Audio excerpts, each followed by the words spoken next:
For round 3 of the Blancpain GT Series Endurance Cup, we've come to the south of France. We're at Paul Ricard. And this race, 6 hours of drama from evening into the darkness, finishing at midnight, is always a spectacular taste of what's to come at the Total 24 Hours of Spa. Last time out at Silverstone, it was 3 hours of action that all kicked off on the opening lap of the race. A spin coming out of Chapel Curve instigated all manner of mayhem on the Hanger Straight, with cars with punctured tyres rotating, others lifting, others braking in avoidance, and the net result being 4 retirements with damage on the opening lap of the race and a lengthy safety car period to clean up the mess. When we went racing, it was game on between the Lamborghinis, and when the number 63 Grasser Racing Team leading car had a puncture and had to limp round for a whole lap, that turned the whole shape of the race upside down.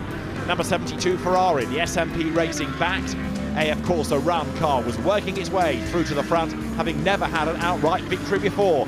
This, though, was starting to look as though its fortunes were about to change. There was drama for Taylor Proto, sideswiped as he left the pit lane and hard into the barriers. That brought out another race interruption. The number 72 Ferrari, though, continued to wriggle its way through to the front. It got itself up into second position and was inching its way into contention, only to lose a place coming out of Club Corner. However, it would gain ground back on the next round of pit stops as the FFF Racing Team double-stacked its 2 cars. The 563 Lamborghini worked its way through Stowe as the race leader, with the 72 Ferrari bringing down the gap. The Lamborghini team could barely watch,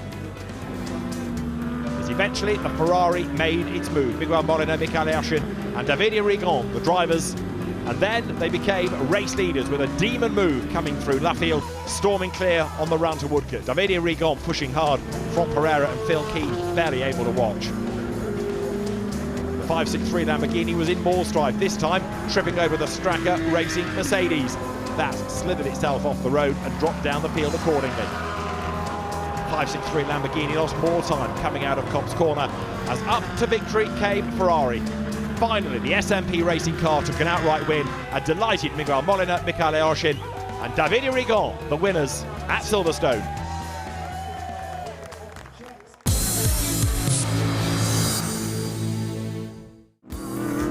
So who do we look for this weekend at Paul Ricard? Well, in a 6-hour sprint, perhaps the grunt and go Mercedes run by the Black Falcon team is one potential winner. In number 4, you've got 3 star drivers, amongst them Maro Engel. One of my favourite weekends of the year for sure. It's always a great race here, great atmosphere. Usually good weather, and it looks like we're going to have good weather again, so that's great. And the competition in the Blancpain GT Series is the toughest anywhere in the world in terms of GT racing. This is where it's at, especially in the Endurance Series. So many cars, so many good drivers. Obviously traffic is a massive challenge for everyone out there, finding clear laps in qualifying, but also in the race, managing it. So no, for sure, the level here is super high. We need to focus on ourselves and try and have a good race, because it's very easy to trip up here, so we need to make sure we're on our best game. Against Mercedes comes Aston Martin. Mathieu Vezevier, one of the drivers of number 62, and this could well be a car that finds itself there fighting for a win at the end of 6 hours, with pit strategy as well as reliability being absolutely key. I love this track, and but the most enjoying thing is that I'm in France and you feel at home. Also, if it's like 6 hours from my home, it's still a home race and my country, so yeah, I'm really looking forward to race there. I think we learned a lot of things in Silverstone, Monza too, but I think in Silverstone was the main thing with dry setup and dry condition. Each lap that we are doing, we learn a lot. But I think since the beginning we have the right setup and good thing. We just need to put everything together, and yeah, a bit of luck as well. So yeah, I hope it will turn good for us this weekend. Ferraris have always been quick at Paul Ricard, but perhaps a little low on luck. So what about the SMP Racing Run car here? It could be a potential winner, and Michael Alyoshin comes to Paul Ricard after perhaps a surprise victory at Silverstone. We actually didn't expect, because normally Silverstone is not kind of our track, but we won the race there.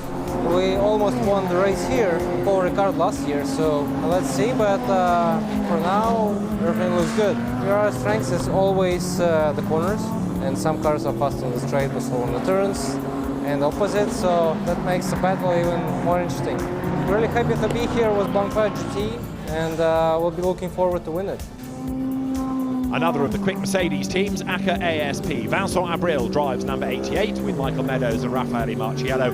And this, again, could well be a competitive car, but it will start the race from the pit lane after an engine change. It's always nice to come here in a different car, this time in a Mercedes, and I think we've got a great shot here this weekend. We've been competitive all year, just lacking a bit of luck and timing, let's say. Obviously, I knew the team from a long time ago. I've been following them in French GT, and we were always competitors. And now to actually drive for them is great. I knew joining them was going to be a competitive environment for me. And we've got a strong package with my two teammates and the whole team. I think we're ready for this weekend, and yeah, we can't wait to put everything together. This could also be a Porsche circuit, and the Rover Racing team is getting better and better with the dual programme of BMWs in one championship and Porsches in the Blancpain GT Series Endurance Cup. And on board one of the two cars, two Frenchmen, Mathieu Jaminet and Romain Dumas. Silverstone at the end of the day was not a bad result when we see where we started from. So let's say if we have a good qualify this weekend, I think we could have a nice result. But you know, competition is very high, a lot of good cars. Will be very warm here, a night race, so a lot of question marks. But I have to say, for sure we have more performance than last year, and we have more fun. So we are closer to the front, still not enough, but we are coming there. After a podium finish at Silverstone, the FFF Racing team is looking for a win here at Paul Ricard. Driving 519 is Franck Pereira, frustrated not to be a winner in the UK, aiming to reverse that in France. Really happy to be in Paul Ricard. It's such an amazing track. The crowd will be good, and the car will be for sure again fast. Last race was amazing for the Lamborghini. We were 3 cars in the front fighting for the win, and we finished second, so it's really good for the championship. We're going to try to make even better here, to work with the mates and with the team, with FFF, to be in the top 5 minimum. That's the goal. But I believe the team, I believe Lambo and my mates, and I think we have everything to do again a good weekend and try to bring the victory here. The Silver Cup has given some great racing this season, and there's more to come in 6 hours of action here at Paul Ricard this evening.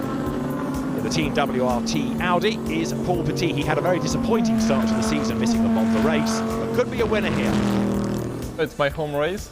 It's always a big pleasure to be here when you're a French driver. But it's my first time with a GT car. For me, the GT car is really different that I drove before, but it's a good challenge, yeah. Now I am better and better with the car, and for me, the third race of Blancpain GT Series in Paul Ricard, it's a good opportunity for me because I love this track. If we can fight for the podium and the victory, yes, it's great for me, but the start of the season is difficult for us, but this weekend it could be a good race, no mistake, and after we will see at the end.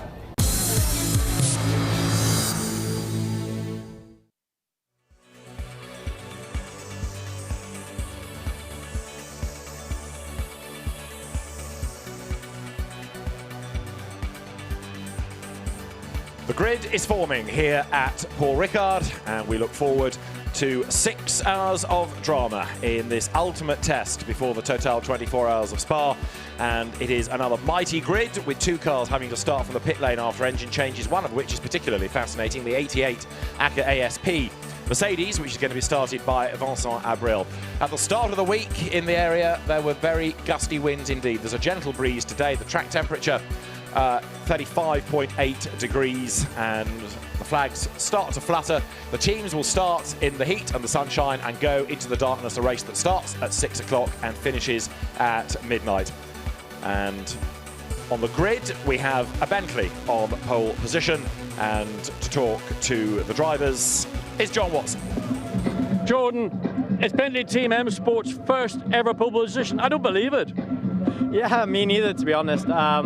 I got memories of being on pole with the customer team back in 2017, but when Stephen told me that it was their first ever pole, I was quite surprised, you know, knowing the old car, how good it was, and the new car. But yeah, really happy to be on the car that's got pole, but I think we only get points for the win, so we've got to keep pushing. Well, Jean, you were quickest, single fastest lap. Where was that being hidden? I mean, I never saw that time coming at all. Me too. No, it was a really good lap. The car was really good. We are really happy to start on pole, but obviously it's a really long race, 6 hours. And if you remember well, it can end up being position swap in the last lap, like last year. So I still have this a bit here because it was really hard to lose the victory in the last lap.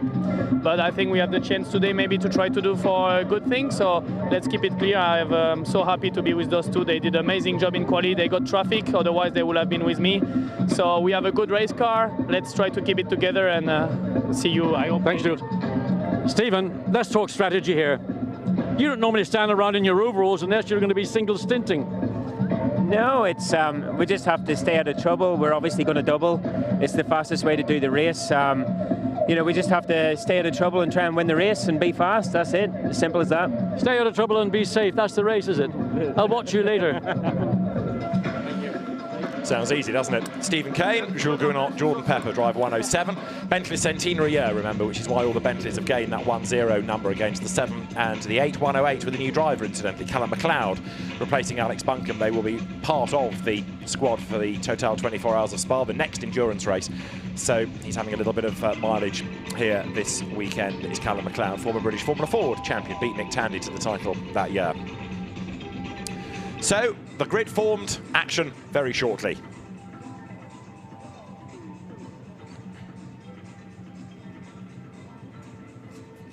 It's a mighty grid of GT cars here at Paul Ricard. This is our third Blancpain GT Series Endurance Cup race. Welcome everybody to what promises to be a fabulous race. Welcome to our viewers around the world, including those on CBS Sports in America. David Addison and John Watson trackside for what, as I say, should be an absolutely tremendous race. The grid is formed, and with Bentley on pole position and lining up alongside being Mercedes. The second row is Audi and Lamborghini. The third row, Porsche and Aston Martin. It illustrates how competitive GT3 racing is and how wide open this is as a race in isolation. Picking a winner is a bit like putting a pin into an entry list, because it really is anybody's race. Attempto's Audis are looking good. Stein Schotthorst, one of the drivers amongst them. He's with John Watson. Stein, fastest Audi, third in the grid, and you're going to be the start driver. Correct. I have to say the team really did a good job, and my teammates as well. All three of us were consistent and stayed out of trouble in qualifying. Got pretty quick clear laps as well, and the car was just it was a dream, and you don't get that many times. So I think we all enjoyed it, and the result is that we can start from the second row today. Peter, explain to everybody around the world how a silver graded car can be in the second row of the grid, third quickest overall. Well, I think we are all approaching it like professionals. We are silver-rated drivers, but we take this very seriously. So regarding our preparation and how we work with the team and the car, I think we're equal to the pros. I'll tell you, what's it like being driving alongside these two nutcase brothers? No, it's really fun. I'm really having fun this year. We are really doing a good job. The team is also working really well. So I think if we are P3 on the grid, that means that we are really doing a mega job. The car is really fast also for the race, so we're trying to be here also at the end of the race. Enjoy it. Thank you. Thank you. Cheers. Well, that certainly is going to be a competitive car, no two ways about it. And the Dutch Schotthorst brothers with the Italian Matteo Drudi, a very competitive combination indeed. You have to make, of course, regulation pit stops in this, and they are to a time of 81 seconds. You have one joker pit stop, which means you can do your refueling and tyre and driver changes in less time if you so desire. It's going to be interesting to see how the teams play all of that. Let's go back to the grid and Watty. Dennis, this is one grid, I tell you, it's so competitive. Yeah, it's crazy. We have so many cool brands up in front, and obviously we're here too. So yeah, it's going to be amazing. Now, it's a 6-hour race. The race never gets won on the first corner. How can you get through the first corner without getting involved with somebody else? By reaching turn 2. Racing what? Reaching turn 2. Turn 2? Really? Well, what about 3, 4, 5 and 6? Also turn 3, 4, 5 and 6, obviously, yes. Sure. And where's the Lamborghini in relation, do you think? Single lap qualifying or 3 drivers single lap qualifying isn't really the story of a race, is it? Not really. I mean, as you said yourself, it's a long race, and I think the qualifying doesn't always tell the true story of what is going to happen in the grid. So we could see a full shuffle, really. Hopefully we'll be in front when the flag drops in the end, but we'll see. It's a long race. So looking forward to make up the disappointment of Silverstone. Yeah, I am. Honestly, it was still quite a good result for us as a new team, so I'm quite happy. We're in a good position, so yeah, quite happy. Enjoy it. Thank you. Dennis Lin, former European Lamborghini Super Trofeo champion, winner of the Lamborghini Super Trofeo World Final, and an absolute star in GT racing. And perhaps only this year are people in Europe taking notice of him, because maybe he flew under the radar a bit in the Super Trofeo. He's the reigning Blancpain GT Series Asia champion, and now it's great to have him back in Europe, and of course doing so well. So grid formed, and shortly we'll be getting the cars underway for the rolling lap. Now, another hero of GT racing is Maxime Martin. He too is on the grid with John. Maxime, your car's got really good pace. You're the second fastest lap in qualifying. Yeah, we had a really good car in qualifying. We worked quite hard. The car is working really well in qualifying, as we saw also in Silverstone. But yeah, the race is long. But I think we have a good race car too, so you're looking forward. Okay, Mathieu is going to take the start. I'm assuming you're going to be the last in as usual. Yeah, as usual, we don't change. Not a winning team, but we don't change the way we are doing. So Mathieu is going for a double stint, and Matt Parry is going for a double stint, and I finish in the night. When it's cool, you know, when it's cool, everything's fine, and I can do a double stint. You're going to be deaf with all this drum and bass that's going on. Sorry? You're going to be deaf with all this drum and bass music. Yeah, exactly. I can go partying, and then I just jump for the last two stints. Take it easy, man. Thank you. Maxime Martin then, playing it cool, and as I made the point, he's a real gun in a GT car. In the early days of what was then the Blancpain Endurance Series, and he drove for Mark VDS, he was always the last man in the BMW Z4, and was always one to watch because he would do remarkable things. Let's see what he can do in the final stint as the French national anthem is played here at the circuit in anticipation of the race getting underway. That's Stephen Kane down on the grid. We haven't yet got to the bottom of whether he's going to go second or third. I suspect he will go second, and then Jules Gounon to do the last stint. But Stephen Kane, certainly one to watch when he's behind the wheel.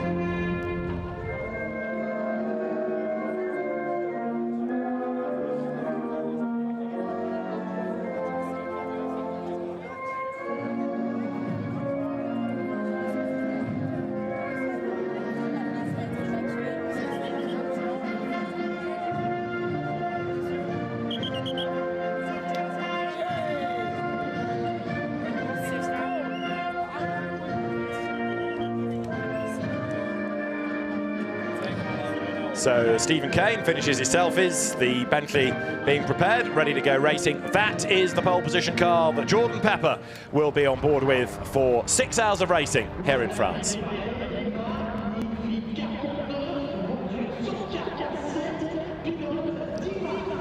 Bentley and Mercedes on the front of the grid. The Bentley Team M Sport Continental GT3 alongside the Mercedes AMG GT3. Maro Engel will go first in the blue Black Falcon Team Mercedes.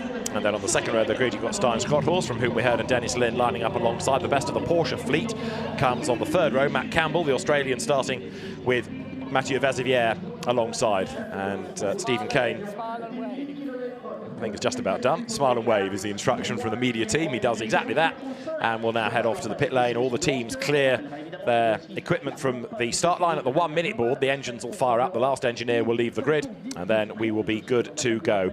And the temperature, which is still roasting outside, will start to drop. The cooler conditions later in the race will help the quicker lap times come. Well, last year's race was just an absolute stunner. I think we did the first 3 hours in one breath, and then we had a lead change, as Jules Gounon was referring to a few minutes ago, on the last lap when he had a flapping bonnet, got stuck behind a slower car, and was outfoxed by the Emile Frey Racing Lexus. It's got to go some to beat last year's race, but it's going to be dramatic nonetheless.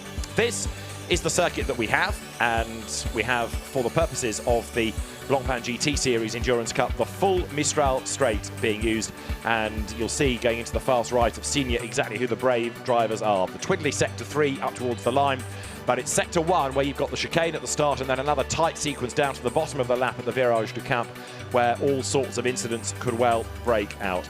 But this, John Watson, is still a circuit that's a real challenge to the driver.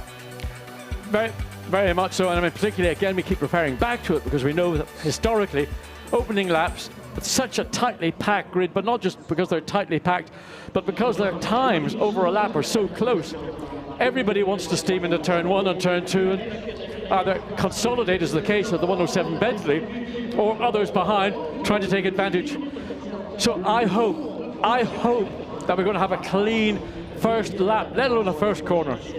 Now, starting in the pit lane, we've got the ACA ASP Mercedes with Vincent Avril going first. Now, okay, you're at the back of a 40-plus grid, but equally you're behind any incident. So over a 6-hour race, it's perhaps less damaging a starting position than it would be in a 10-lap sprint.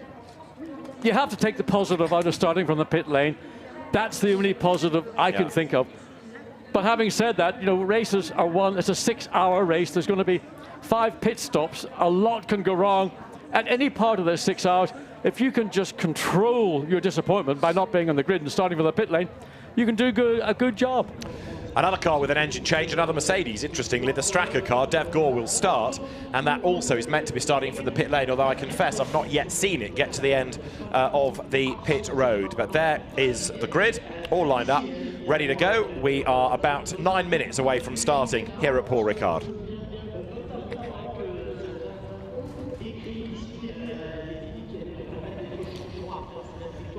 So here at Paul Ricard then, we are ready, just about to go racing. The grid is starting to be cleared, and let's have a walk up it and see exactly who is where and introduce you to the stars of this third round of the Blancpain GT Series Endurance Cup. Some great brands on the winner's trophy that's there at the front of the grid, where Alain Adon, the race director, will flag them away. Jordan Pepper starts in number 107 Bentley. He's on pole position. It's Maro Engel lining up alongside on the front of the grid. And as you go left into turn 1, pole position is on the inside of the road. On the second row, Stein Schotthorst starts Audi 55.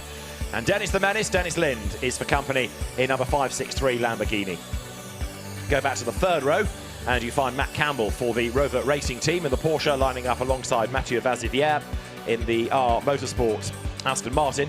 Then another of the Astons, this from Garage 59. Johnny Adam will go first, and he lines up alongside Nico Bastien in the ACA ASP Mercedes that runs in the Silver Cup for the young guns, the Silver Grady drivers. Sven Muller will start the other Rover Porsche from 9th on the grid, and Charles Weert is alongside in number 10, the Belgian Audi Club Team WRT entry. Rolf Nijken starts next, 3-place grid drop for blocking in qualifying. Andrea Rizzoli is alongside, a 5-place grid drop for 3 so-called behavioural warning points being accrued. Jake Dennis starts the R Motorsport Aston 76, and Giovanni Venturini alongside in his Lamborghini. Silverstone winners, 15th on the grid here. Mikhail Alyoshin starts the SMP Racing Ferrari alongside James Poole for Barwell Motorsport in the Lamborghini. Next comes Stephen Palette in the Saint-Eloque Audi, another of the Belgian Audi Club Team WRT cars. Alongside is that of Ezequiel Perez Compact. Callum McLeod's first race for M Sport. He's behind the wheel to start, and alongside him is Nick Foster. Then it's Renat Salikov's Rinaldi Racing Ferrari, and Hubert Haupt's Mercedes alongside Ferrari and Mercedes. Then on that 11th row on row 12, Sally Jolic for Oman Racing with TF Sport alongside Alex McDowell for Team WRT. Next, Arno Santamato's Lamborghini, and alongside him is Darren Burke for Ram Racing. Go back a row, the red Audi started by Finlay Hutchinson, and Chris Froggett's white Ferrari running in Pro-Am is for company. The next row of the grid, Fabrizio Crestani in the Daiko Lazarus Racing Lamborghini, and then Nick Homerson alongside. There's Dean Stoneman's Lamborghini on the 16th row with Taylor Proto's rebuilt Lamborghini alongside. Then you've got Jordan Grogor's Porsche. Alongside him is Chris Harris for Garage 59. Next comes Matt McMurray in the Honda, the white and yellow car peeking into the picture. Derek Pierce is alongside him. Then it's Adrian Amstutz. Alongside him will be Mauro Ricci in the ACA Mercedes, Stefano Costatini and Florian Scholzer on row 20.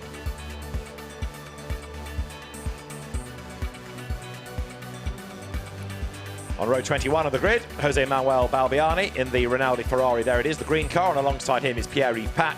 Manuel Laut's green Ferrari comes next on the grid, and he's got Bernard Delhay in the Lexus alongside him. Next up comes Mauro Calamia in the gold Mercedes, and the gold Lamborghini of Claude-Yves Gosselin is alongside, and then it's Karim Auger starting in the Boutsen Gignon BMW at the back. Vincent Avril goes from the pit lane, and if it can, 43 Stracker Mercedes will go behind it, and that's going to be in the hands of Dev Gore. Is it down the pit lane? There it is. So Avril goes first, Gore goes second. So 2 Mercedes, 2 different teams, both starting from the pit lane. But John, that is just an astonishing grid, isn't it? It's amazing. I mean, you feel the energy on the grid, apart from the sound from the trackside music. But everybody, they know the importance of getting through the first lap. I keep repeating and repeating it. Everything is key once the lights go out. Make sure that every driver stays in position. Clean start, clean run done. Jordan Pepper moves them off. He's got his hazard lights flashing, just to give an indication that he is the pole position car as they make this run down from the start-finish grid down into turn one, a much changed turn one over the historic entry and exit many years ago. So a big break coming into turn one with the very closely compacted grid. It's inevitable that there is going to be drivers coming up from behind who are hard on the throttle when those ahead are hard on the brakes. It's the annual motorway shunt in the making. You saw the green flag being waved by the race director, Alain Adon. We'll hear from him, no doubt, during the race, because it's his call when we have the likes of full course yellows or safety cars, so all of that will be at his instruction. And you're looking back from 107, Jordan Pepper at the wheel of the Bentley. It's always gone well, that car around here. Yes, Bentley's had some bad luck, but it's also had 2 wins, the only brand to win here twice. I mean, it's a car that just seems ideally suited, whatever the configuration of the M Sport Bentley is. We know it is a very, very sophisticated suspension on the car, but the Evo 2 version has taken a little bit longer to get dialed in. The team now feel they're at the platform they want to be at, where they've got a car which they can pretty much drive anywhere on the racetrack. It's got good top speed, a good handling, a good cornering. Brakes, of course, not a major problem here at Paul Ricard, not a big braking circuit. Nevertheless, small things can go wrong, which can have big consequences. So the cars then working their way along that Mistral straight. No chicane in the straight for this race. They are installing it for the support races, but here it's just foot nailed to the boards on the blast along the Mistral up towards Senior, and then through that fast right-hander where you don't want to run too wide. There are markers there to make sure you are observing track limits, and we are just about ready to go racing here.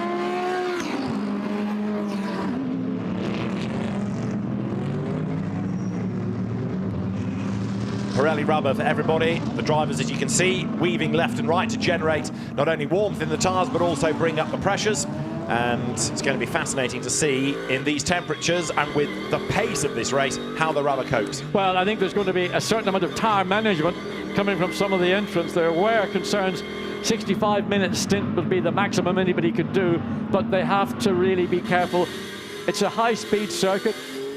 Teams will take advantage of car setup to get the maximum performance from their car, and some of those teams have had to take a little bit of the rear camber, for example, out of the rear wheels, stand them up more vertically, and at the same time maybe put a little bit more air into the tyre to flatten the surface of the tyre out to try and enable them to get through that first stint, or the 65-minute stint, whichever comes first, without any issues, and certainly no drop-off in performance. So here, through Toulon, they turn. Many of the corners named after local landmarks or neighbouring towns and cities. Toulon is about half an hour away the other direction. And looking back from Jordan Pepper's Bentley at Maro Engel, who's on his toes there, ready to go at the very back of the pack. Those 2 Mercedes then with their new engines. Vincent Abril starting in 88 there, number 90, the car of Nico Bastian that runs in the Silver Cup, working his way then up towards Virage du Lac. And now the cars will get themselves in the side-by-side, 2x2 Noah's Ark style formation, ready for the rolling start. Of course, the pace car as it is doesn't stop on the grid. We go straight into racing, assuming that the race director is happy with everybody's position. And so here the cars then now make their way up towards the completion of this formation lap. It's a great sight, and we have got 6 hours of racing. We call it the Endurance Cup. This perhaps is the longest sprint race of all, because it really is absolutely flat out, and the need to stay on the lead lap in a race like this is absolutely paramount. In the 24 hours at Spa, you can just about go a lap down and come back, but you can't afford to do it in something like this. So, round 3 of the Blancpain GT Series Endurance Cup from Paul Ricard in the south of France is about to get underway. The lights on red will change to green. We go racing, and it's a great start by Maro Engel, who thunders away in the Mercedes. Jordan Pepper slots in behind him. Down towards turn 1 they go. The Porsche to the inside line is Matt Campbell. Look, he's up into 3rd, I think, at the expense of the Audis. It's a very crowded house indeed. Worth 2, 3 of them go off the road there rather than try and get in the pack and risk contact. So cars scatter left and right. They've all so far got through turn 1. But who leads down towards turn 3? It was a great getaway by Maro Engel, and he has hit the front. Yes, and Porsche up into 3rd place. They managed to thread their way through that very narrow bottleneck into turn 1 and turn 2. Those cars that took the shortcut, they would say, well, that was force majeure, was either that or a collision. So Audi runs wide coming through turn 5, as others are doing. Just there's so much traffic and everybody just using what available the racetrack or runoff that is. Look, they're almost en route to go into Toulon, which is half an hour down the road. Well, they more or less found the sat-nav route back onto the circuit, and so the survivors come up towards the Mistral for the first time. But Maro Engel, after a very good start indeed, accelerates away 3 wide in the mid-pack. Look at this! And collision, the Ferrari was the meat in that sandwich, and there was a bounce off the Bentley, the 108 Bentley. Again, you can see them 3 wide coming down Mistral straight. 3 into 1 into Scene is not going to go. Someone's going to have to back out. Through the right-hander they go. Now, was that, as you see the cars running wide, 1 or 2 going the wrong side of those floppies? The markers were 2, 3, 4 more of them off. They're going to have to pay to get back in. They've gone so wide. Well, well, what can I say? At least, we don't think anybody has actually had an incident that would require a pit stop. But everybody using more on the racetrack than was ever created here at Paul Ricard, with wide open spaces, but those are demarcated spaces. I suspect with this being the opening lap, we will probably see a bit of a lenient view of it. But once we now get into the race, onto the second lap, and we've got the 2 Porsches running in 5th, or they were, I think it's 3rd and 4th, or 4th and 5th. We also have at turn 2 a spin from Mario Calamity maybe, but he's got going again, thankfully, with no dramas. And 1 or 2 of the teams wondering whether that was a really good start by Maro Engel or slightly anticipatory. Well, we didn't see the red light go out, we just saw the reverse view of the green light, and it stayed on. So what the drivers chose to do, and certainly Jordan Pepper was being very conservative in his start. He didn't try to anticipate the light going out. Now, whether that was the case with Maro Engel or not, we don't know. We only got that facing the line of traffic view. So the race leader is Maro Engel by half a second at the end of that one from Jordan Pepper. It's Matt Campbell running 3rd, Sven Muller 4th, Johnny Adam is 5th, and we've had another spinner late in the lap, and it's 52, which is Nick Homerson. So he's had a rotation as you're on board with Dennis Lind, and he's crawling all over the back of 519 of Giovanni Venturini, his teammate. Well, Dennis Lind would have been on the 2nd row of the grid, and he seemed to have lost out in that melee into turns 1 and 2. But we know that Dennis Lind in the Lamborghini, we were impressed at Monza, we've been impressed at Silverstone, and I suspect we're going to be impressed here this evening. And I think I'm right in saying he's doing British GT in a week's time, Dennis Lind, so he's doing a lot of miles, as there are the 2 race leaders, with now Jordan Pepper with his tyres up to temperature, coming back at the leader who goes wider, coming through Signe. But that Bentley wants the lead of the race, doesn't it? Maro Engel, who's been a sprint race winner in the Blancpain GT World Challenge Europe at Brands Hatch this year, he comes now through Toulon, but the Bentley is breathing down his neck. And a little bauble from the Mercedes just as he makes his way into the Virage de Bendor. It's one of those never-ending tightening apex corners now. Release the car, come down through turn 13, then back again to the left to turn 14. The pit lane entrance now, revised pit lane entrance of Paul Ricard, is on the right-hand side of this corner.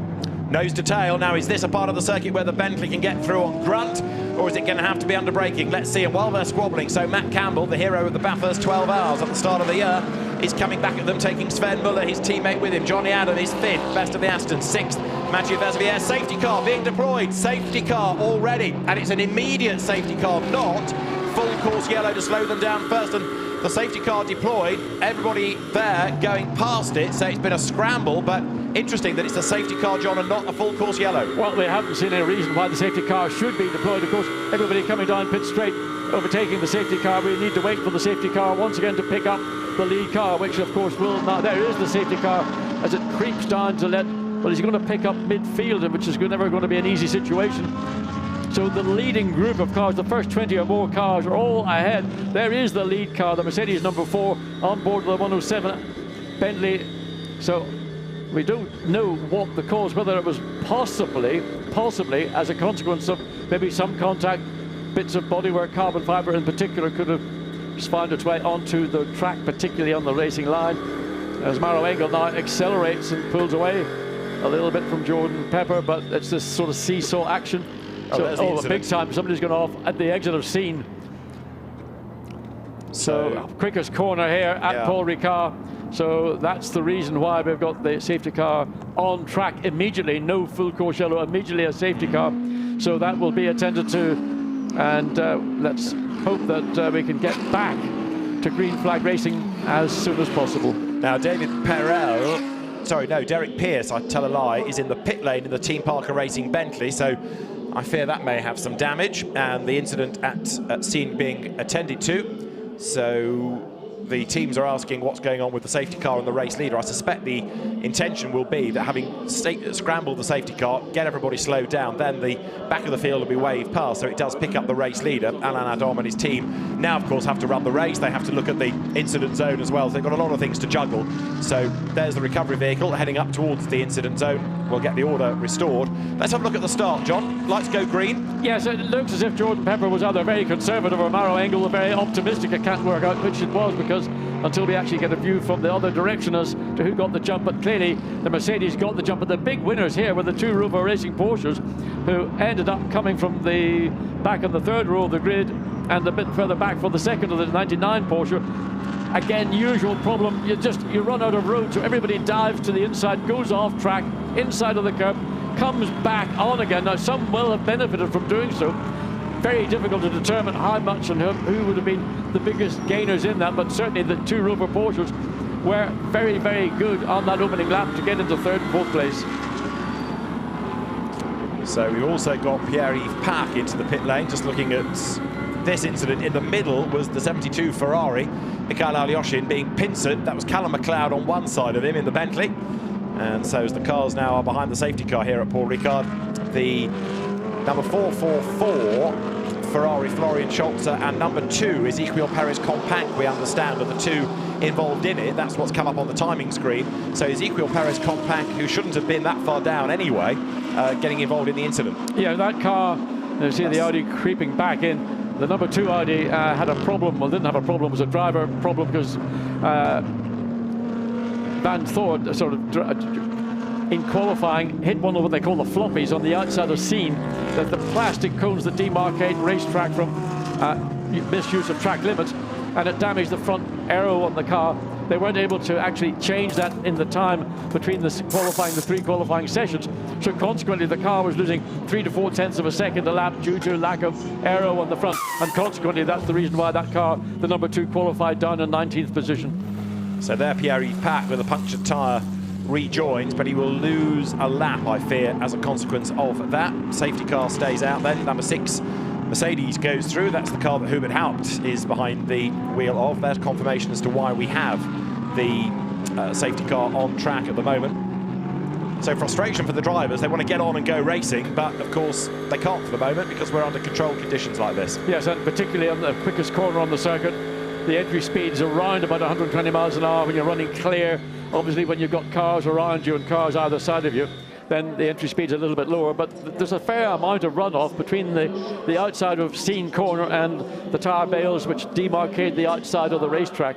But of course at that speed, you know, they're travelling pretty quickly and make up that ground in a very short space of time. So the drivers are here at Toulon. Maro Engel leading Jordan Pepper. Third, it is Matt Campbell. Fourth, Sven Muller. Johnny Adam fifth. Mathieu Vezidier is in 6th place. Nico Bastian 7th. Charles Wirt is in 8th. Giovanni Venturini 9th. And Dennis Lind rounding out the top 10 at the moment. And Nico Bastian 7th. He's currently leading the Silver Cup. Darren Burke in 21st. He's leading in Pro-Am. And Manuel Lauk in 29th. He's leading in the AMS. So we've done nearly 10 minutes.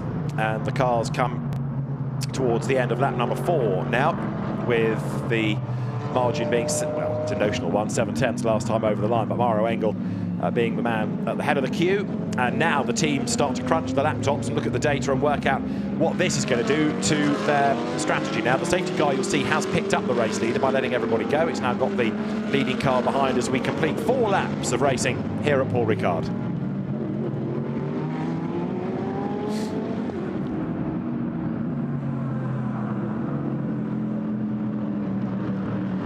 Safety car on track, incident out of the back part of the circuit in this, our 3rd Blancpain GT Series Endurance Cup race of the year.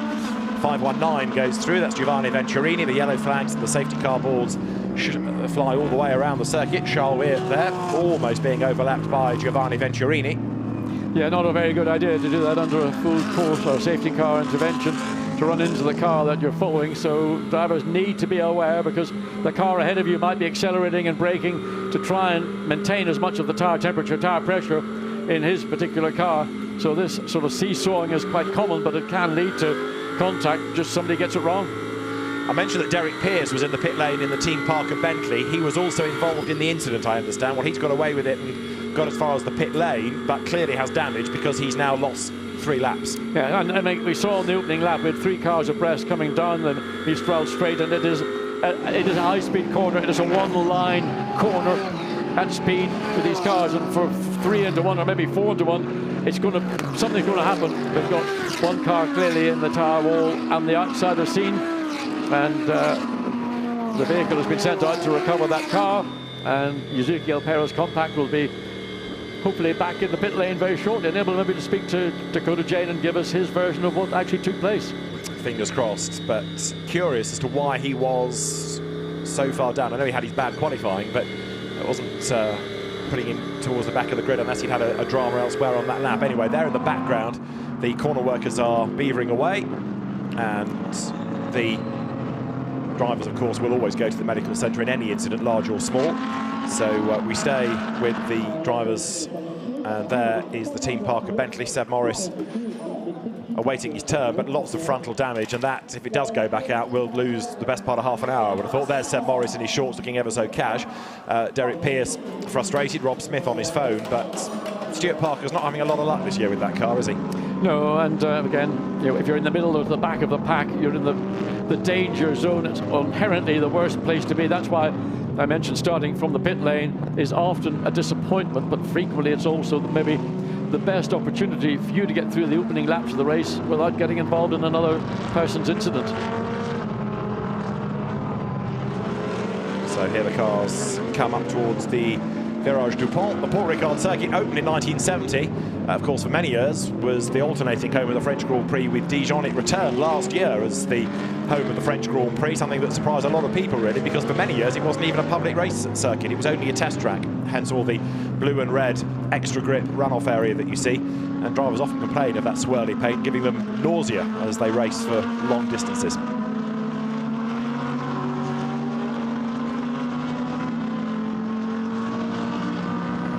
Race leaders then are on lap 6. We're still behind the safety car here, of course, and when the lights go out, we'll know that we are ready to go racing, but the incident on the far side of the circuit still being attended to. So Maro Engel, the frustration here, of course, is that he's making less of a difference to that car. He can't show his ability, he can't use his natural speed. He's being pegged back by the safety car, and so whatever the strategy was to try and use him first ain't working. On the other hand, he might be not unhappy with the situation. Obviously there's an incident, and that's why the safety car is on track, but he knew that Jordan Pepper in the 107 Bentley was building pressure, and he was going to be making or thinking about making a maneuver. 2 parts of the racetrack where you might realistically think you can get away with it, that would be into turn 1, but you've got to be strong off turn 15 to do that. The other is trying to get a slipstream down the straight, and we know that the Bentleys have been pretty quick. They've been doing just over 280 kilometers per hour, the thin end of 180 miles an hour, as they come down this 1.1 mile long Mistral straight. Fortunately and thankfully, I have to say, we're not using the chicane that is being used for the other events here, and I think the character of this racetrack is very much about the Mistral straight. It's what the circuit, or how the circuit was conceived in the first place. I raced on it many times, and the challenge is you come down this long straight and you are confronted with senior. Even in the days when you had ground effect race cars, it was a real squeeze it tight and hope you got out of the other end. And that challenge remains, doesn't it, no matter what you're in. Was it 2 weeks ago they had truck racing here? Obviously quite a corner in a truck, I tell you. Mind you, you're not doing that much down the Mistral straight. They're governed to 100 miles an hour, but at the moment we're governed by the safety car here as the field threads its way through a circuit that is beautifully maintained, always has been. I know that, of course, Bernie Eccleston was responsible for it for many years, but it is beautifully manicured, this place. I mean, we've had a stunning day, all day. The sun has been out, the sky's been blue. It's warm enough without being overly hot. It's about 23, 24 Celsius. Track temperature just below 30 Celsius. For me, I would say ideal racing conditions. Hard work for everybody in these enclosed cockpits, especially those that are in the mid-front engine cars, the Mercedes, the Bentleys, the Aston Martins, further down the field, the BMW and the Lexus. So they will have a slightly different view of what is comfort compared to those that are in the mid-rear engine cars with only a radiator directly ahead of them.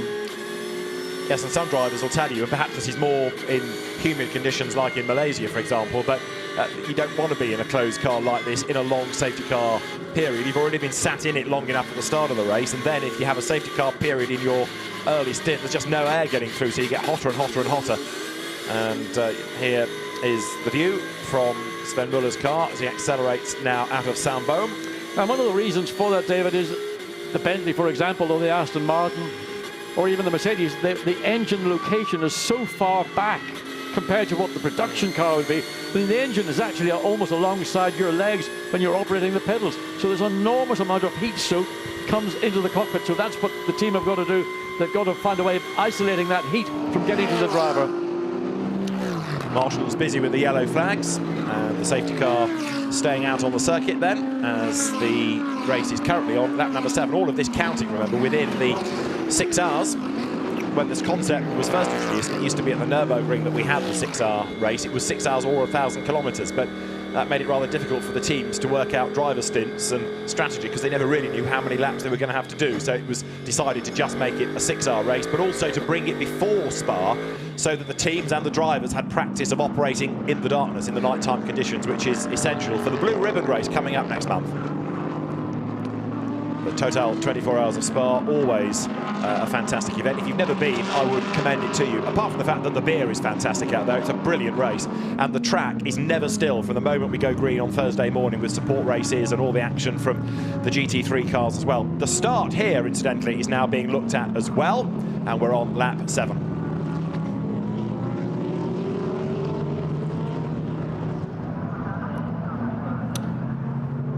And if you think this is a large field here at Paul Ricard, from what I'm being told, the field for the Spa 24 is in excess, I understand, it hasn't been confirmed, but in excess of 70 entries. Good heavens. I mean, that is... I'm trying to work out where they put them all. Well, I don't know.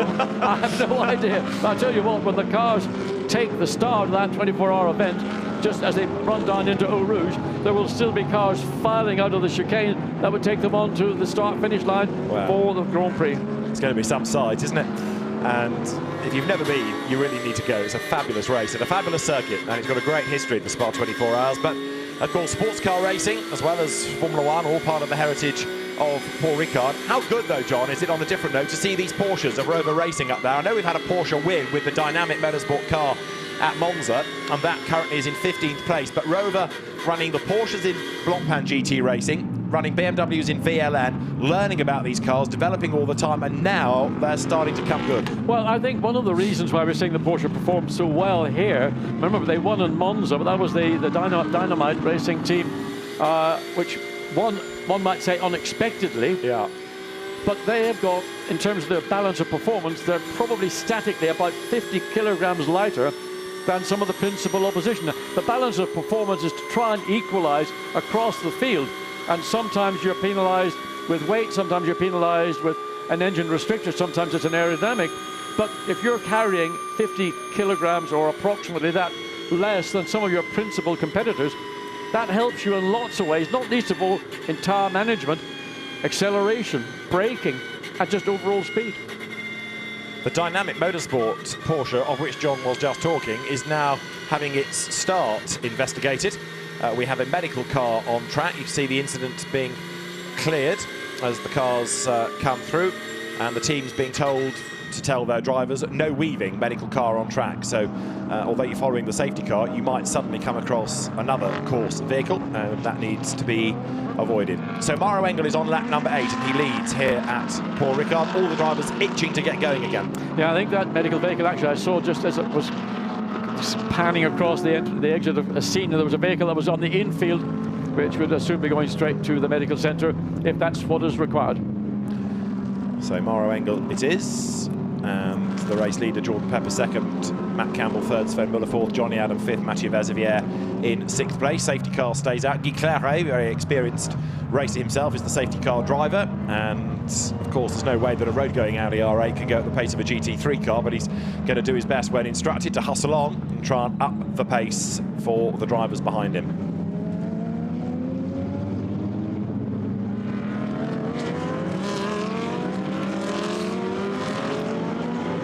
So here at Paul Ricard, the safety car puts another lap in the book. We've done 8 within the 6 hours of action, and the incident over at the senior right-hander is being attended to.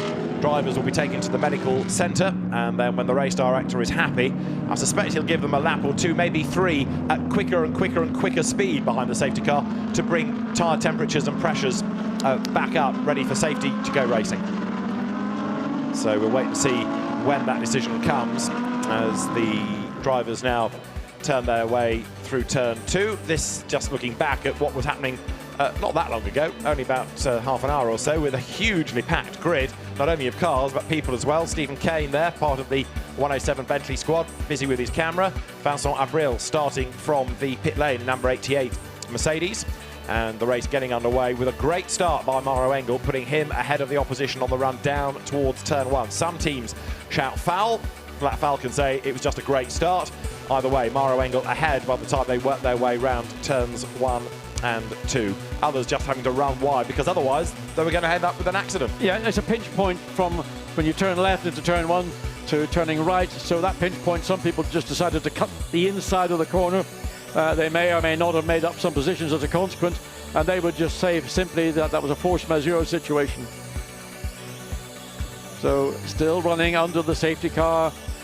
We've just got over 20 minutes of this race has been run. We'll have actually had 1 and a bit racing laps. The rest has been very much behind. The safety car attending to a multi-car incident up at the scene. And of course, now that the medical vehicle is returned back into the pit lane to the medical centre, then the work will have to be carried out and reconstructing the damage that was done to the safety features that at this part of the circuit. But if you imagine sharp right where we're looking, this is the entrance into scene, and out to the right on your picture at home, that's where the work there you can see in the background. So there'll be tire bales that will have to be relocated. I don't know what damage may or may not have been done to the actual solid barrier directly behind those tire bales. Tire bales absorb so much of the energy and they protect the driver way, way, way more than the kind of old-fashioned safety ideas that were, well, you can see there, part of the original concept, Armco barrier, but it's not on a part of the racetrack that you would anticipate a car ever likely to get to, whereas seen, it's a quick corner, it's a high-speed approach,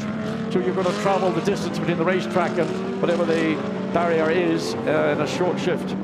Now, one car that's currently being investigated is number 88 of Vincent Abril. He started in the pit lane, remember, and it's the safety car procedure that's being looked at. Now, that car has dropped back by 20 seconds from the pack ahead, and I just wonder whether it's that the stewards are not very happy with, because they want him to be on the back of the queue, not lagging back, sitting in fresh air, keeping the car cool. They want him on the back of the crocodile, potentially. But 88 is being looked at. Now, equally, the point here is that that car from the pit lane, and 49 cars started, he's only up into 45th, so he'd made precious little progress when the first half of the racing lap had got underway. Let's hear from Bentley. Matthew Wilson, team principal, is with Dakota. Matthew Wilson, a great start for Bentley, starting on pole here. Your first pole ever at Blancpain GT. But are you a little bit disappointed about the start? Yeah, I mean, first of all, yeah, it's our first ever pole, so it's taken long enough. I think this is our 6th season and it's our first pole, so we're really pleased with that as a start. But yeah, the start, I mean, okay, it's a long race. It's nice to be on pole, and obviously to be jumped straight away at the start was a little bit disappointing, but it's a long race. I mean, look, we started from 18th here last year with one of the cars, and we were fighting for the win. So I think it's a long race, anything's possible. So it's not the end of the world, but yeah, it would have been nice to have kept that lead into turn 1. The Mercedes looks very strong here. How are you going to get past it? I don't know. As I say, it's a long race, and I think we saw, particularly last year, in the last 2 hours, there's quite a lot of drama happened. You know, there was problems for the Ferrari that was in the lead. There was problems for the Merc also. So I think it's one of them races that just being there at the end and been in a strong position, getting the strategy right. Obviously, there's the Joker pit stop to play in this race as well for the first time this year. So there's a few more variables than the races we've had previously at Monza and Silverstone. I think we've just got to be in the hunt towards the end, and hopefully we've got a quick enough car to do the job. I would like to ask about strategy, but I know you're probably not going to give any secrets away. So let's see how it goes. Good luck. Cheers, thanks. There's probably plan A, plan B, and a whole heap of other plans just in case. Rally driver turned team manager, started off as a circuit racer, Matt Wilson, now also rally TV presenter. Yeah, you wouldn't have expected to have a long safety car procedure within the first lap and a half of a 6-hour race. Right. So that will have a bearing on what teams are thinking. And would you single stint your driver? Some are going to double stint. I got the feeling that this is going to be a single stint from Jordan Pepper, and that Stephen Kane was already in his race suit. Now, you don't hang around on a hot day in your race suit if you're not doing anything other than a single stint. So maybe the teams might now review that, because, well, so far the race, 1.5 racing laps out of on lap 10. Easy to do 2 stints if that's how you choose to reassess your stints. You see, I'd understood what Stephen was telling you is it was double stint, double stint, double stint. Instead of jumping in and out all the time, you do effectively 3 driver periods, but double stint each time. I would expect that much from the 55 Audi they're doing. But why would Stephen, in my view, be standing around in his race suit if they're going to double stint? That's why I asked the question, because they don't want to give anything away. They don't want to tell your opposition on a television broadcast what they're doing. Very true. Well, we'll see what does happen, because we've only got really 35 minutes now until we get to the first round of pit stops. We started at 6 o'clock. And it's 25 past the hour now, so they'll pit round about the hour mark, maybe a bit after, especially given now that we've had this long safety car period, so they're not using anything like as much fuel as they would under green flag conditions here at Paul Ricard.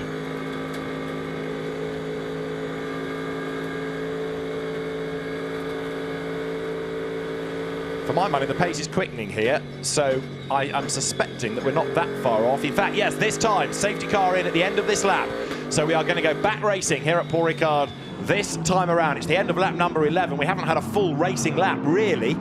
So we are about to go racing, and the cars come up towards Toulon, but there are long gaps between some of them. Yeah, I mean, you can see just the back of the top 10, and now behind that, the gaps should not be there. And look, Maro Engel, absolutely, he knows that this is his opportunity to consolidate the pressure that Jordan Pepper was certainly beginning to assert onto the back of the number 4 Mercedes. And you've got then the 2 Rover Racing Porsches just hovering there, knowing that they've got a quick car here at Paul Ricard, and they're not going to want to let these 2 lead cars get away. They want to make it a 3-car battle for the lead.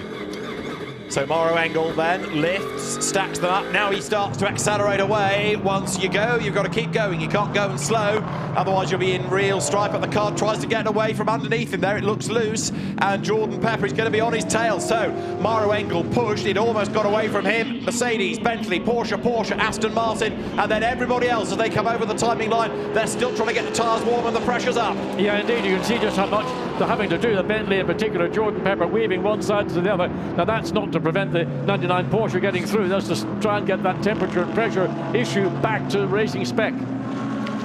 Now there, a little bit wide, goes number 19, Nico Bastian, but he's ahead of Mathieu Vazevier. There they are. This is a battle that's absolutely side by side for 6th place. Bastian in the Mercedes has just got through, but Vazevier comes back at him on the inside. Job done, brave stuff. On the inside, he goes back through for 6th place. That was never going to be a pass that was going to stick.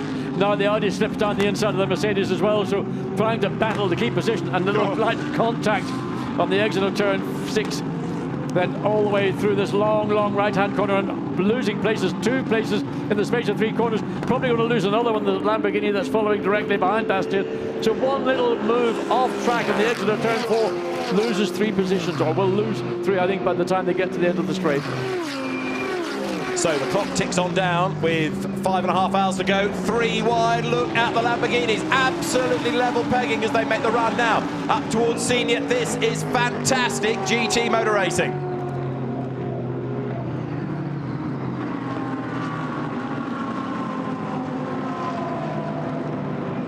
Back racing at Paul Ricard then. Our first lap after the safety car. 1 or 2 going way wide at senior, but it's game on for the race lead, and we've got so much shuffling of the order going on because now everybody is utterly committed to gaining track position. Finally, they've gone racing. Yeah, and the issue again on this restart of the race, everybody's very closely matched coming down the straight. We're seeing cars 3 wide coming into scene. The problem is those that run very wide on the exit, when they make their move back onto the racetrack, they need to be aware that there's traffic that is on the racetrack, not coming back onto it. So caution is required, but look how close. You can't get any closer to the back of the Aston as they come on to start-finish straight. The gap is, what, half a second or less? Change for the lead. Bentley ahead of Mercedes. Jordan Pepper has done it. He's got ahead of Maro Engel. Porsche third, Matt Campbell. Porsche fourth, and more mayhem. That's at the last corner at Virage Dupont. There's a very smoky car that's just gone past me. I think it might have been the SMP Racing Ferrari. We'll check in a moment, but we've lost the Attempto Audi with damage on the outside of the corner. This is everybody going for the same piece of track space because they're all in a huge hurry. Look at the Porsche third. Matt Campbell now almost on the back seat of Maro Engel's Mercedes. Yeah, there's going to be the 99 Porsche. That's going to be the other potential big mover now that he can get to sort of focus on the back of that second place Mercedes-Benz. Bentley, Jordan Pepper's got it cleanly away, and he needed to do that as early as possible. Full course yellow. We've gone full course yellow because I suspected the incident coming out of the last corner. The debris needs clearing up. As I say, there was another car that went past the pits with lots of smoke coming off it. I think it was bodywork against tyre, and I've got a horrible feeling it was that Ferrari. At lower speed, it's not too bad, but the back of the car looks a bit distorted to me. Well, certainly if it is bodywork, you will get smoke, as opposed to what we normally associate smoke with, which is an engine issue, an engine problem. So again, this sort of lack of patience, just trying to win the race, you know, on the restart. And when your tires are cold, when your pressures are low, you need to exercise some sense of, here we watch again to see what happened. So this is coming into the penultimate corner, turn 14. There is the Ferrari 55 Audi, and is this, well, this collided just, the 55 came across the top of the Ferrari, and then it was like a snooker. The 78 Lamborghini get one of the Barbell. Is that one of the Barbell Lamborghinis? It is. 78.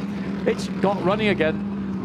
You can see again just what happened once the car's out of control, and all of a sudden the Lamborghini, doing nothing wrong on its line, gets rear-ended, or the rear end of the Audi gets into the door, the passenger door of the Lamborghini. So once again, back to full course yellow conditions. So that is James Paul at the wheel of 78, who was Harpoon. 55 that got caught up in it was Stein Schlorhorst, and was it 27 Lamborghini that also gave 55 another punt as it had nowhere to go. I think it was another of those Lamborghinis. So Fabio Crestani, I would offer you, was the other driver involved in all of that. I'm still very worried about the Acura ASP Mercedes. 42nd Vincent Abril. Has he made a pit stop that I've not noticed? Yes, he has. He's been into the pit, so they've got one pit stop out of the way. Now, was that for damage, or is that playing with strategy? We'll have to keep an eye on 88. It seems a long way down and not making progress, but I just wonder whether they're trying something really clever on strategy here. For me, they've taken the opportunity to get out of sync of everybody else, and basically what they need to do is just run their own race. There they are, the field under this full course yellow. That means slow down instantly, and it might be that they are released after a safety car period. That's often the way that Alain Andon chooses to restart the race, but depending on what the incident is and how long it might last for, he will restart just with the green flag. So he gets everybody ready, gives them a 10 count, and then they go racing as the green flags come out. So we'll wait and see how this restart is controlled. That incident between 55 and 78 is under investigation, but you've got to say that the Ferrari was in there as well. Yes, the Ferrari got somewhere involved, but clearly it was the 55 Audi that lost it on turn exit of 14, spun across the inside of 15, and then just slammed into the door, the passenger door, fortunately, on the 78 Lamborghini as it was making its way around. Another car just going into the pits. I couldn't see. 2 or 3 are all taking the opportunity. Now, why they're doing this, whether they've picked up something on the racetrack. There's the Lamborghini being worked upon. There are others about to make their way into the pit lane as we just look at this revised pit lane entry. You might as well try something here because you're going to lose less time under a full course yellow. So the Ferrari 72 in. Yeah, there's the damaged Lamborghini. Yes. So that's the one that went into the spinning James Paul. The Barwell Amstutz car in the background comes in. Rinaldi's Ferrari is in. So all these teams trying here to, if you like, buy a quick pit stop because we're not under proper green flag conditions. Yeah, but sorry, John, just quickly, we've now gone safety car, so now they'll all bunch up again. This is Paul Ricard. It's not Walthamstow Stadium. You know, I know you love a bit of stock car racing, but we're seeing something so far, and I hate to say it, that is akin to stock car racing. It's another of those extraordinary starts, isn't it? Everyone going for the same piece of tarmac, but how often do you, at the start of a broadcast for Blancpain GT, say, either keep cool or calm down? They never listen to you. Every time. I mean, it's almost like a metronomic sort of comment I make. But it is a fact of life that everybody knows that if they don't get through turn 1 and there's a contact, that's pretty much their race, as the 87, the sister car to the 88, is also in. And And there is the 88 factor just caught up with it, so it's pretty much more. Well, no, I'm just looking down to see where it is in terms of it's running according to timing and scoring at the minute in 39th position. But if they have gone out of sync, once this race gets back underway, while everybody else will be piling into the pits, you know, within a few minutes, they're going to stay out. And they say, here's Bentley preparing also to take advantage of the safety car. You've got to be careful that you don't then go over a driver's maximum allowed stint time, but you might as well do this, especially under a safety car, because everybody will bunch up. Yes, you'll lose lots of places, but you'll lose less time because you're under these controlled conditions. We're on lap 14, and we've already had this as our second safety car period in a race that just does not yet seem to want to get going.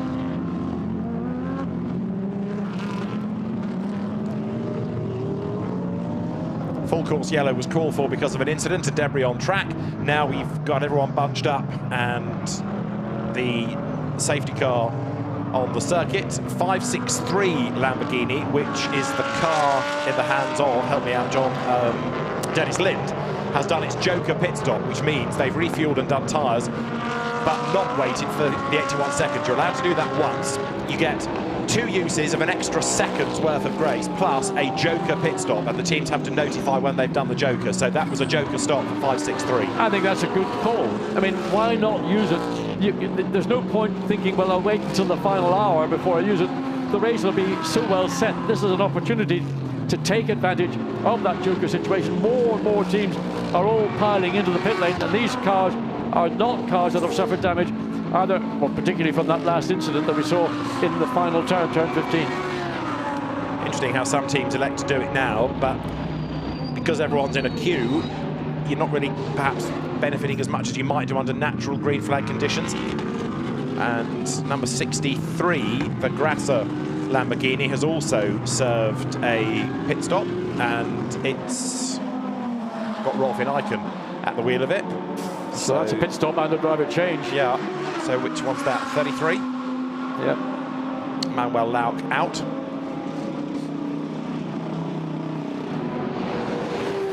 Yeah, Rolfin Eichen's stopped 61.8 seconds. That's got to be a Joker, hasn't it? In 63, the Grasser car.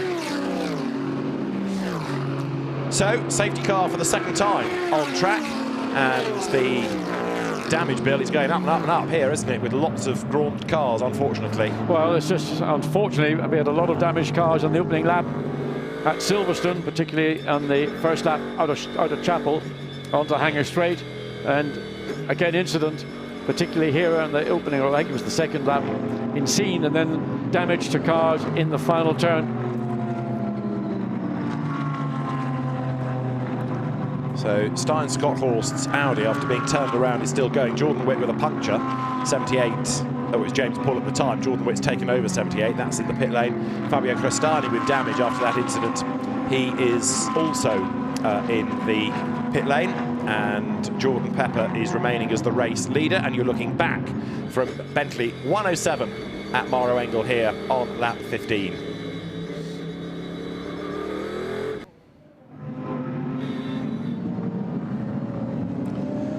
So we're about to complete lap 15 here at Paul Ricard. A full course yellow was called for. That's now gone to a safety car to get everybody in a line ready for the restart. But lots of teams now electing to use this to try and do something trick on strategy. So we've had a whole raft of pit stops. Yeah, we did see the Bentley team getting ready, and it's not going to be for the 107. Is that the 108 coming? Yeah. It is. So the 108 Bentley, the sister car, making its way into the pit lane. But also number 4, Black Falcon in as well. Is in, yeah. So this is possibly going to be the play that will dictate. As we see the Honda also in. So there is the 108 making its Bentley down towards the end of the pit lane. They're more or less directly under our commentary position. And the one benefit is that when they leave their particular car park or park, they can get pretty much back on the throttle once they go across pit lane exit. And there's a flat out run down into turn 1. Safety car in at the end of this lap. So we have done, really, the best part of 40 minutes, and we've had precious few racing laps, and there, Black Falcon almost tripping over itself in the pit lane there as the number 6 green car released right on the tail of number 4. Yeah, I think very wisely the green let the 4 go, because that's the principal car that's going to challenge for victory. The 10 is the Bentley sitting there waiting. There she rolls a car coming down behind. Is that going to be an issue coming down, an unsafe release? Well, I think the Lexus just about was able to wisdom back off, let the 108 get back onto the racing, well, the exit lane, the racing lane in the pit lane, because that outside lane is part of the racetrack, whereas the inside lanes are the pit lane. So everybody bunches up. We'll go racing again at the end of this lap. 88 Mercedes we caught a look at a moment ago, and that car with Vincent Abril has now done 2 pit stops. So I'm still intrigued to know what the first one was all about, because that came very, very early. It may have been just to throw a little bit more fuel into the car, and that's why it dropped back under that long full course yellow period, but they're clearly trying to do something on the strategy to bring it back into the game. Yeah, very much so. I think that's all they can do. They've got that position starting in the pit lane, so if they can make something work by going off message to the actual strategy, that was the strategy they were going to run to. But now it's Porsche behind the lead Bentley, and can these 3 make a clean break from the following Aston Martin? So it's Johnny Adam in the number 59, indeed it is. We're racing again. Jordan Pepper hammers across the line with Matt Campbell, Sven Muller behind him. Johnny Adams up to 4th then because of others stopping. Charles Weir 5th, Nico Bastian 6th, Mathieu Vazevière is 7th, 8th Giovanni Venturini, 9th is the Australian Nick Foster. Andrea Rizzoli is up into the 10th spot in the dynamic Porsche as the rest of the field here comes streaming through turn 1. A little bit wide there goes the lap 52 Ferrari, but Jordan Pepper now trying to get away. Yes, and of course the 2 Porsches, I'm assuming, are going to run to their strategy. They're not going to race one another, because in doing so they end up losing out to the car that they principally want to get ahead of, which is the leading 107 Bentley. Now Mauro Engel is down in 34th place, 31.5 seconds away from the race leader. But it could have been worse, of course, had he pitted on the full green flag conditions. He'd have lost more time. This is Sven Muller's view. He's running 3rd. Look at the speed building. He's nowhere near the end of the straight yet. No, I want to see 280 kilometers per hour as he makes a small adjustment in the mirror. No, that's a strange adjustment that he's taking time to do. So 273.4, not quite as quick as some of the other cars that are around. And that, the Bentley we saw in qualifying was getting up to just over 280 kilometers per hour. That gives them an awful big advantage at the part of the racetrack where top speed is key. So the race leader currently on lap 17, Jordan Pepper, 3/10 to the good. And 2nd and 3rd go through. The 2 Porsches then run by Hans-Peter Naundorf's Rover Racing squad. So about the 2 drivers involved here, the accident, car 2 and car 444, both drivers are okay. And that's the voice of Alain Adon, the race director that you heard, confirming that the 2 drivers, Florian Schotzer and Ezequiel Perez-Compac, are both okay from the incident on the first lap. There was quite some concern given that it was a high-speed part of the circuit, but the good news is they're all right. Yes, that is good news. It took a little bit of time to get Ezequiel Perez-Compac from the cockpit of the number 2 Audi, and the fact that both drivers have been sent to the medical centre and have been cleared by the medics back into their pit lanes. Well, it's a disappointment for both drivers and both their teams, but the key is that both drivers are fitting well. Now let's have a look at it, because the Ferrari's on the outside, the Audi gets hit by Derek Pierce, and then that fires the Audi across into the Ferrari, and boom, into the barrier at high speed they go. So the Audi seem to get hit from behind by the Team Parker Bentley. Huge damage to both of those cars. Yeah, the Ferrari really looks to have been one of the 2 that's come off the worst. The angle that he hit the tire bailed out. The Audi hits it nose end, but then you can see wheels coming off the front of, I think it's one of the Ferrari and certainly maybe one of the Audi. But fortunately, the integrity of the build of these GT3 cars is such that you've got a massive roll cage, safety cage within the cockpit. Everybody very concerned about passive safety within the cockpit for everyone. So Derek Pierce in the Bentley, that car got as far as the pit lane with its front damage, but it's a big repair job. The other Bentley of note, 107, leading the way. And Black Falcon, incidentally, when they had Mauro Engel in the pit lane, served their Joker pit stop, so it was a short stop to keep the car in contention early on. Way out wide there. Oof.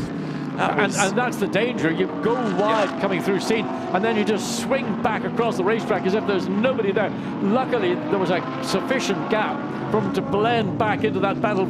But that is concerning. 66, that's second of the 2 attempt to Audis, and an aggressive return to the racetrack. That was Nick Foster, the Australian driver, behind the wheel of it. As you look here, at another battle pack wriggling through. 5.19 in the midst of this is Giovanni Venturini on the back of Nick Foster, who in turn is on the back of Mathieu Vazivière. Jordan Pepper then leads the way as they come over the timing line once more. He's a second clear of Matt Campbell. Yeah, you can see the Bentley easily beginning to pull away from the two Porsches. It's got great overall handling, but key here is we saw the difference, I saw the difference in the straight line speed of the Porsche against what we know the Bentley is capable of, and by having a good handling car plus a benefit in the straight line. So Jordan Pepper, clear road really for the first time. He can get some laps in and get down and do what he knows he's capable of doing. Number 27 Lamborghini we saw with damage early on. That's out of the race because of the amount of damage sustained. To car 54, jump start.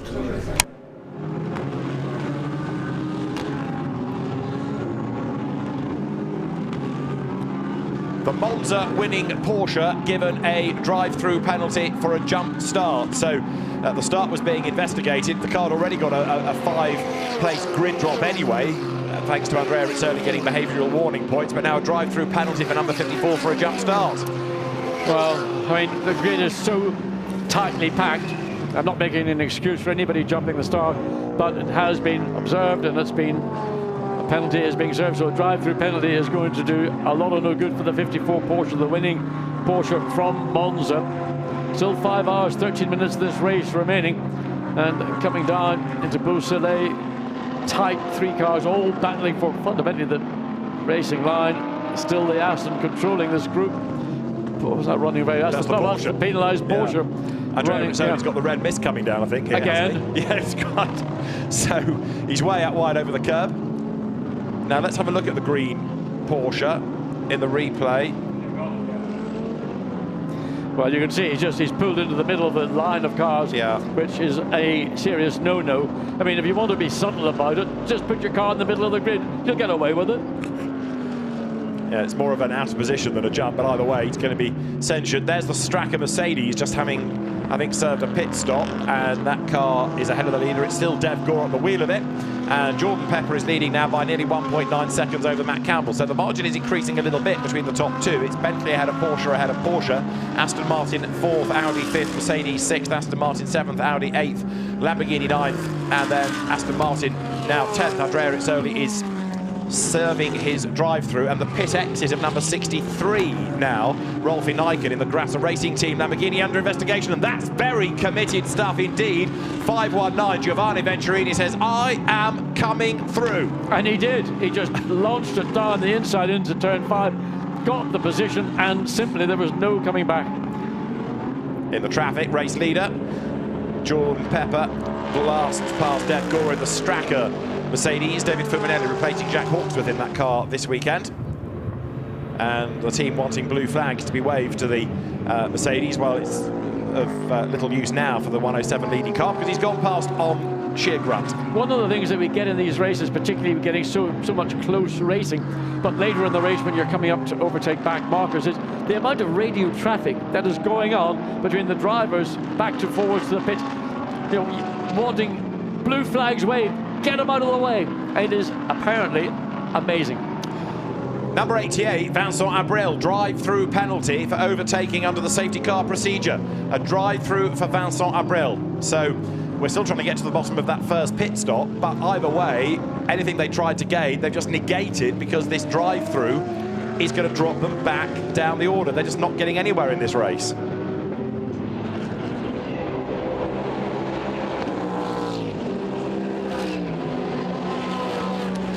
Heading towards the end of the first hour of racing at Paul Ricard. Jordan Pepper leads the way, but this drive-through penalty for the number 88 Mercedes of Vincent Abril. It's like snakes and ladders. They gain and then they drop down again. I mean, I don't know what Vincent Abril doesn't understand about not overtaking under a safety car. I mean, it's tattooed into your brain. So Abril gets a drive-through, and they're still way back in 39th place, and that means a huge amount of distance behind the race leaders. The Porsches almost tripping over themselves. Matt Campbell and Sven Muller battling. I think Sven Muller actually might be the quicker of these two cars because he's been running really as close as he can get to the sister car, and the sister car, the 99, is dropping back. It's now 2.7 seconds behind the lead Bentley.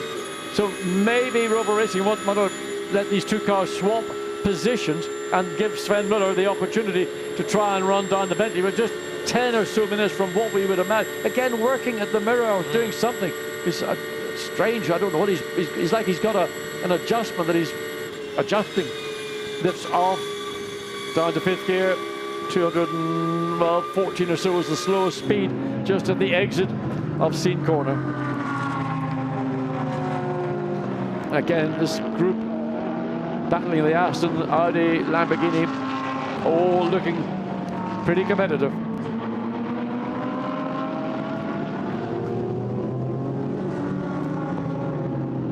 So it's still Jordan Pepper leading, Matt Campbell second, Sven Muller, Johnny Adam, Wiertz, Nico Bastian. Nico Bastian, I think, is the lead silver car at the present time. But it ought to be in the 55 Audi, but that's had its all tales of woe. And particularly here, the exit of turn 15 when it got T-boned.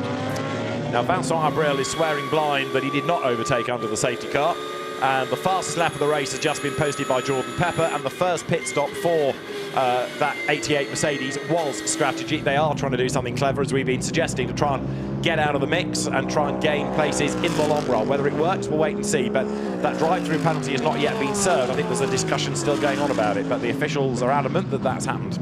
So the penalty needs serving, but the discussion goes on. Yeah, this little battle that's going on for 7th, 8th, 9th and 10th is getting a bit tasty, probably a bit impatient as well. Now, we've seen what impatience can do in the opening, the best part of the opening 50 minutes or so of this race. The 76 Aston running directly behind the Lamborghini and Giovanni Venturini. So looking into the garage, the 88 ACA ASP. Raffaele Marciello looking at the data, and still that drive-through yet to be taken. Mathieu Vazivier, Nick Foster run towards us here, 7th and 8th.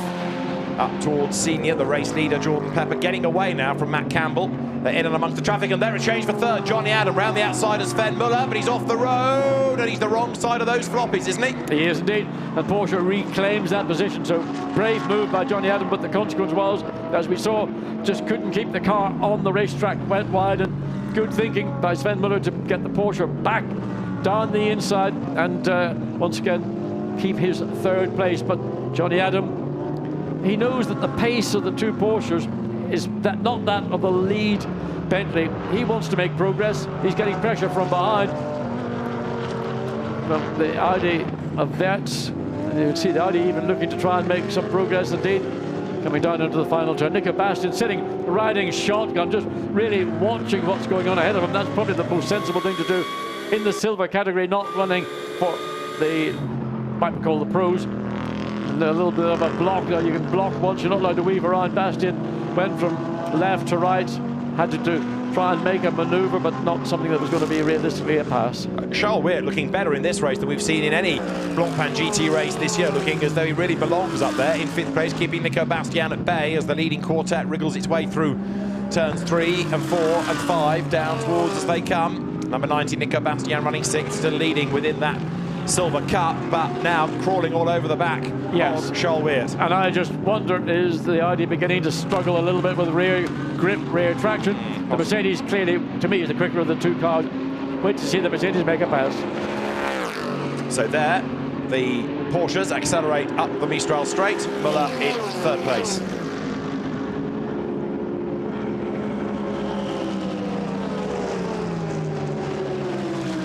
Impressive the way that Jordan Pepper has now built this lead, isn't it? Because having got away from the traffic, and I know that back-marking Mercedes is not helping, Matt Campbell has got well and truly stuck. You can see why the teams want blue flags being waved, because that Porsche cannot get past 43, which is a lap down. Well, I think the consent that a lot of drivers are saying is that cars that are being lapped, or some of the cars that are just inherently slower, are not being assisting. They're not helping when a lead or a group of lead cars are trying to make their own race and keep in contact. I mean, when you lose 4.5 seconds, and I guarantee you by the end of this lap, it's going to be over 5 seconds between 1st and 2nd place.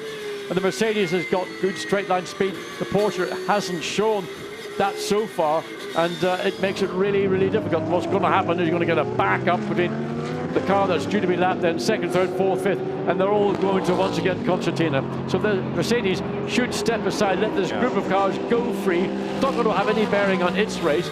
Just let the 2nd, 3rd, 4th, 5th, 6th battle carry on uninterrupted.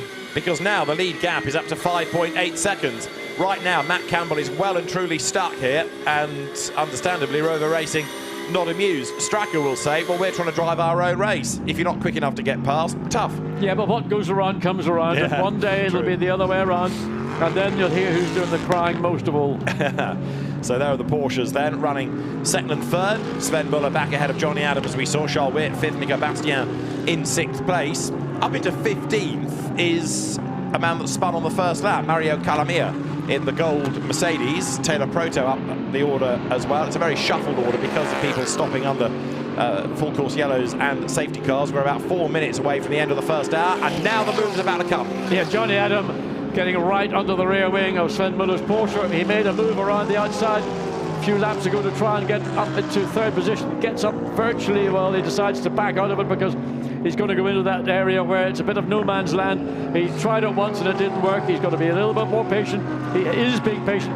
Now, well, again, Sven Muller just clearly uses the inside of the corner to make sure there's no chance of Johnny Adam trying to put the Aston Martin on that bit of real estate. So Johnny Adam is trying everything he can to unsettle Sven Muller. No wonder he wants a good view of his mirror to see exactly where the Aston Martin is. Nico Bastien still on the tail of Charles Witt. So 8.5 seconds covers the top 6, but 5.8 seconds of that is between the top 2. And still the Mercedes is in the way a little bit. So Dev Gore, quick driver, running his own race, but the Porsches can't yet find a way past him. And Jordan Pepper's lead here is increasing all the time.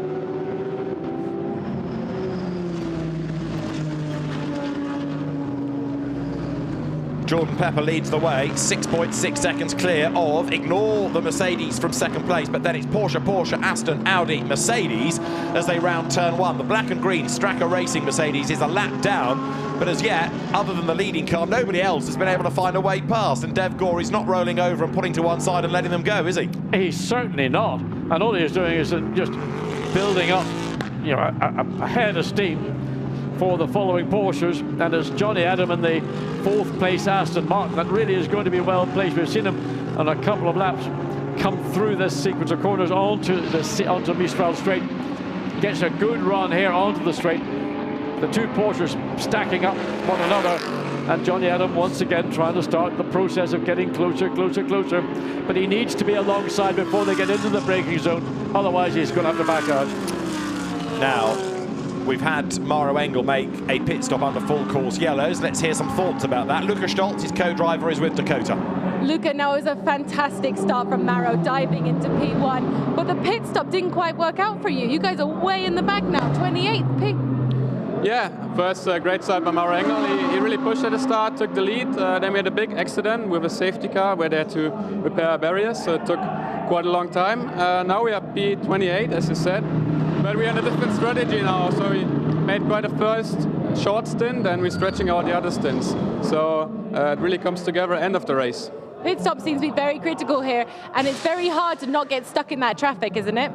Yeah, definitely. On the pit stop you have to be spot on, especially here if it's a 6-hour race. But I think the guys did a good job. They adapted really quickly, and yeah, we are back in the game now. It's very warm here, and the tyre degradation is going to be critical also, as well as those pit stops. Your front engine Mercedes seems to be very good on this tyre degradation. Yeah, obviously the Mercedes is really great on tyre degradation, so it's really our strength. And we struggle a bit more when we are on high fuel and other cars overtake us at the straight, but we fight them back at the end of the stint, and yeah, it will be a tough race for us, but we push anyway. When are you in the car? Last, so we do double stint each, and then I will lead the last 2 hours. Let's see how you go from there. Thank you. So Luca Stoltz explaining about strategy. You've seen on the graphic a moment ago the drive-through for 88 Mercedes suspended. Vincent Abril was adamant he had not overtaken. A discussion has happened between the team and the stewards, and they've decided to put that to one side for the moment. So that'll be some consolation for Vincent Abril. It's one thing being guilty of something that you're being accused of, it's another thing that hasn't been established clearly and has been suspended. So he will put that out of his mind and just focus on what he's required to do in the 88. A car that before this event you had to have one of your top 6 potential winners, but not really looking like it's going to be anywhere near the front even after 6 hours. So they'll do a lot of hard work, they'll vary their strategies, and of course you've got the Marciano in the car, but he'll be in for most likely the final 2 stints. As this battle again for second, third, fourth, still being hampered by the pace of the Mercedes. Now Nico Bastian having a little sneak down the inside once again. Just goes to show you, you've got to be on your toes. Big lockup coming into the final turn. Oh, it's just a Porsche. Something's happened. There's a puncture. Right, left rear, and the Porsche's got punctured. That's 99. The 99, the second place Porsche. Well, it's happened at the right place. If it can happen anywhere, Matt Campbell with a puncture is going to pit at the end of lap 26. It's about the end of the hour anyway, so it's pretty much, if you like, on schedule for a routine stop. It might be just dovetailing perfectly. Now you don't need, because there could be a bit of residual damage with a tyre that's going down. Bodywork can get damaged, aero parts around the back. But Nico Bastian really doing a strong job. Yeah. Trying to give Wertz a good workout. There is the Porsche, so it's the left rear that, whether it got cut, and that's one of the problems when there's a lot of carbon fibre around the racetrack, whether it got cut down or whether it's another issue. We were aware that some people in the various bits of practice, we can look at Bastian. I mean, he doesn't even need to look in the mirror. The car's virtually alongside. Again, the Mercedes, well, I think it's got good straight line performance, but likewise probably fairly evenly matched by the Audi as they get on to the Mistral straight as they go on to lap 27. So yes, the question is, why the puncture? Is it wear? Is it contact? Is it running over something? And does anybody else have to be worried about it? Giovanni Venturini getting a tow has just done an absolute best in the first sector. We're at the end of the hour. You can only do 65 minutes to a stint, so the leader is going to have to pit within the next couple of minutes, effectively. And Jordan Pepper has done the fastest lap of the race, as now, if you like, the surviving Rover Porsche. That is Sven Muller, fends off Johnny Adam, and still the Stracker Mercedes is ahead of them.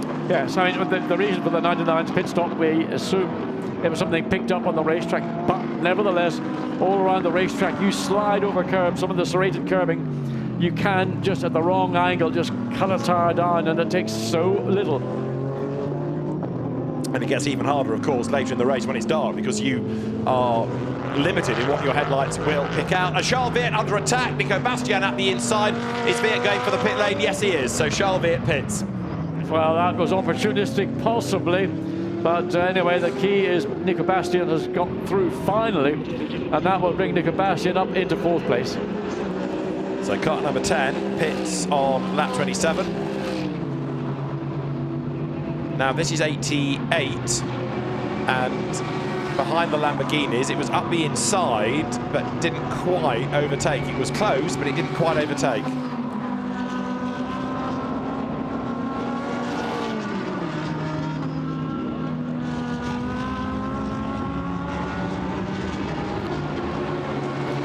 So that's Vincent Abril. That's the incident that's under investigation. That drive-through has now been suspended. So he's saying he didn't overtake. That suggested that on the pit straight he did. If a green flag had... No, it wasn't a green flag by that stage, was it? So the plot thickens. Well, if it was a green flag, then well, technically it was a legitimate manoeuvre. Yeah. If it was still under yellow, what were you doing? Diving up the inside when you know full well you're not allowed to overtake under a safety car. Aston Martin, Johnny Adam, creeping closer to the tail of the 98 Porsche. Again, this run up into scene. Still the 63, or sorry, the 43 Stracker, able to keep everybody behind. And well, he decides Steph Gore ain't going to give it easy up. Up the inside, Bastian looks too fast. Johnny Adam, good move, caught Johnny Adam unawares.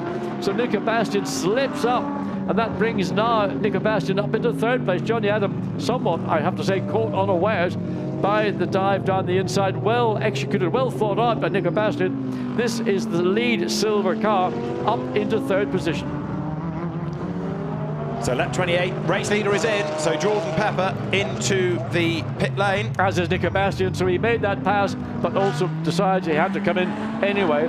Race leader in, and what would be 3rd place, back into the pit lane as well. So the race leader has done 27 laps and comes in, and pretty much everybody is in. 98 is in at the end of lap 27. Nico Bastian is in, Johnny Adam is in, and Charles Weert did a joker pit stop in number 10 to save some time. And now Rover Racing goes to work, but this for Bentley is going to be crucial. Well, they built up that very, very comfortable gap, which is over 10 seconds, as the Porsche. So it's just picking up the cloth that he managed to drop, clear the windscreen. Some of the teams use very fine filament tear off, so they got a clear screen. But the Bentley, almost a little bit of confusion around the back right rear of the Bentley. Porsche off the jacks, waiting for the car to be called. The Porsche ready to go, Bentley ready to go.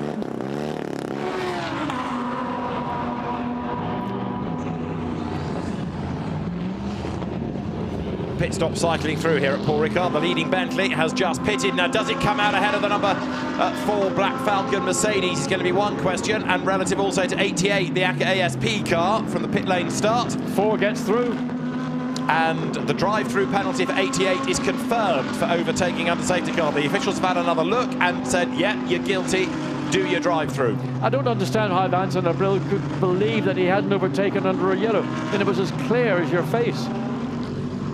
Now there, battle after the pit stops between, look, the Mercedes going ahead. Nico Bastian goes ahead of Sven Muller. So in real terms, this is for second place now. And Nico Bastian on the exit of the pit lane after a good stop jumps up ahead of Sven Muller. Yeah, and that's been a strong run all the way through. The number 90 Mercedes waited, was patient when it was important to be patient, saw his opportunities. The pass on Johnny Adams' Aston Martin was a classic move down the inside, catch the opposition unawares and steal that position away. He went straight back into the pit lane, but more importantly back out again and ahead of the 98 Porsche. So Bastian ahead of Muller. We've got Dennis Lind leading the race. Now he has made a pit stop. He pitted under the full course yellow earlier. Mikhail Alyoshin is running second. They did a full course yellow pit stop early on in the race as well. 275 for the Porsche. Now, the Mercedes will be doing a little bit more than that, in my view, probably 278, 279. And that is the area where Porsche, they may have a quick car on the lap, but they're going to have a battle trying to get through some of the opposition around them, where they've got that strength at the end of the scene, back at the end of the Milstrau straight going into Scene corner. Now Dennis Lind, the race leader, just to make the point, stopped under the full course yellow, and they did a joker pit stop. In other words, shorter, but that one allowance that you have, shorter than the 81 seconds line to line. So it's Lind from Alyoshin. Dean Stoneman is up to third at the moment, ahead of Renat Salikov. Rolf Inaiken fifth, Stephen Pallet sixth, Maro Engel is seventh, Alex McDowell eighth, Arno Santamato is ninth, then it's Hubert Haupt, Callum McLeod, Jordan Pepper 13th, if you like, of those that have stopped normally rather than under full course yellow. But Charles Veer has also jumped up the order. Vincent Abril is currently serving his drive-through. And look at this, the 54 Porsche coming under attack. And the Lamborghini to the inside line as they go through Toulon. But 54 fends off the leader. So Dennis Lind here trying to get himself up past number 54 Porsche that's not being hugely cooperative. And of course that's about to lose a lap. Well, the Lamborghini really all over the back of the Porsche. Coming down into the completion, yet another lap. Ferrari, the 72 Ferrari, which we saw involved in that incident, rolled out the second full course yellow, then safety car. So it's back up to what one might closely describe as race speed, seems undamaged. That was one of the cars that may have had a tyre cut down in that contact. Ferrari winner back at Silverstone a few weekends ago, and horsepower battle between the V8 turbocharged Ferrari engine and the V10 naturally outspirited Lamborghini. And the Ferrari gets a good pass down the inside, cleanly executed, wisely given up. So that puts Mikhail Alyoshin into the lead of the race now. Dennis Lind drops into second place. Zaid Ashkanani ahead of them, running in 38th position, about to go a lap down. Well, it's all happening here. Paul Ricard, aircraft taking off from the runway just parallel to start-finish straight. We go back on board. And Dennis Lind, he had not been happy with that pass. It was a good race down into turn one. Ferrari got wheel to wheel, door to door into turn one, and that made the pass pretty much a straightforward one. So now can Dennis Lind get back into the lead of the race? Remember, these two have used their joker pit stops early, so they don't have that ability to buy back time later in the race, whereas the 107 Bentley, for example, will have. The incident on the opening lap of the race is going to be looked at the end of the race, not during. There's enough to go on, and it's not going to affect anybody's results anyway, as there, right on the limit is Alyoshin. The car again quivering through the corner at Signes. To the outside line at Toulon goes Dennis Lind. Wide in, tight out, this for the race lead. Lamborghini and Ferrari, oh, so close to the Ferrari, just hangs on to the place. I mean, that is good wheel-to-wheel racing. When you think that the Ferrari started back on the 8th row of the grid, 16th position, battling for the lead, the Lamborghini were on following the 5.63 back, started on the 2nd row of the grid. So the 72 Ferrari has really strongly come to the fore. We know that's a quick car. We saw that at Silverstone, and in spite of the travails that they got into in the incident in turn 15 for the second safety car, it's back running strongly. Zaid Ashkanani getting himself onto the back there of Ben Goethe, so that's the 37th and 38th places, the two Porsches. Getting away actually now, Ashkanani, isn't he, from the leader, because Mikhail Alyoshin is busy defending from Dennis Lind, who wants to get back ahead of him. These two busy squabbling, so new race leader Mikhail Alyoshin. All of this, remember, this shuffling is because of who has stopped when, whether it was on the hour mark under green flag conditions or under full course yellow earlier. And there you saw Ashkanani going ahead of Ben Goethe in the Gulf liveried 911 GT3R. But Dennis Lind ain't going to let it go easily. I mean, he feels that his combination, car, driver, chassis, aerodynamics, engine power, can take the Ferrari on. But that was a clean overtake down into turn one a number of laps ago when the Ferrari got control of this race, sitting on board with Dennis Lind.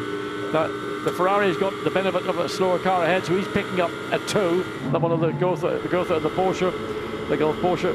So he's able to manage, but look at the speed now. You can see the closing speed getting closer up the hill as you go into the scene, but not close enough. Just got to keep yourself in position, clear the Porsche behind you, and make sure that your exit is going to give you the best speed as you come down into this very long, a real understeer testing right-hand corner. It's the last part of the corner where you really get the final part of the apex. 282 kilometers an hour from Dennis Lind approaching senior as he's on the back of Mikhail Alyoshin. Renat Salikov is up to third, incidentally, behind all of this at the expense of Dean Stoneman. Amaro Engel, of course, having also pitted out of sequence, has likewise jumped ahead of the 107 at Bentley with whom he was racing early on. So we still don't really have a proper handle on who is where, whether it was a good idea to pit under full course yellow or not. We'll try and extrapolate all of this data as we get towards the next round of stops, but if you like, you've had some pitting on the half hour, some pitting on the hour. Which way round is it going to work? Let's see. There is 54 through Zaid Ashkanani and Mikhail Alyoshin versus Dennis Lind. They just put a lap on Ben Goethe there. Yeah, but the issue is that Porsche is probably running more or less now at the pace that the lead two cars are running at. The same problem. You got a car that's out of position, and will it be or not holding up the lead two cars? So there, Dennis Lind hustling on.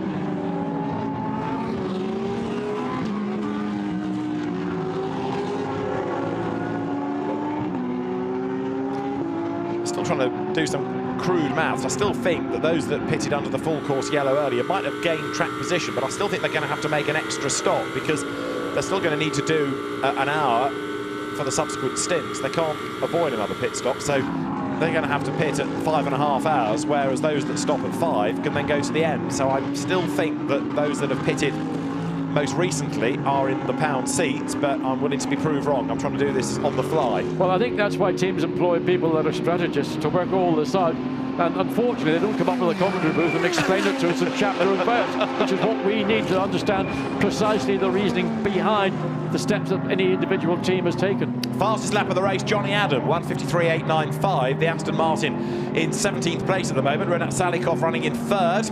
And there is 63, which is Rolf Ineiken going around the outside of Dean Stoneman. This is for 4th place. Rolf Ineiken gaining ground, and behind the Maro Engel has just got up into 6th in the number 4 Mercedes. Ineiken goes wide. Dean Stoneman back through. And that's the problem. You make your pass coming through scene, you get out of position, and the car you've just overtaken can make the undercut back again. It's classic racing here at Paul Ricard. You've done the hard yards, you think you've got that position all sealed and delivered, and all of a sudden you've lost it again. So Mikhail Alyoshin is the race leader. Dean Stoneman, who, although he's been away racing single-seaters again of late, has GT experience from seasons past in Blancpain, McLaren's, I think, but also a year of Carrera Cup GB. Coming up towards the timing line, they're now trying to hustle forward. And the gap between Alyoshin and Lind, only half a second. There they are, coming over the line. Now, also, you've got the Mercedes running lower down the order. Maro Engel in 6th place, closing on Rolf Ineiken, who in turn is closing on Dean Stoneman, who goes there. Rolf Ineiken bouncing wide over the curb. So Mauro Engel inching back into the mix here. Where is 107 Bentley? 13th currently. Yeah, sending the sister car up into 11th place. On the way, Callum McLeod behind the wheel. So it's all a bit topsy-turvy until we get at least the next round of pit stops. So Mauro Engel at work, closing onto the tail of Rolf Nyken now as they come onto the Mistral straight. This lap 34 now.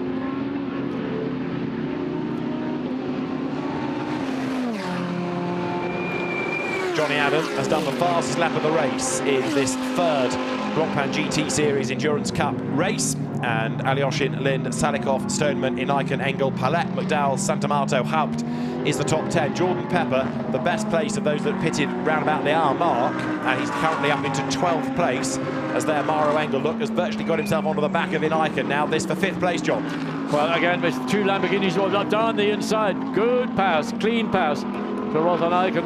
Either just let the Mercedes go or just got too wide, picked up a little bit of understeer in the middle of the corner, but good clean pass by Mauro Engel. He's making progress. Dean Stoneman, the next car up, so he'll try and make that overtake much the same fashion he got past the 63 Lamborghini of Rolf Nyken. So Rolf Nyken losing a place, and Dean Stoneman is about to get gobbled up, I think, as well by the mighty Mercedes that powers its way up towards the timing line now. Mauro Engel hoping that that early pit stop strategy, and Black Falcon did it a year ago from memory, was it last year or 2 years ago, they pitted out of sequence, goes through on the inside, and easy peasy that, wasn't it? Yeah, I mean, Dean Stoneman did the right thing. He saw that Mercedes was coming. It is a quicker car in a lap, and he could have made life more difficult. He done the wrong thing by weaving, coming down the pit lane. He's given it up now. What we've got 4 hours and 43 minutes of this race to go, a long way to go, and a lot will happen. We could have maybe, hopefully not full course yellows or safety car interventions, but just simply the pace the race has been run at. That lap of Johnny Adams, 153.8, a race lap, pretty impressive to me. Go along with that, and that, of course, is in his second stint, as there is Zaid Ashkanani edging forward now, 37th that car is.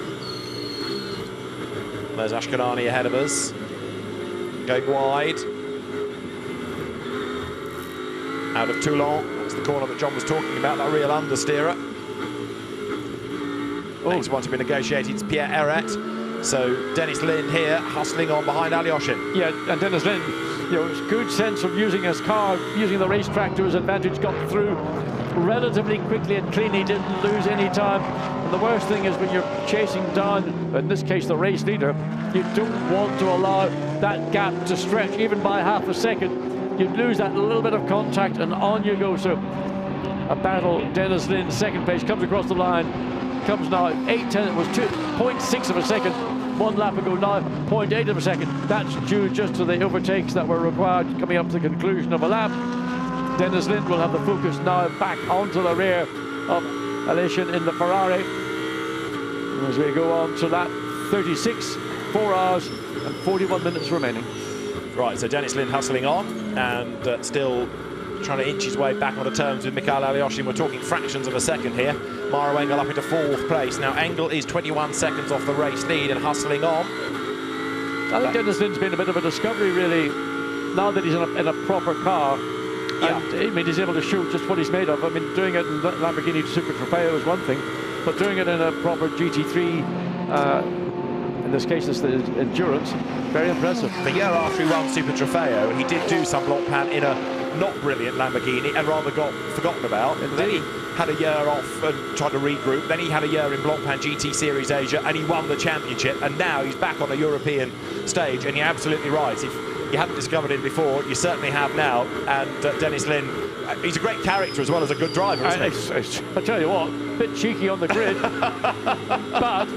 but if I think back to that race at Monza in very changeable conditions, he was just outstanding. Yeah. And again, in his pursuit of the lead Ferrari, he's not leaving anything on the table. He's got a good sense of where to place the car, and in the process of following another car, not to hurt your car. The worst thing is getting too close, maybe, and then you pick up that little bit of understeer that frustrates you, using his car very effectively. But Ferrari consolidating 0.8 of a second this lap wait and see, it'll be back down to somewhere near maybe 0.6 of a second once again.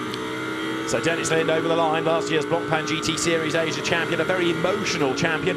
Now, sun's starting to set, so another problem for the drivers. They're driving into this dropping sun, and the gap is half a second, so Dennis Lind a little bit closer. We're riding with him, John. Yes, out of turn 2, and the run down into 3. Not really somewhere you expect to see an awful lot of overtaking manoeuvres because of that slowish turn 1 and 2. It's really more about getting your car positioned, your preparation. From this point forward, through this right-hand corner, through turn 6, then 7 onto the Mistral straight. Here is where you need to be really efficient with your car to carry maximum speed possible, just over 180 kilometers per hour coming onto Mistral straight. So Dennis Lind, speed building, chasing on behind Mikhail Alyoshin. Second place at the moment. You're aboard the Lamborghini Huracan.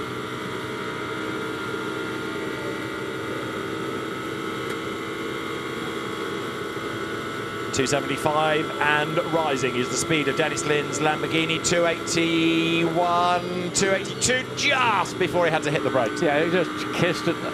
So that's anything less than 280 kilometers per hour on the straight, and it's going to make your life a much more difficult life than these that are, in the case of the Lamborghini, we saw the Bentley doing similar speeds. So the field now catching up yet again, the leaders I should say, catching up once again to some of the tail enders, and this is where the opportunities yet again arise. So how will the Ferrari make use of that traffic? It's where you catch it. Sometimes what you actually want to do, instead of rushing up behind one of the slower cars, is actually to back out of it marginally to get the run. For example, coming out of pit straight, if you come out that corner right up the rear of the car, the slower car, you'll lose your momentum. So just come out of it maybe half a second early, then get the drive, get the power on, and make the thing a much more straightforward and easy overtake. Now behind these two is Mario Engel, barreling along up into third place now and reducing the gap. Fastest lap of the race, just done by Mikhail Alyoshin, a 53.8 now. That's just fractionally quicker than we saw from Johnny Adam. Still waiting for 21 seconds between first and third. Last lap from the Mercedes, 153.9, almost matching that of the lead two cars. Now there's a little bit of hip and shoulder to make sure that Dennis Lind has come out of that little exchange slightly better than the Ferrari, so Alyoshin is going to find himself getting a lot of Lamborghini in the rearview mirror as they get further and further down. There's 1.1 mile long Mistral straight. Did you run the track, David, or not? I didn't here. I'd do that next year, I think. You know the straight's 1.1 miles if you did. I'm sure know about that. Here we go, come on. Dennis Lind for the move. Which way does he go? Outside. Can he get all the way round the outside of the Ferrari? They touch, and Dennis Lind does commit to the outside, but he's going to go wide, and the car quivers, and he's off the road. Alyoshin gets back into the lead of the race. That was brave stuff. Yeah, and being on the outside was never going to be a good position to be in.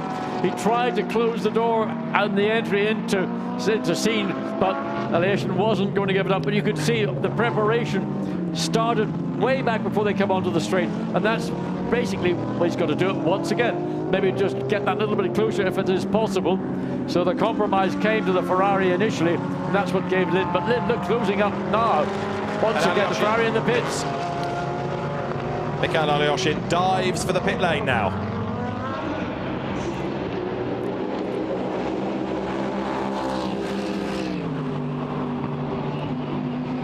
So at the end of lap 37, race leader Mikhail Alyoshin into the pit lane. Dennis Lind now picks up the advantage. I wonder, was there any contact? It was hard to tell from those views that we got of these two lead cars that that was a case, or was this just an out of schedule pit stop? Because everything's gone out of schedule, in effect, since they've had those two full course yellows and then safety car interventions. Keeping Alyoshin in the car, aren't they? Which slightly surprises me. And are they changing all tyres? Yeah, they're putting on a set of slicks, a brand new set of sticker tyres. So Alyoshin has done 48 minutes in that stint. So they've done slightly less than the hour. The danger is that they're going to get further out of sync. Well, yeah, and therefore your other two drivers have got to do more. You've got to manage their driving time pretty effectively. I can't do it quickly enough and keep talking, but I've got a question mark over this as to whether the other two drivers are going to be okay for their drive time here. And the fact that they've kept Alyoshin in the car at least gets you out of that problem. But there's a maximum that you can do across a number of stints. I know they're out of sequence, but I still think that might, you're onto something, John, that might have been heralded by the contact. Well, I wonder, because it was very, very tight. I mean, you saw the Lamborghini in the outside, and I wonder whether it only takes the slightest of touch on a tyre that maybe I'm just being too creative in my thinking, but it certainly was a very quick decision to come into the pits after that overtake attempt up at scene had occurred. All the teams have been telling me that you can easily do an hour, it's not a problem. So the fact that they only done 48 minutes and kept Alyoshin in the car makes me think there might have been a little problem reported in. Otherwise, you'd get him out, wouldn't you? If Alyoshin wasn't quick enough, you'd change the driver over. Well, they've kept him in, but they've done only a 48-minute stint. So it's just a strange amount of time under what they can do to a tank of fuel. Well, obviously the team could tell us, and it would be certainly nice to get a straight answer to a straight question. So let's hope we can find out from the Ferrari team, SMP Racing, whether Miguel Molina or Davide Rigo might want to tell us what they're going to do. Is this just a planned stop, or was there a force majeure reason behind it? Okay, we'll try and get to the bottom of that for Mikhail Alyoshin. So it's dropped them down the order. As you see there, the Phoenix Audi number 5 riding up the curb. That was Finlay Hutchison. It still is, in fact, in 16th place now. And 99, now that's recovering after its puncture, isn't it? So 99 dropped down the order, and where has Matt Campbell got to now? Well, He's all the way down to 19th. Yeah. Porsche running 18th and 19th. The two Rover Racing car. There is the 99 car in 19th position. So there, 98 coming up to the timing line. That is Sven Muller. I'll tell you what. Would you want to bet against these two Porsches finishing second and third? I'm not going to say going to win, but they're just running metronomically, nose to tail. They're out of sync, but if they can maintain this kind of metronomic running, they're going to be in and around that potential podium. So let's try and work out how Dennis Lind's pace is now relative to Maro Engel, because the gap is 18.5 seconds. The last lap, Engel was fractionally quicker, but Dennis Lind now doesn't have to worry about battling with a Ferrari. This is Sven Muller's view. He's down in 17th place. Behind Nico Bastian. Absolutely. And this is the Mercedes that got ahead of these two Porsches, but they're all running at the pace of the Ferrari directly ahead, and that's going to control it. Sebastian's going to want to clear the back marker at the earliest opportunity. He knows that he's got a car that's got a slight straight line advantage over the Porsche, but if Muller can keep in contact, he'll take any opportunity that's offered up. Now Sven Muller hasn't quite got the pace in a straight line. Remember early on we saw him having to defend from Johnny Adams. So look, he's just not closing, is he, on the Mercedes? Nico Bastian hanging onto the pace. This is for 16th and 17th on track at the moment.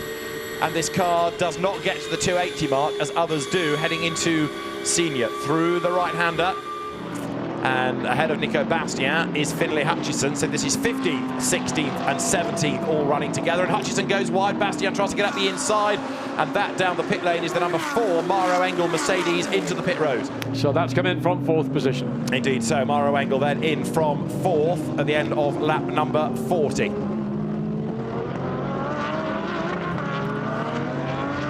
Now let's just catch our breath for a moment and have a look at how we've got to this point. We've done 40 laps here at Paul Ricard, and Dennis Lind currently leads. But under the blazing sunshine early on, with the drivers posing for photographs on the grid, the race got underway. The rolling start for a field of 49 cars, but it wasn't long before we had drama. In fact, even at turn 1, that regular pinch point, cars scattered left and right to try and find some clear track space. Looking back from Jordan Pepper's Bentley, Mathieu Vazivière was one of those drivers that had to take evasive action. In the midst of it all on the opening lap was Mikhail Alyoshin, whose Ferrari got squeezed, but then when Rob Smith got into the back of the Dries Vanthoor Audi, that hit Florian Scholzer, a sizable accident, brought out the safety car. When we went racing again after a considerable period of time, we had an early full course yellow and then another safety car on the restart, and it was a battle between Jordan Pepper and Maro Engel. Jordan Pepper went through, coming into the Virage du Pont, to get the lead of the race. More drama. This was Stein Schotthorst coming across the track, harpooning James Pull. That was why we had the full course yellow, because of the debris. That then became the safety car, bunching everybody up, ready for the restart. And as they did, Jordan Pepper led them away. But people stopping under full course yellows and then stopping under normal conditions on the hour mark has really shuffled the pace of the race. And looking at strategy now, it's still anybody's race as we get into this second hour of the competition. New tyres going on the Bentley in the slow-mo pit stop. You see the choreographed pit stop. On track, we've had a great battle between Dennis Lind and Mikhail Alyoshin, who took the lead going into turn one. Alyoshin then pitting after 48 minutes, a slightly odd stint length. Dennis Lind threw everything at him to try and get the lead back. Even a little brush between the two cars going up towards Senior, and Dennis Lind now is the race leader, Alyoshin having pitted in the Ferrari. And for the Orange One FFF racing team, it's the Lamborghini Huracan in the lead of the race. So we have, at the moment then, Dennis Lind from Rinat Salikov and Dean Stoneman, the top three. Rolf and Eichen fourth. Fifth is Stephen Palette and sixth is Alec Nadal. We have done 41 laps, a drive-through penalty for car 133 for causing a collision. And if you're watching on CBS, we will see you back here at 4:30 Eastern Time. Bye for now.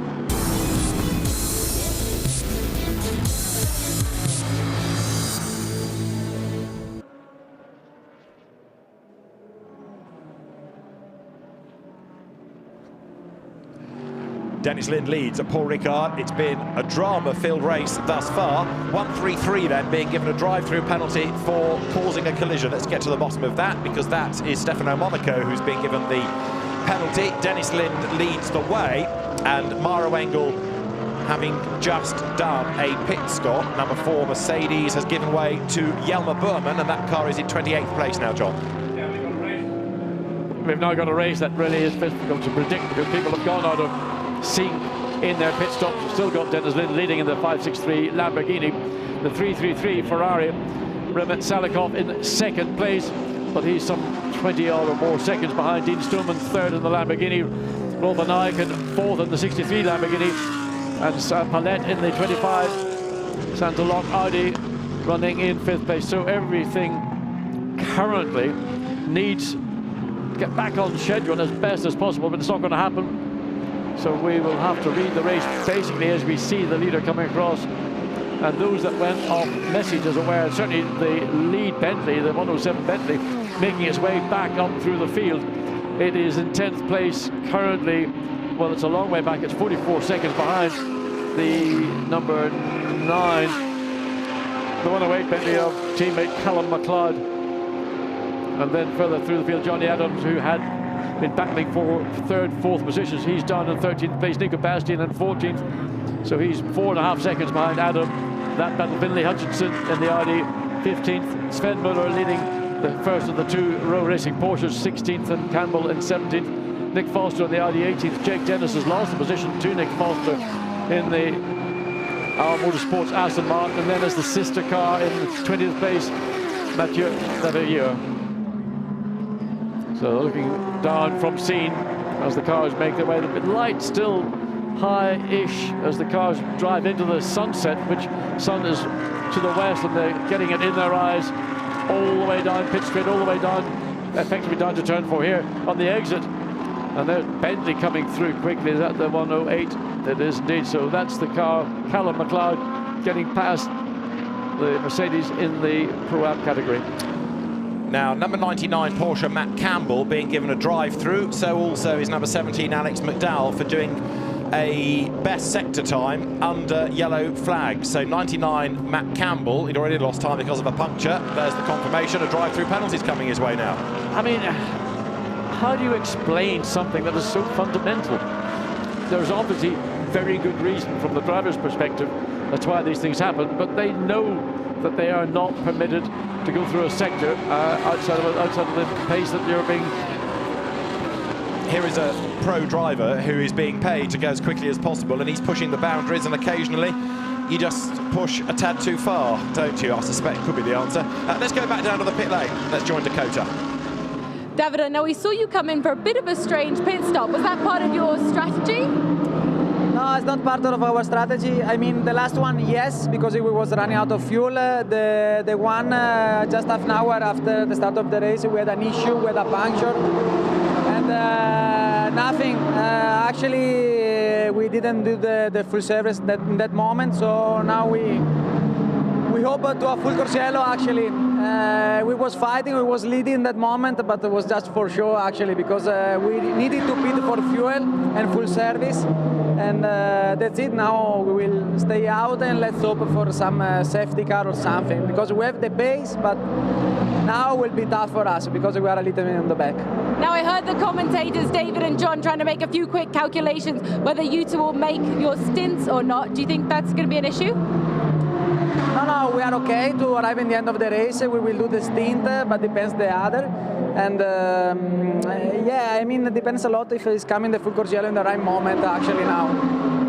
Let's see, because it's difficult to gain position on the track. We are fast, but you know, we are just a little bit faster than the other. Let's see, we will give it all, and we really want to arrive in the front. As you said, let's say good luck. Thank you. Thanks, Dakota. So just to clarify then, it was the out of sequence very early stop that was a puncture, and all they did was change the tyre. So there was 48 minutes of that middle stint, plus the first part of the race done on a tank of fuel. That's why they were running low. Well, there they are in 24th position, but they're chasing hard. The 62 Aston Martin, and being pursued by the 88 as well.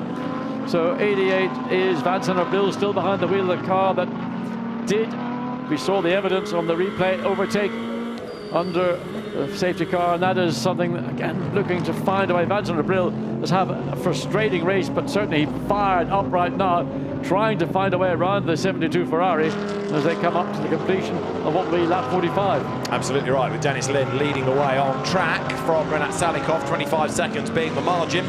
So there you've got the Alyoshin Ferrari. He's done a fair number of laps, hasn't he? 40 plus, but he's not the only one in that situation, and comes now over the timing line. So the next targets for Alyoshin, you can see there just up the road ahead, is Mathieu Vazivière, and 88 Vincent Bril is behind him, down in 22nd place. Now Bril is still on the lead lap. They've made 3 pit stops, which is more than anybody else because of drive-throughs as well as strategy pit stops, but that car still on the lead lap, which is absolutely crucial because more safety cars could yet come. Absolutely, and that's what you've got to do. You've got to stay on that lead lap. You've got to keep yourself basically in contention, and in fact, considering they've had the pit stops and the drive-through, to be in 18th position indicates the real pace of the 88 Mercedes. Had it started, we would believe, and it's what would have been its normal grid position based on a time not having an issue with an engine change, that car would have been a contender for the lead of this race.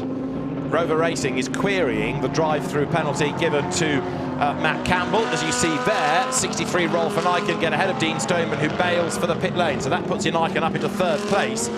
But it's interesting that these drive-throughs are being offered and then reviewed rather than the review coming first. Yes, I mean, obviously there's a report filed, but then sometimes the evidence has to, other camera angles, for example, which would be made available. And then in the case of the 88, it was reviewed and it was seen to, it was suspended, then reviewed and seen to have been, in fact, an offence.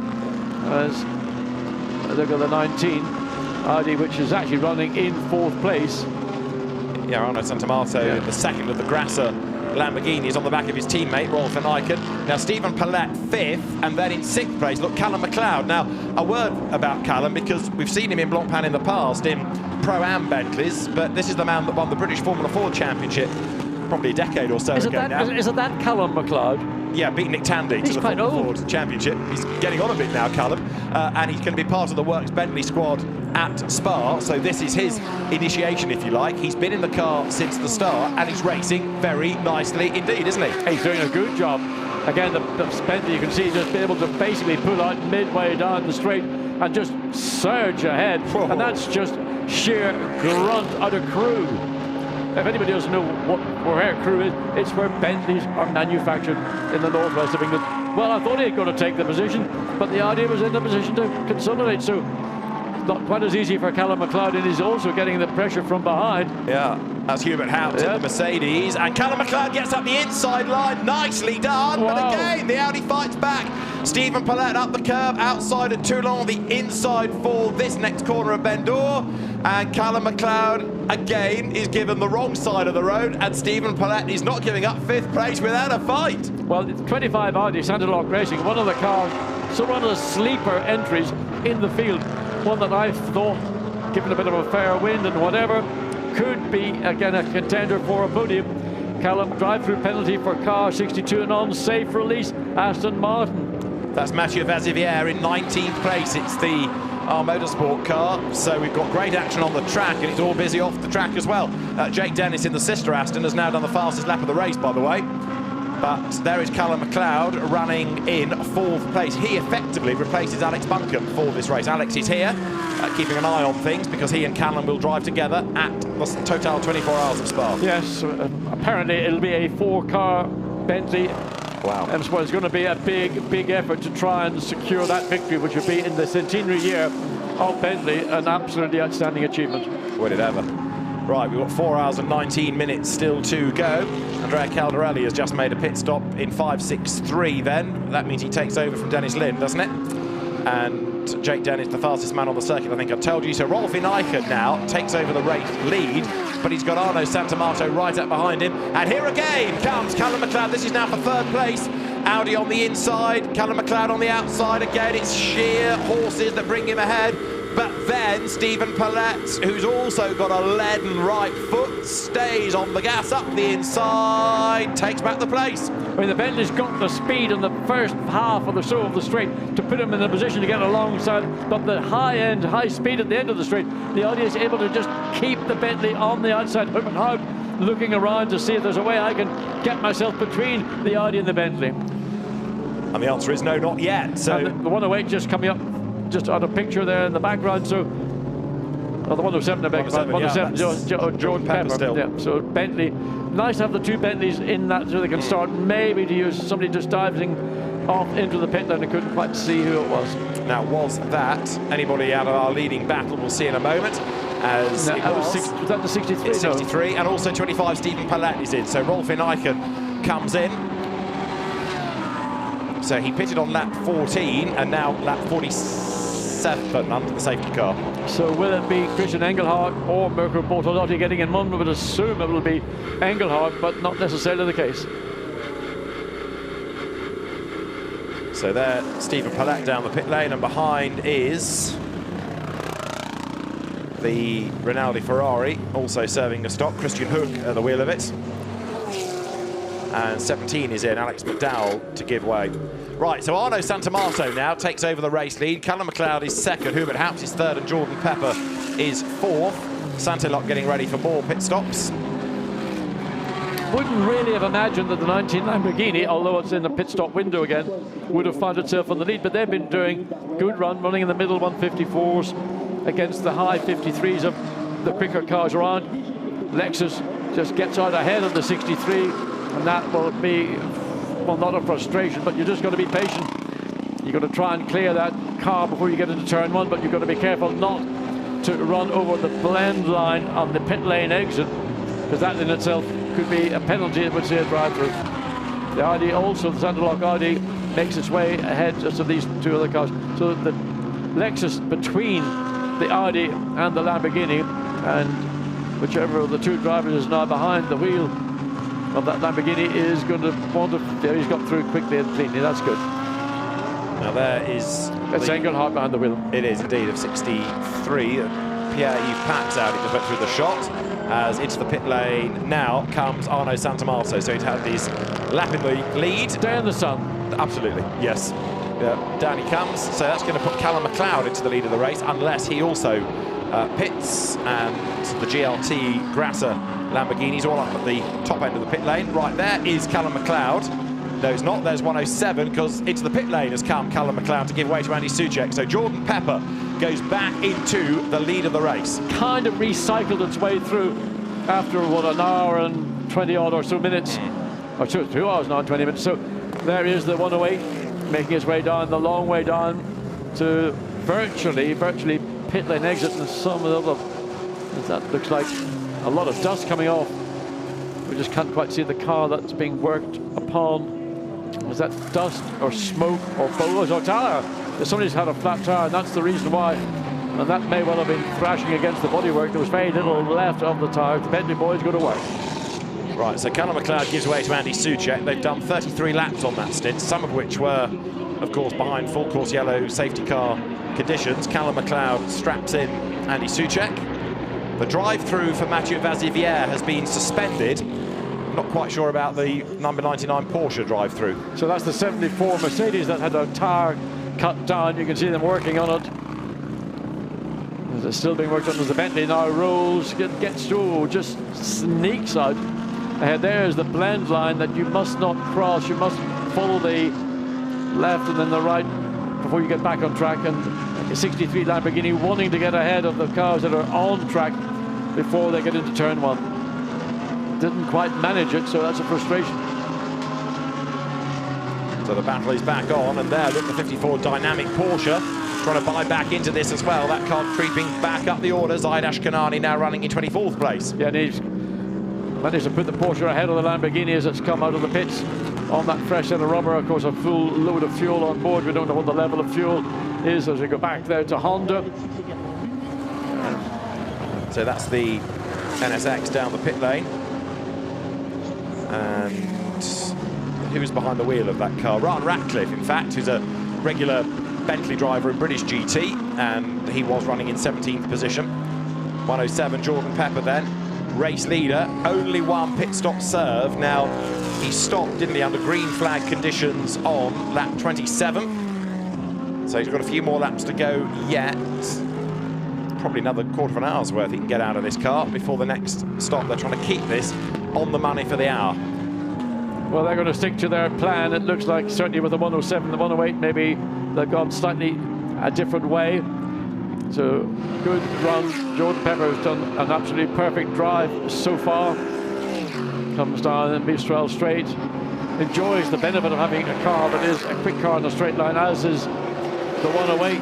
And we saw a number of occasions when the 108 could get alongside Simon Gachet in the Audi, but the back end of the far end of the straight, the Audi seemed to have that little bit of ability to sustain its position. 107 didn't do a joker pit stop. Others did do a joker early on to try and gain track position. 107 perhaps keeping the joker for the last pit stop, where it might be even more important to buy back track position. So we'll see when they do play it. The teams have to notify when they've done the joker stop. Otherwise, of course, you get penalised for being under the allotted time. So they have to declare which one is the joker stop, and 107 could be using that later in the race. Now, behind Jordan Pepper is Charles Viet, and it's 12 seconds between the two. Johnny Adam is third, Nico Bastiani's fourth, and there, 99, Matt Campbell in the Rover Porsche, and that car yet to serve that drive-through that we were being told about, and he's now in the traffic again, and so too in 98, Sven Muller. Well, 99 is currently running in 8th place, and there's the 90 Mercedes. Nico Bastian still behind the wheel, and only 1.7 seconds the last time they came through behind the Aston Martin. As the 133, which is out of sync with this group of cars at the minute. So it's Bastian 4th, Sven Muller 5th, and then Nick Frost in 6th place. Jake Dennis, strong run, quickest lap of the race, as you pointed out, in 7th place.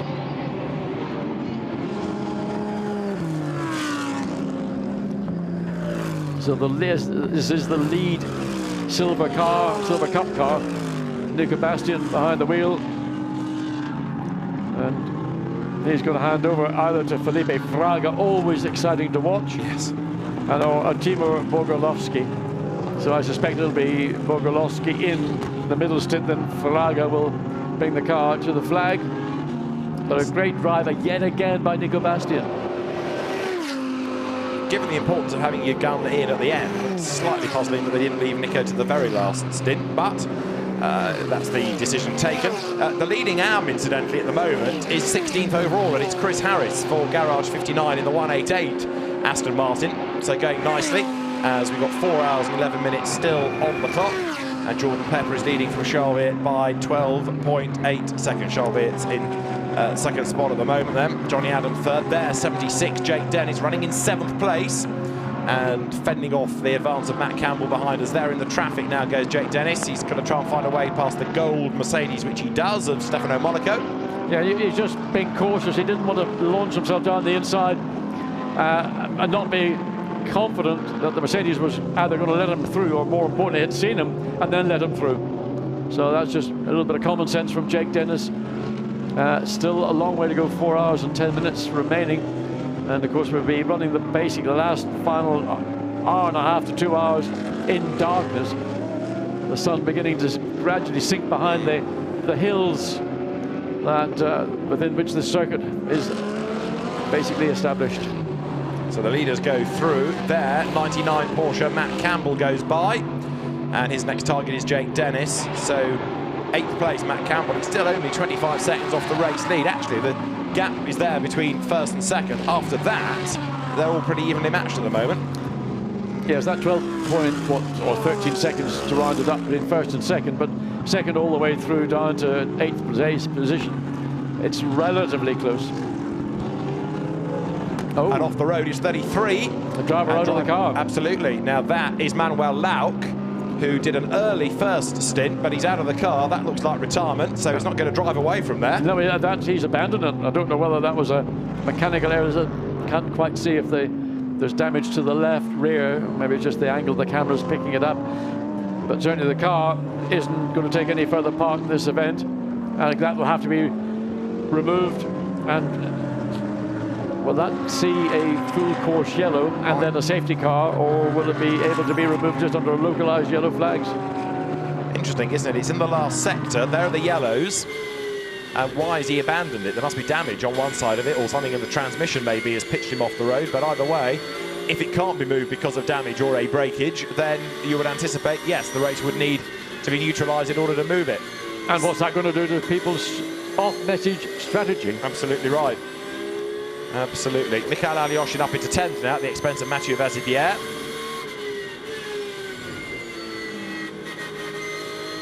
Four hours and 8 minutes still to run.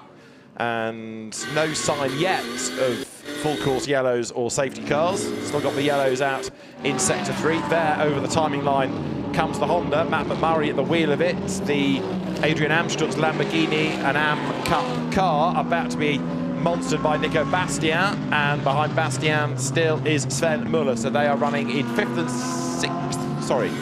5th places as they go over the line. Go on board with the Mercedes, Nico Bastian. Sorry, full course yellow in 10 seconds. So we are going to have a full course yellow. Everyone will slow right down now. Indeed, so not a big surprise wherever the Ferrari is in relation to the racetrack and its proximity to the edge of the racetrack. It's a safe thing to do, just full course yellow, get everything under control. Well, that's just coming up to the penultimate corners. So it's hard to tell, just that camera angle. I thought maybe the left rear looks slightly askew. It's hard. Well, I think it looks reasonable. Even if it was buckled, you'd drag it back, wouldn't you? I would have thought. If you're that close to the end of the lap, you'd drag it back. I would have thought so. I mean, to just jump out of the car and run away. Yeah. Once you've done that, then effectively you're out. Your race is over. Yeah. Unless something broke, pitching it off the road. But this is a car that stops. We've seen cars. Who's that? That's 98 Sven Muller, who stopped and has therefore been overtaken. Now, he wants his place back. He can't do that, surely. Well, he has overtaken, but equally the others have overtaken. So you could argue they've given their places back.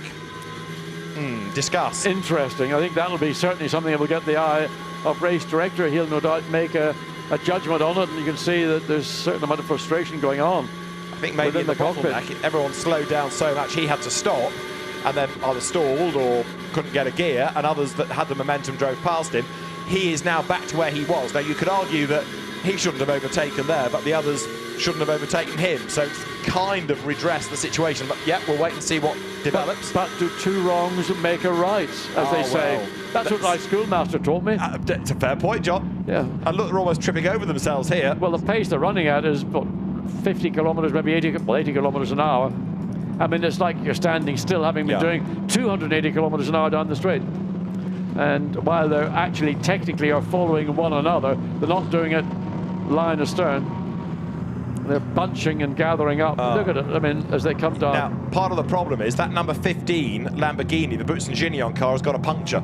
So that's going very slowly, and that's why everybody else is virtually on top of it. This is the Feligioni Gosselin Coupen's car that's got a punctured tyre. So really, that ought to bail out of the way, shouldn't it? It's Pierre Feligioni at the wheel of it, but that car's really struggling with a punctured tyre. He's going to make a mess of the field. You can see the left rear, the tyre that has been, again, number of tyres getting either cut down or having issues. So everybody crawling. I mean, they're doing 50 kilometres maybe at most. And the cars that are ahead of this group, they'll be half a lap ahead. 107 is in, so the lead Bentley is in. Is that an opportune stop for the Bentley under a full course yellow to come in and do?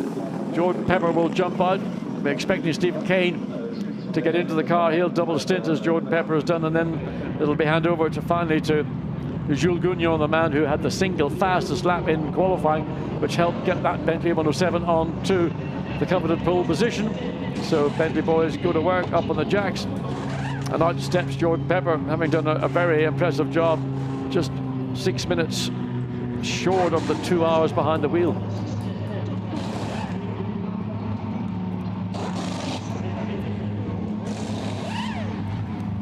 Cleaning the windscreen,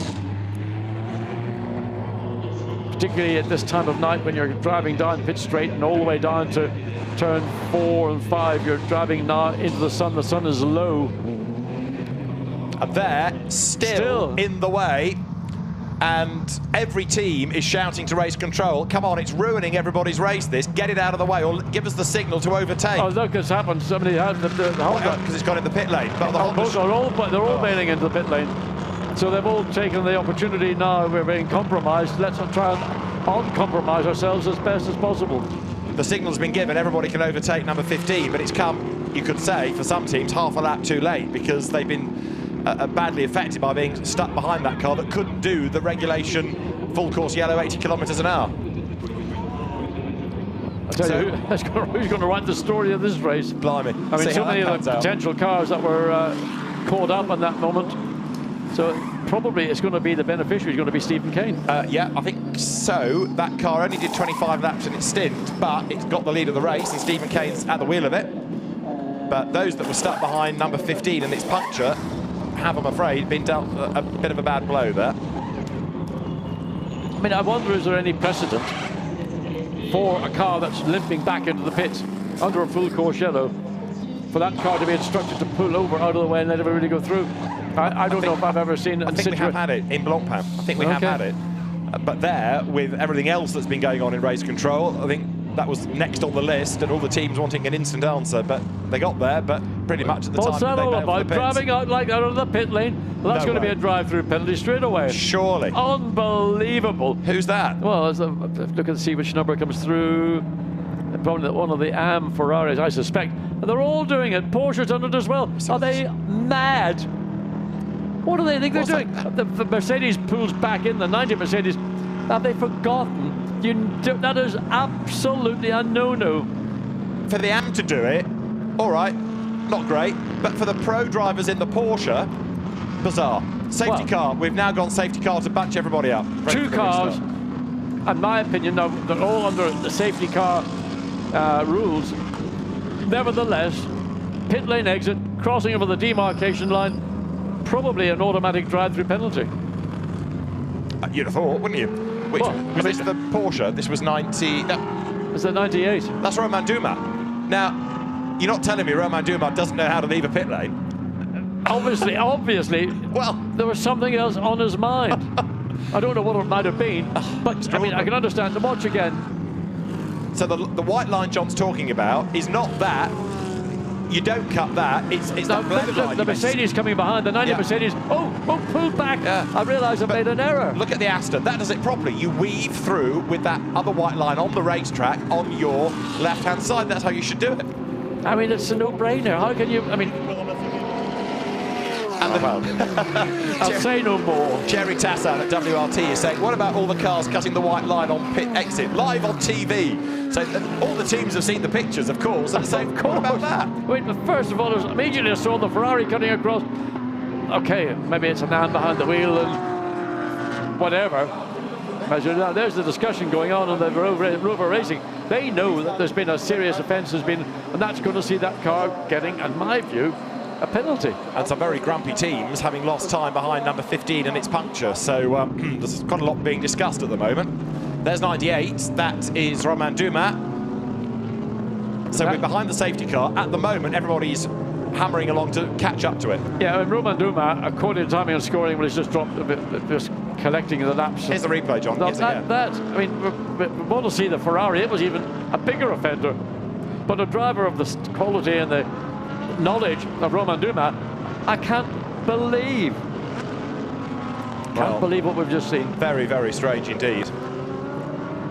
And all the teams looking at that, shouting to race control, but we're looking at a replay of a car crossing the white line, and if you can force a penalty to your rival, it's going to do you some good. Pace quickening as we play catch-up. Stephen Kane is the race leader in 107. Matt Campbell is second in 99, and Andrea Caldarelli is third in number 563 Lamborghini. That's the current order, and we've just had number 4 back into the pit lane. So he's only done 14 laps on that stint at Jelmer Berman. It's not many at all, is it? No, it's a short stint, surprisingly, 72. So that's all the way down. There's the answer as to why Manuel bailed from the car. There is damage on the side we couldn't see. Yeah, so that's a badly broken wheel and tyre. Yeah, it's probably a broken suspension as well, because it looks as if it's caved at the point when the tyre's gone down. It may have taken the suspension component out, so it may have been drivable, but would have caused certainly a lot of issues with bits and pieces being shredded on the racetrack. So Stephen Kane in the lead in 107, and 107 has pretty much controlled this race since the lights went out. It was a moment or two when the number 4 Mercedes had the advantage. Then we went into a long safety car intervention while we tidied up the racetrack. So 107 Bentley is the leader, 99 Porsche second at the moment, third 563 Andrea Caldarelli, fourth place you're looking for a 333 Ferrari, fifth Jelmer Berman it was, he's now pitted, so Romain Dumas for the moment is up in a 5th place, but of course at this part of the race you've got people out of sequence because there are back markers in the mix, but we've still got pretty much the leading 28 cars on the lead lap. So safety car we have, and as the field wriggles through, Stephen Kane into the car and into a safety car period. Jake Dennis still having done the fastest lap of the race.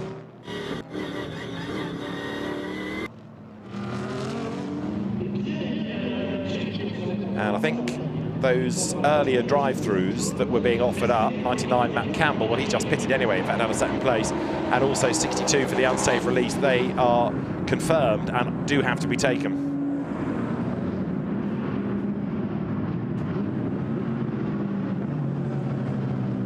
Safety car due in at the end of this lap. Then we'll be back racing. There's confirmation as you look at 563 now. Andrea Caldarelli, he's second, chasing after Stephen Kane. The gap, for what it's worth, is 3.8 seconds, but in real terms, it's the traffic that's the concern between him and the leading car. It's taking him a little while, no doubt, to get through that. So what have we got? 3 back markers, I think, between the leader and 2nd place, and one of those back markers, as you can see, is the Honda. Matt McMurray trying to get on with the job, but he wants to unlap himself, so he's gone a lap down because of this safety car period. That means we've got 28 cars on the lead lap, and he's the first one a lap down, which is huge frustration. So he wants to be on his toes to try and get himself back onto the lead lap when we go back to green flag conditions. Right, Matt Campbell has just gone down the pit lane, ready to rejoin. I don't think that was a drive-through, because it was 1 minute and 21 seconds, so that's about right, isn't it, for a routine stop. And Dirk Werner is now at the wheel of the car, 99, so Dirk Werner takes over. Safety car in at the end of this lap, but 99 then drops down the order, stopping under the safety car.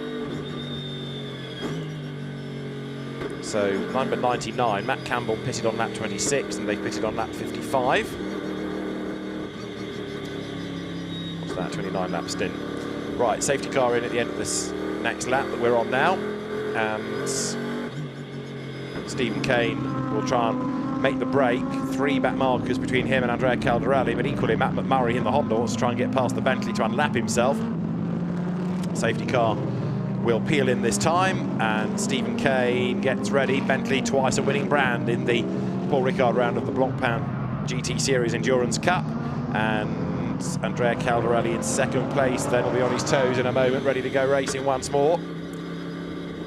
107, Stephen Kane. We're green, the safety car is in, and Stephen comes into virage Dupont, accelerates away, so the diminutive Northern Irish driver back onto the power. Green flags fly, racing again. Stephen Kane thunders past the pits then, with 1, 2, 3 back markers between him and Andrea Caldarelli there in second place, and the margin is down to 1.8 seconds. Denis Bulatov is third, and then fourth is Dumas, fifth is Andrew Watson, sixth is Denis Dupont, seventh is Timo Bogoslavski. You're riding with Caldarelli. This is the man in second place, and he's got to try and get himself now through that traffic and go after the race leader. Down towards turn 3, towards the Virage d'Hotel they come, and Stephen Kane has got away from Matt McMurray in the Honda, and the longer Caldarelli takes to get through the traffic, the better. It's way out wide. There goes the Rinaldi Ferrari 488, losing track position to Romain Dumas. We await news as to anything happening about that pit lane line being cut, but Dumas wriggling his way through the traffic now. Yeah, he's certainly trying to make up ground. I mean, whether he's aware of what he committed or not, but certainly using every opportunity to try and get the 98 Porsche back up onto the back of Denis Bulatov, 1.4 seconds behind Bulatov in the Ferrari 333. So, the long run Andrea Caldarelli. So this is a car that, again, very impressive operation throughout the Orange One FFF racing team. Ooh, having to be a little bit, think about it before he dives down the inside. Not confident that there was going to be a gap left. It was opened up now, so Caldarelli gets through cleanly.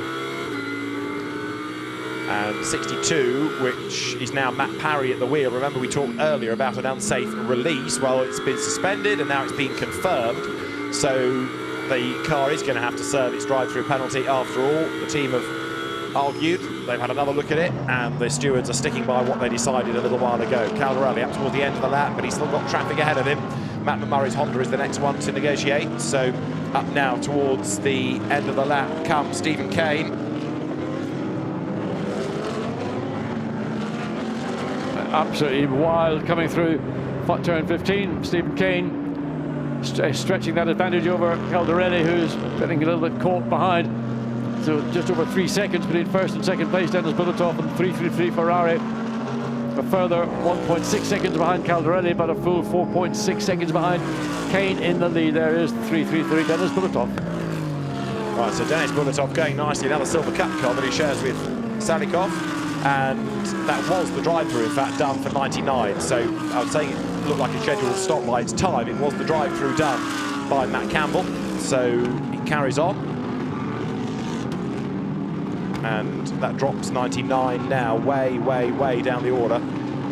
So Davide Rigo looking to launch a manoeuvre past Alex Lind in the 76 Aston Martin. So close enough to think maybe I've got a chance. Somebody pulls out, can't quite see who that is. One of the Lambos we're pulling onto the left-hand side of the main straight down. There we go.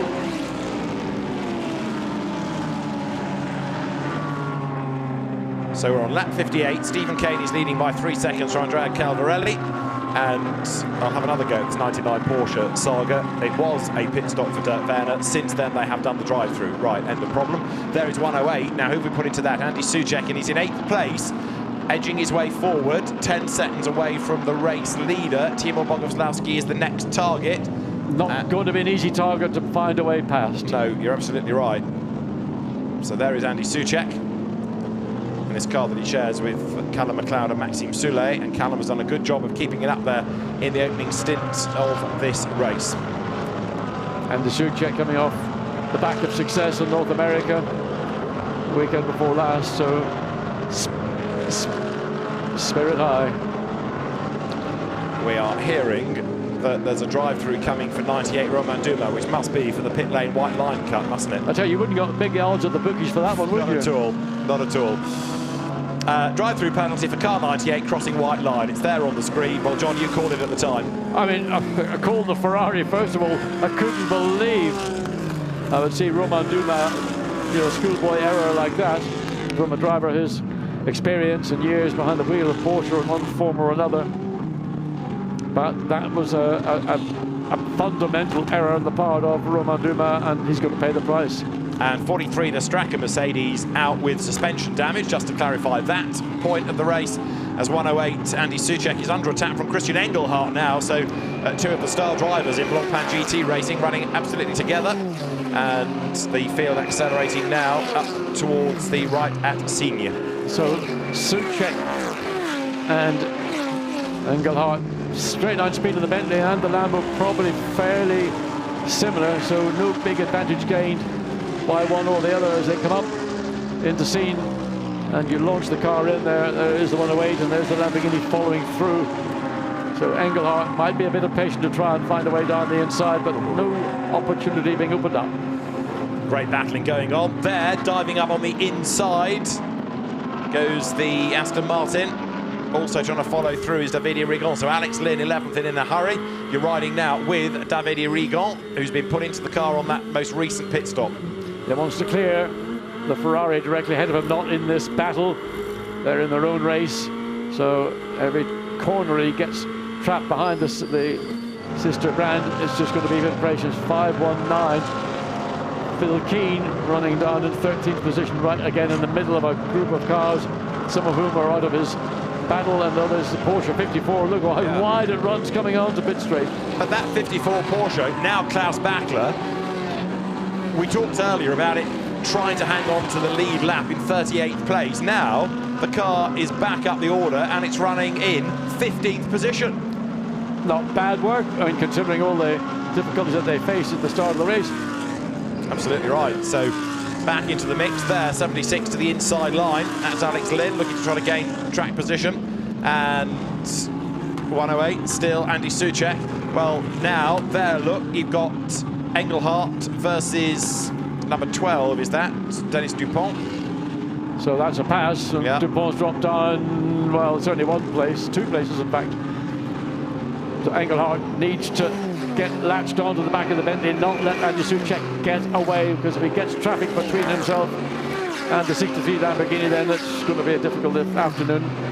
Just stepped outside a moment ago, David. Ambient temperature still very comfortably warm, but the sun sinking further down into the driver's eyes. They've got the sun behind them here coming down into scene. It's not a problem, but the visibility going into the sun once you're on the pit straight, as we see, there's still, I don't know how it managed, but all those floppies, those marker cones in the exit of scene, 3 of them are still standing. Absolutely. Give them a medal. Soucek up ahead of Boguslavski now. So Andy Soucek gaining ground, working his way forward all the time, looking good here in 108. So find some wood to touch for Bentley, because although they've had 2 victories here as a brand, they've also had some bad luck, M Sport, in the past as a team. So that car looking strong for the moment. Number 10 is currently being driven by Rick Brokers, and that was 9th at the start of the lap. So the race order, Stephen Kane leads at the end of 60 laps. Andrea Caldarelli is second. Third is almost everybody else in a line, aren't they? Dennis Bulatov runs third. It was Andrew Watson fourth, it still is. Andy Soucek is fifth, Boguslavski is sixth, Engelhardt seventh, 8th is Dupont, 9th is Brokers, 10th is Lynn. And I think you're going to see Christian Engelhardt coming out ahead of Boguslavski. He was moving up the inside. Yes, he has. He's got clear of the Mercedes. A good pass by Engelhardt. That puts him up now to 6th place. And of course, as now is the Dupont running behind, and the Mercedes potentially another spot that might be lost. Yeah, Boguslavski's struggling a little bit here, isn't he? He's been attacked from all sides, and now he's got Dupont and Brokers in the Audi that he's taken over from Charles Weir, right up behind him. So the Dutch driver Rick Brokers, 9th he is, onto the Mistral straight. They're looking into the sun as the cars come towards us. So Stephen Kane leading. The gap's coming down a little, 2.8 seconds between the two. So look, somewhat unnoticed, the Garage 59, Andrew Watson. I mean, this is a car that Johnny Adams was behind the wheel for a long time. It's now Andrew Watson. It's still in that 4th position, but it's 11 seconds behind Stephen Kane.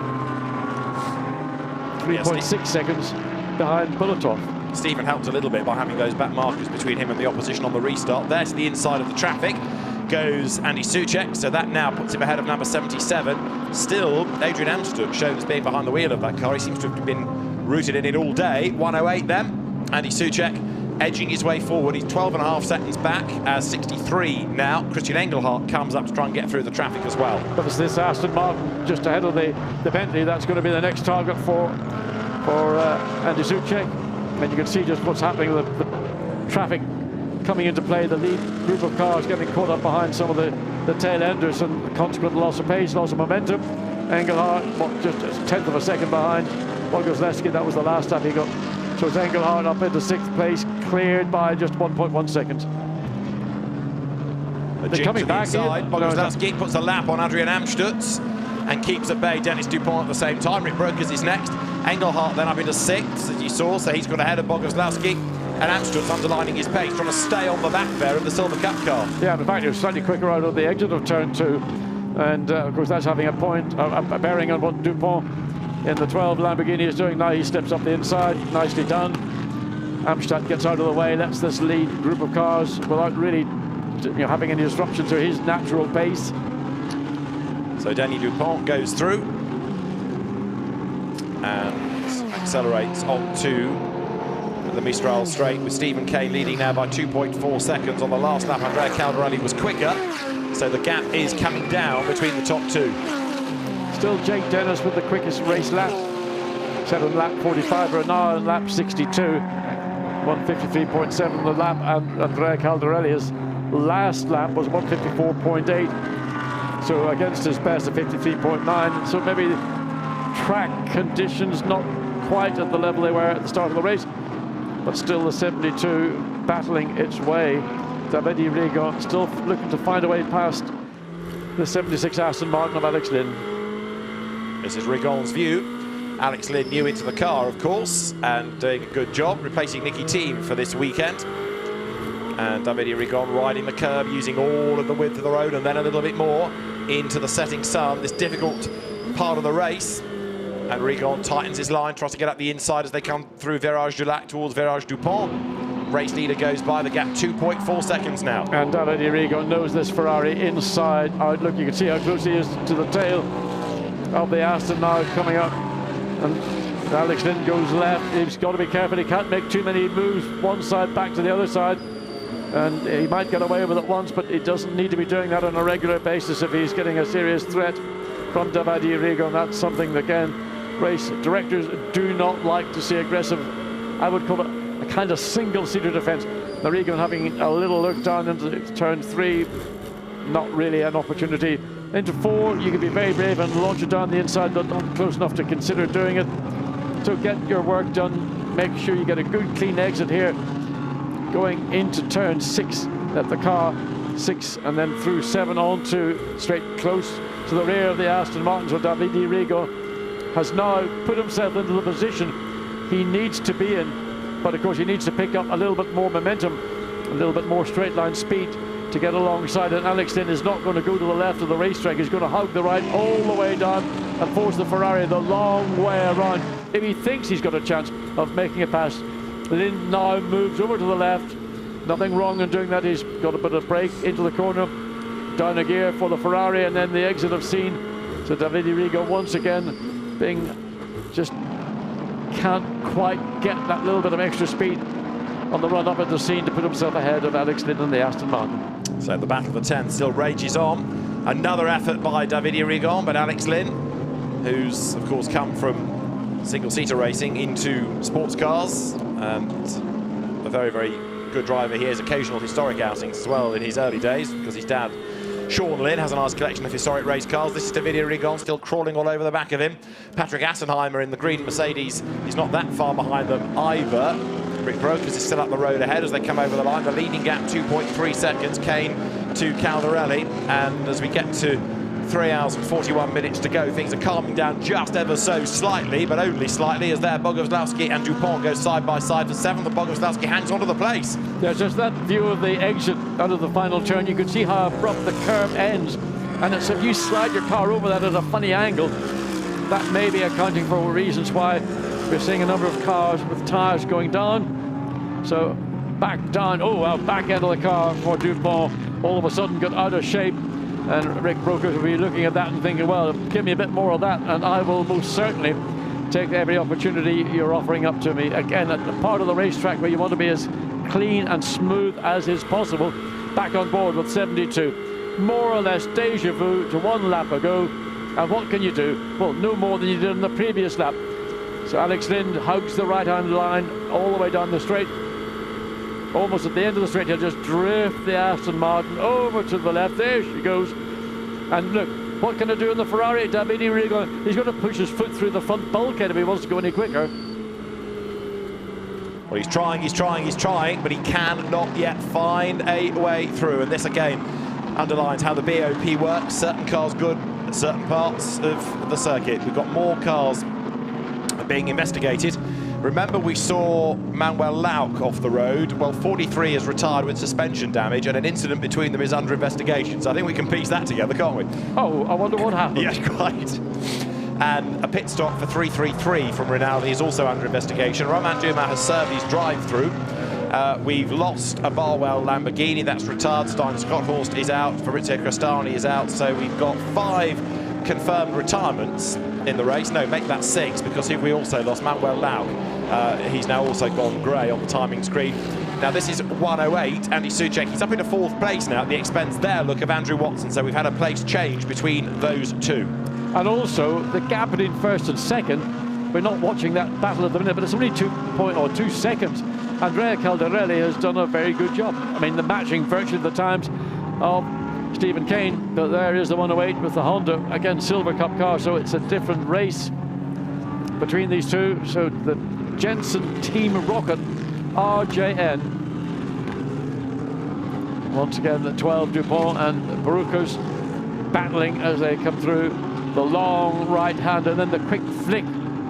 Careful not to overrun on the exit. That's a part of the racetrack. If you get a little bit over enthusiastic, you can get done for abuse of track limits. So again, running on board the Ferrari, what can you do? Just sit behind.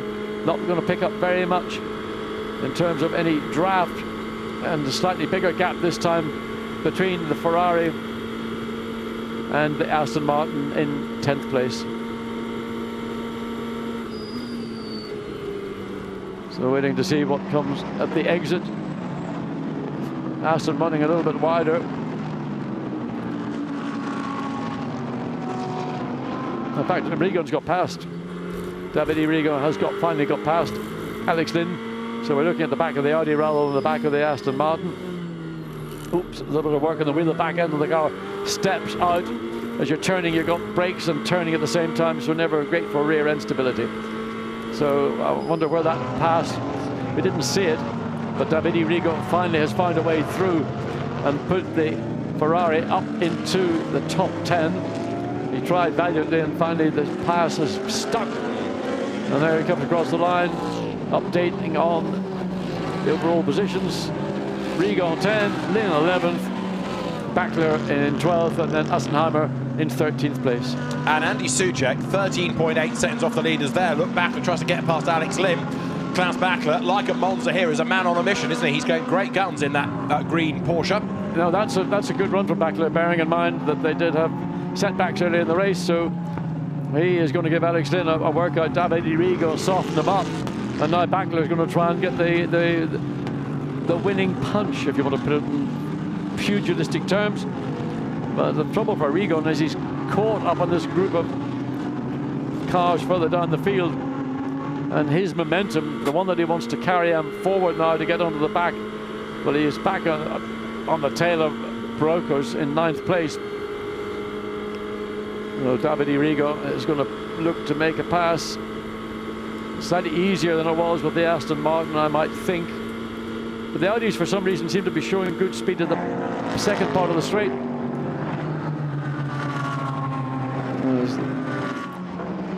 Way wide coming off the exit. So this 63, Engelhard. Again, Andrew Watson under pressure, and Andrew Watson's conceded now that 5th place to Engelhard.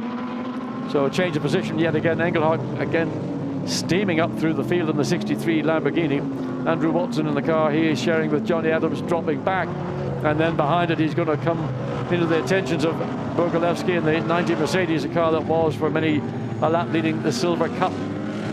So in this race, a drive-through penalty is now being given to number 108 for an unsafe release, 108 being Andy Soucek. So the 4th place car, there it is, getting a drive-through for an unsafe release. Andy Soucek running in 4th place. Now that is going to really wind up M Sport, isn't it? Because they have been doing great things with this car.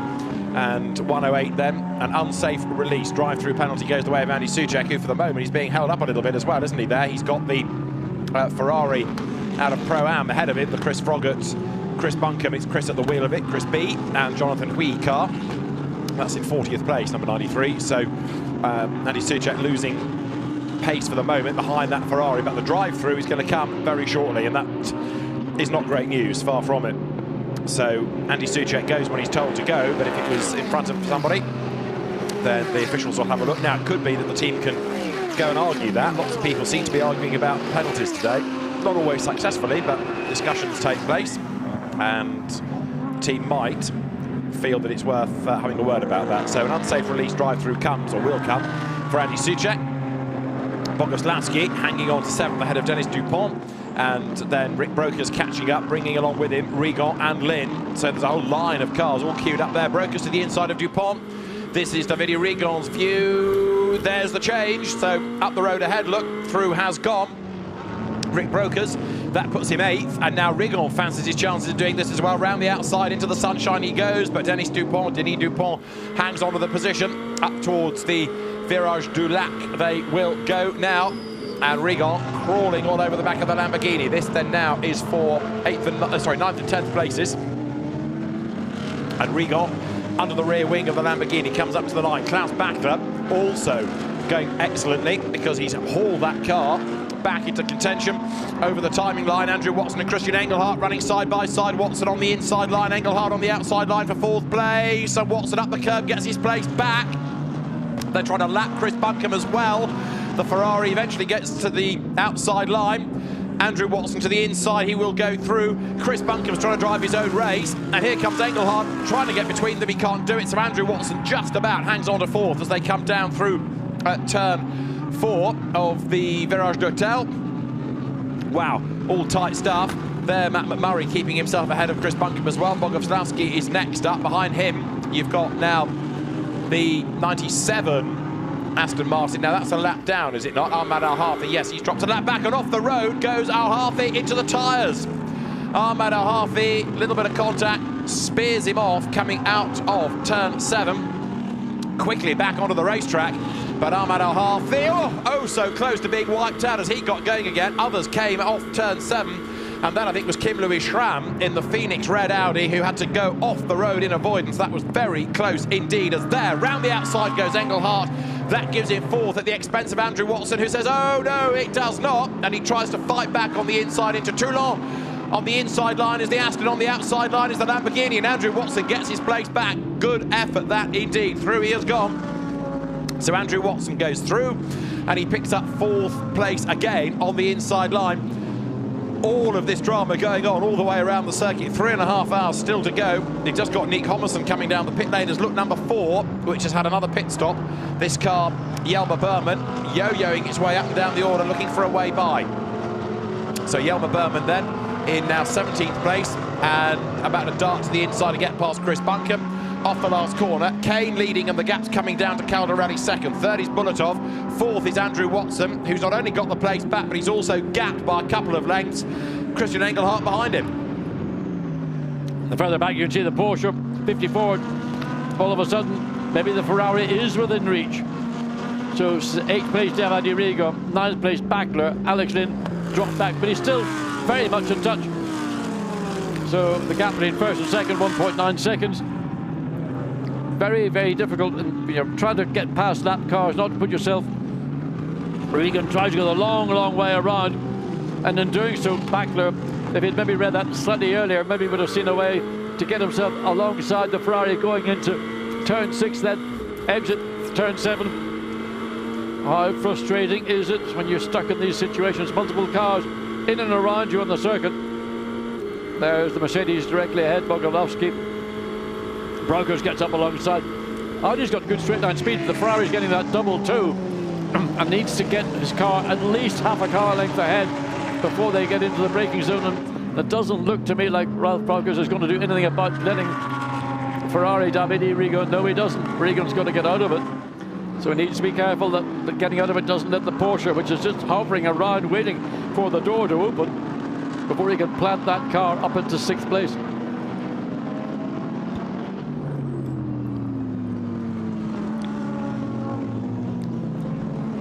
So this group of cars, 90, showing in 6th place at the minute, but that will change when we come at the end of this lap, because we've got Engelhardt cleared all this lot and he's up and running.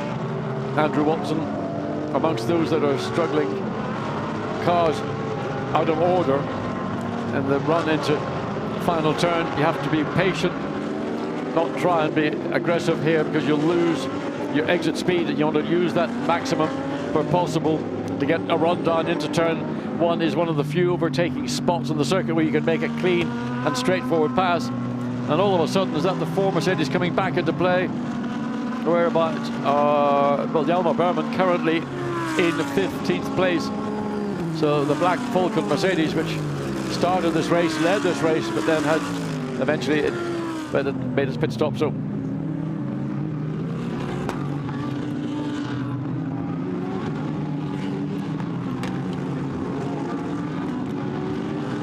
Black Falcon back at this race. Absolutely. That car out of sequence, 15th currently, but less than half a minute away from the race lead, so very definitely back in the game.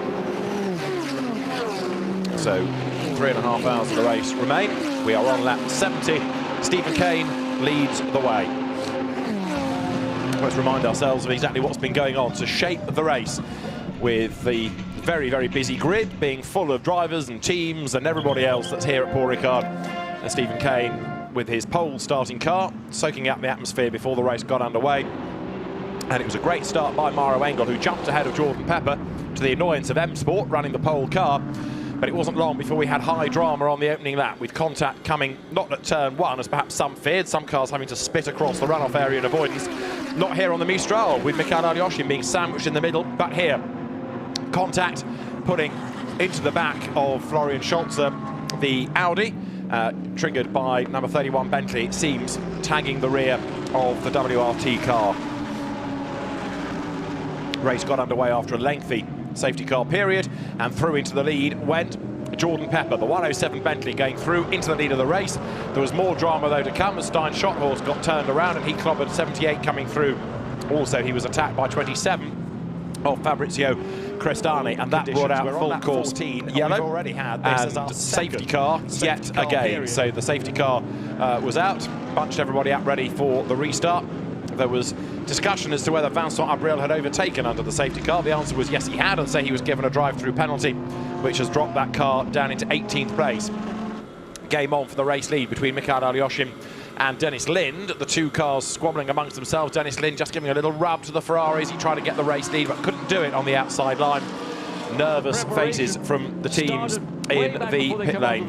And that's basically 72 pitted after a 48-minute stint, but having not refueled first time around because of a punctured tyre, it was a quick stop.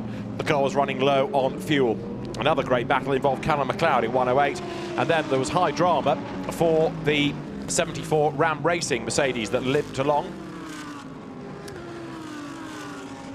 54, the dynamic Porsche, working its way back into contention, and also 76 of Alex Lynn wriggling its way through the traffic. The Rover Racing Porsches have been up and down the order, and on the second round of pit stops, 107 was handed over to Stephen Kane.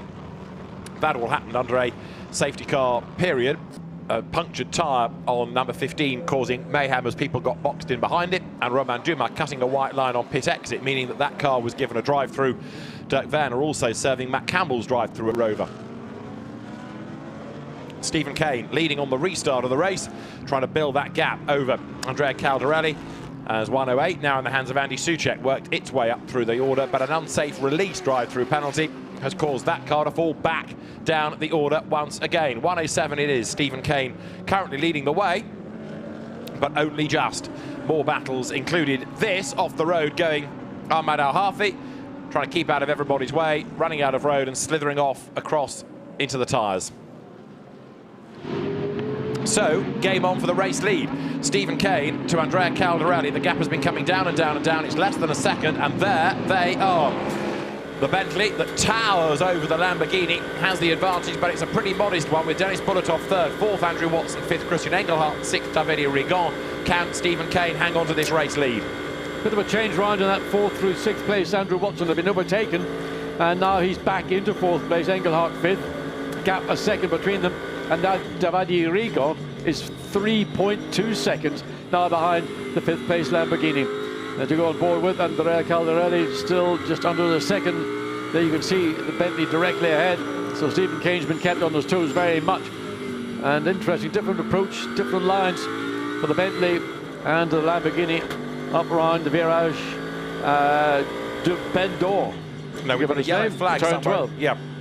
Sector 1. John, yellow flag somewhere in the first sector, and intrigued to know how that's going to affect things. We need to find out what the incident is, as Kane and Caldarelli again come onto the pit straight then. So Bentley with the advantage, but it's barely a gap at all, isn't it? It was 0.8 of a second, it's now 0.3. Well, half a second taken out in that last lap by Andrea Caldarelli.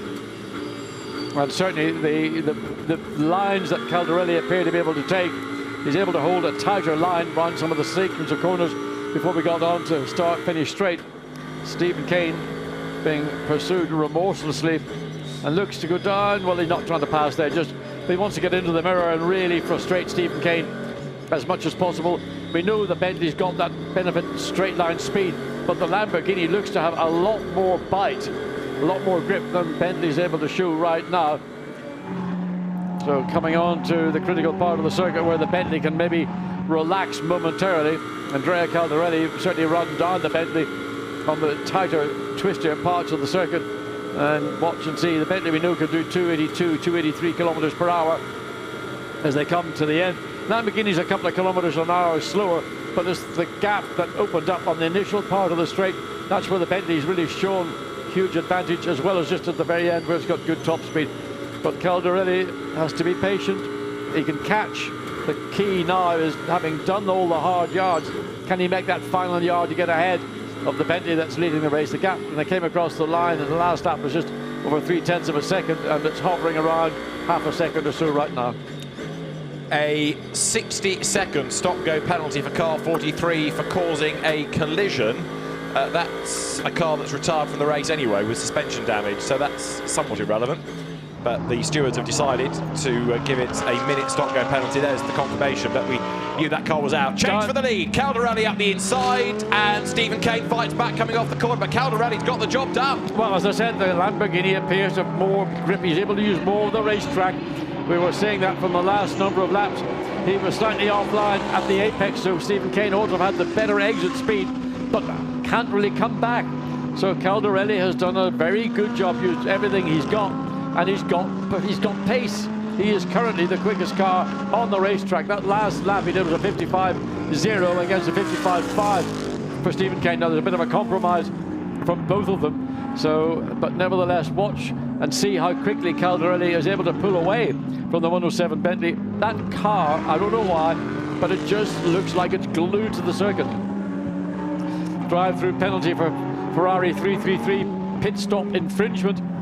That car currently in 3rd place, just 2.5 seconds behind Stephen Kane. So a big penalty indeed for that pit stop infringement for Ferrari 333, Dennis Pulitov. So Andrea Caldarelli, the new race leader, is he going to get away? Stephen Kane doing his best to go after him, and then Dennis Pulitov in 3rd place, but he's got this pit stop penalty to come now, this drive-through penalty for a pit stop infringement. So every time anybody gets up near the front, a penalty comes. It happened to Andy Soucek, it happened now to Dennis Pulitov, and the Rinaldi Ferrari, the surviving Rinaldi Ferrari, at the pointy end of the field with the demise of Manuel Lauck. He's going to drop places. So there is Stephen Kane. Look, he's lost the lead, and straight away he loses ground, doesn't he? Oh yeah, I mean, the case that the Caldarelli is just quicker. But the other fact, the 333 Ferrari was the car that was leading the Silver Cup. Yeah. So that not only does it lose a potential podium position, albeit we're just coming up to half distance in this race, but he's losing the lead of the Silver Cup. So Stephen Kane has now dropped the race lead, but they're still in contention. And who knows what can pan out, because we've still got over half the race remaining. His co-driver, Jordan Pepper, is in the pits with Dakota. So, Jordan, you had the lead. Andrea's just passed you guys. What do you guys think about that? Yeah, well, we ran a different tyre choice to the others. We started on new tyres since we were starting on pole. I'm not too sure if the Merc jump start or not, but I was able to get back past him and open the gap. Unfortunately, a safety car hurts that strategy, so we've gone to the older tyres now, where I think Andrea is probably on new tyres, so it's a bit of a cat and mouse game at the moment. I think we need a little bit more pace to the Lamborghini, but we're giving it our all. Steven's doing the best he can, and the race is still quite long. Now tell me, as a driver, is it difficult to go down this straight while the sun is setting? Yeah, to be honest, I was hoping I was coming in because the sun was at that awkward point where it was going in my eyes.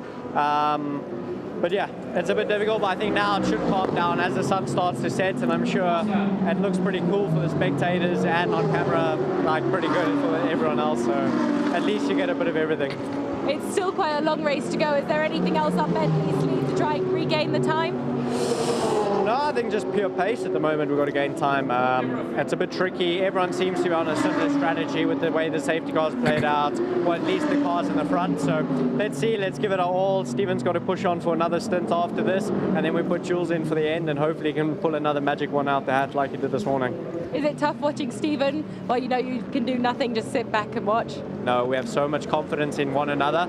He's doing the best job he possibly can, looking after the car. It's a long race. We've got to keep it together. So I'm sure he's doing well, and yeah, we have confidence in each other, so no stress. Good luck with the rest of the race. Thanks. Interesting what he's saying, though, about the tyres. John was saying that the Lamborghini seem to have a bit more grip, and there's confirmation. If that's on a new set of tyres and Stephen Kane is running old, that explains it. Absolutely. I mean, it was clear that the Lamborghini was just simply quicker in the tighter parts of the circuit, and Jordan Pepper very generously opened up and given us information that probably you might think, well, you don't need to be quite as forthright about your answers, but we got the answer. We think that Lamborghini put a new set of rubber on Caldarelli's car. He is the team boss after all, so why not give it to the team boss? But he's used it to very, very good effect. The gap between first and second place has extended on the last lap 75 to 1.3 seconds. I'm just waiting to see what it was. Still 1.3 seconds. The thing that's interesting, Dennis Bulletov, who's going to do that penalty, is only a second behind Stephen Kane. So he's going to give up much more than just third place. As we look at 25, and that was a car, Santalux, it was him on Gachet down in 15th position and running directly behind Phil Keane. We're going to see where the Lamborghini is in that group of cars. It's 25, there's Gachet, there's the Lamborghini just directly ahead of him, so that's Phil Keane, the 519 Lamborghini. So we've got one of the team cars leading, Phil Keane running currently down in 14th place. So Phil Keane presses on, and Klaus Bachler up into 7th place, still also making progress. Dennis Bulletov has yet to serve that drive-through, so that I suspect is also being argued about. Rinaldi will be trying to persuade officialdom that there was no real offence in whatever this pit stop infringement has been. It might have been too many people in the fast lane rather than an unsafe release. It could have been a wheel that rolled out of control as well. The Honda turning through a lap down, Matt McMurray. Frustrating this because the car's showing decent pace, but it's now racing against cars that it's not on the same lap as. No, and again, it's frustrating for both McMurray and for those that are following behind. So there comes a point where, look, you're holding up the 90, it's running in 8th place, under pressure from Lynn in 9th place, Dupont, Assenheimer and Schmidt.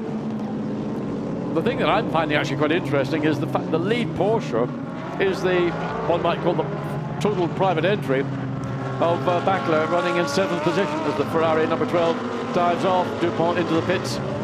So that will cause another little change in the top 10. There's 107 in 2nd place, Stephen Kane. 1.4. The gap between first and second I thought might have opened up a bit more. It's almost as if the advantage of it was a new tyre set that Andrea Caldarelli has enjoyed has now kind of plateaued out. So what he's got is a car running probably a similar lap time to Stephen Kane, within a 10th or so of a second a lap, but hasn't got the capacity to actually build on that advantage of being in the lead.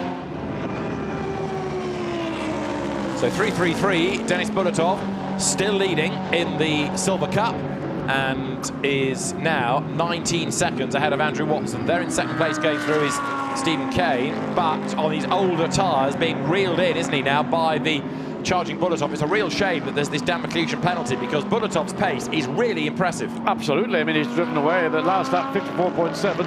and that was quicker both on Caldarelli and Stephen Kane. So Ferrari 333 is flying, and that should be flying into the pit lane. As it's well, no, he hasn't come in yet.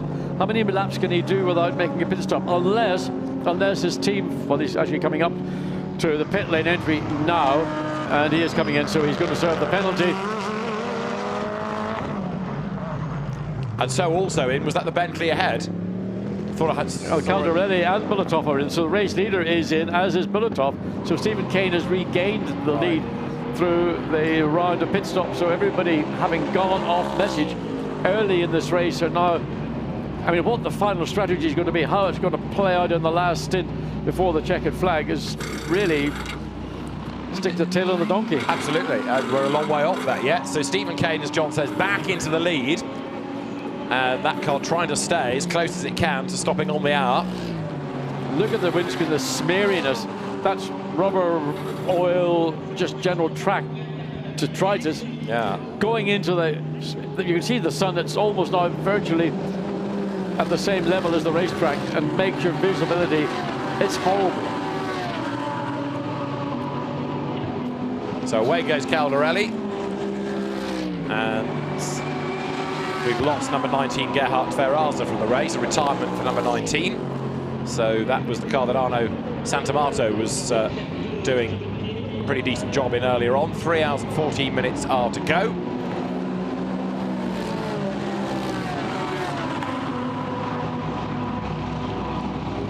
And the reason for the retirement of Gerhard Ferraza is because of contact with car 555, the Orange Racing Team car of Taylor Proto and others. That car must be like a punch bowl. It's had damage, heavy damage at Silverstone, and further damage here. So 563 back out Andrea Caldarelli, having continued behind the wheel. And again, I wonder, will that be on the same set of tyres, or will it be a fresh set once again?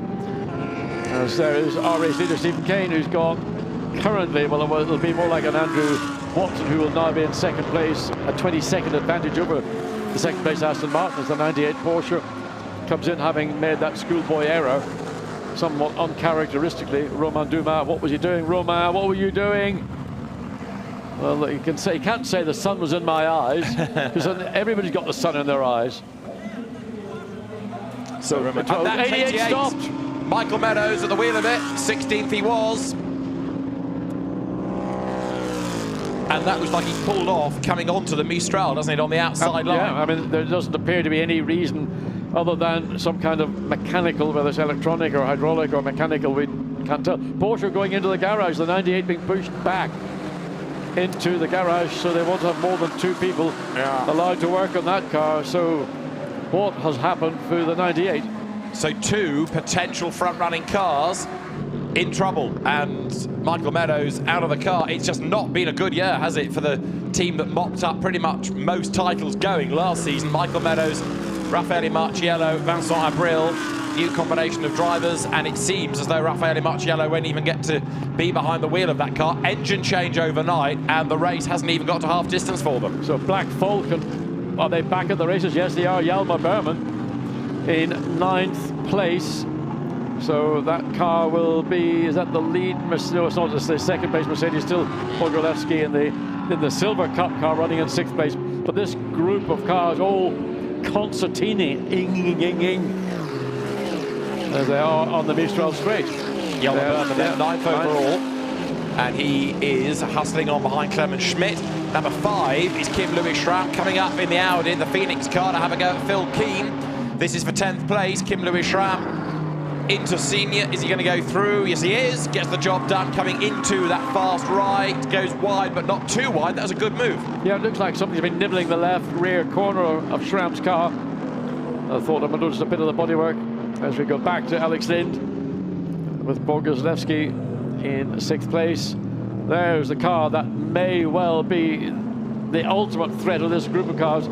The number 4, Black Falcon, Hjalmar Berman, trying to go the long way and getting little cooperation or assistance or either.